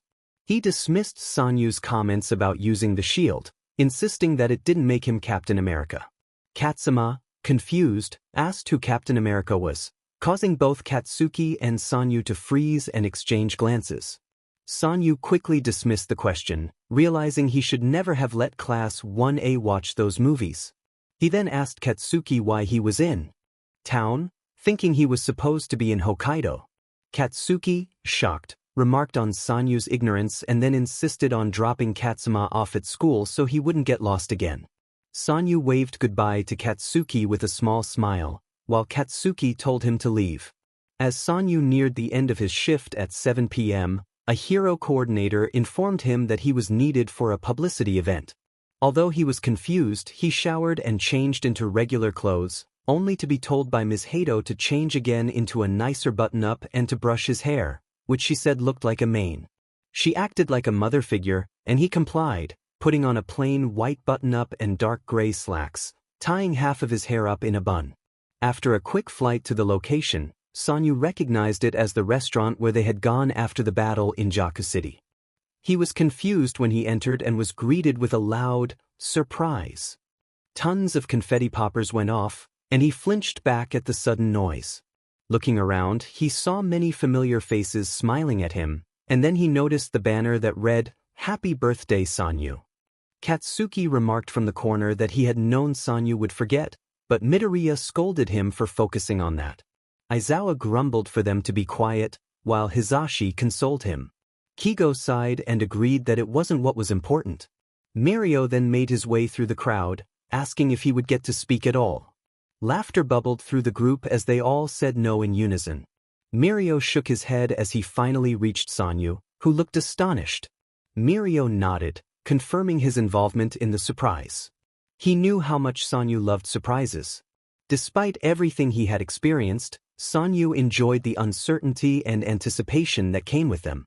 Mirio explained that it had been challenging to keep everything a surprise with Tao around, who seemed to know everything, powers or not. He had to prepare a lot of things, including food and cakes, which explained the red and gold decorations throughout the room. Sanyu looked around and noticed the unusual color scheme. Typically, his birthday parties were Halloween-themed due to the date. This time, however, everyone was dressed nicely. Mirio expressed his enjoyment in throwing parties for Sanyu, reminding him how amazing he was once a year. He tried to show it every day, but Sanyu hardly ever listened. Sanyu returned Mirio's sentiment with a lovesick grin. Mirio continued, praising Sanyu as the smartest and strongest person he knew, both emotionally and physically. Mirio shared that he had known he loved Sanyu the moment a quirk-destroying bullet hit him. Sanyu laughed, realizing Mirio meant that he admired Sanyu's strength and humility. He was willing to risk his power to save Eri and Sanyu, even if it meant nothing. Mirio admitted he hadn't had the courage to confess his feelings until Sanyu was allowed visitors in the hospital after the incident at Jaku. However, they had spent 6 wonderful years together since then, and Mirio felt he had made up for the time lost. They certainly hadn't waited when it came to their careers, with Mirio being the youngest #1 in history and Sanyu ranking in the top 10. They also didn't wait to move in together. Mirio mentioned that he had waited 6 whole years for this moment. Sanyu tilted his head, silently asking what this was. He froze when Mirio suddenly sank down on one knee and pulled out a small box. Mirio, with tears gathering in his blue eyes, shared that he had planned to say something cheesy about stars but was out of dad jokes. He recalled the first time he saw Sanyu smile and how he wanted to make him smile for the rest of his life. He then asked Sanyu to marry him. Sanyu's eyes welled with tears, and he softly said yes, barely audible. Mirio's smile illuminated the moment as he slipped a simple gold band onto Sanyu's finger.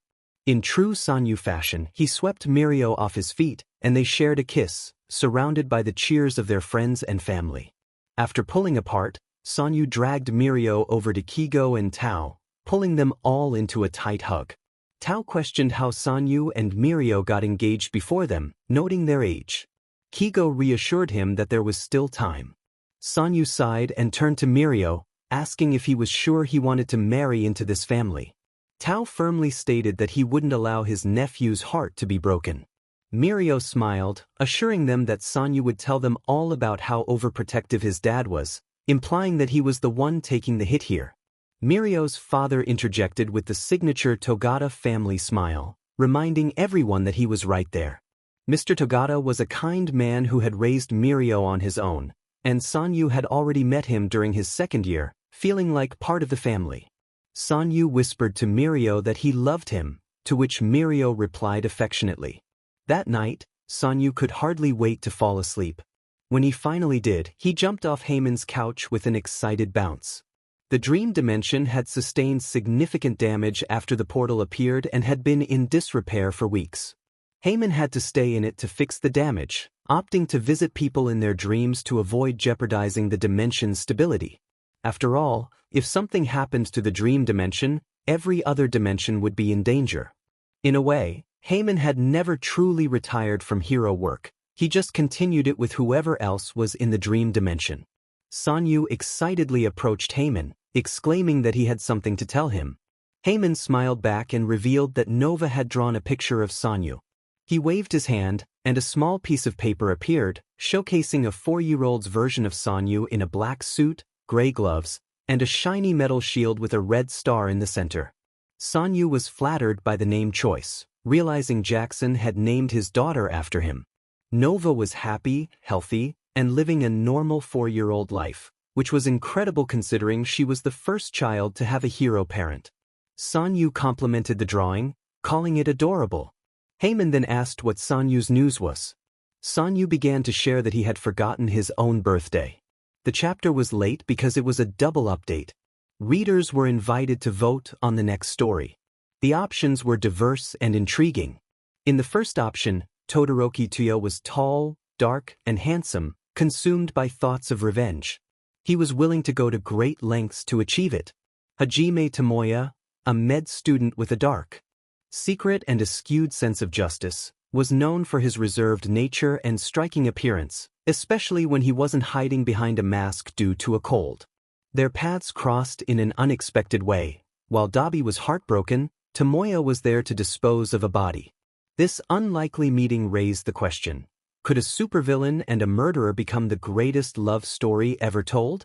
The second option featured Aoki Makoto, who believed they had a standard electricity quirk. It was nothing too special, but they loved heroes and were determined to take their future seriously as middle school was coming to an end. However, everything changed when their quirk began to communicate with them. The third option centered on Shigaraki Tamura, a certified human disaster. His teacher dismissed him, and Kurojiiri pressured him to recruit new members for the league. He felt trapped in his dismal apartment, and the arrival of a toddler seemed like an unwelcome complication. Despite not knowing the child's original form due to shape-shifting, Tamura was determined to protect them with all his strength. No matter how the child appeared, he embraced his role as Kanzuya's father. Each option offered a unique blend of action, romance, and character development. The author aimed to explore themes of choice, healing, and the complexities of relationships, inviting readers to engage in the storytelling process.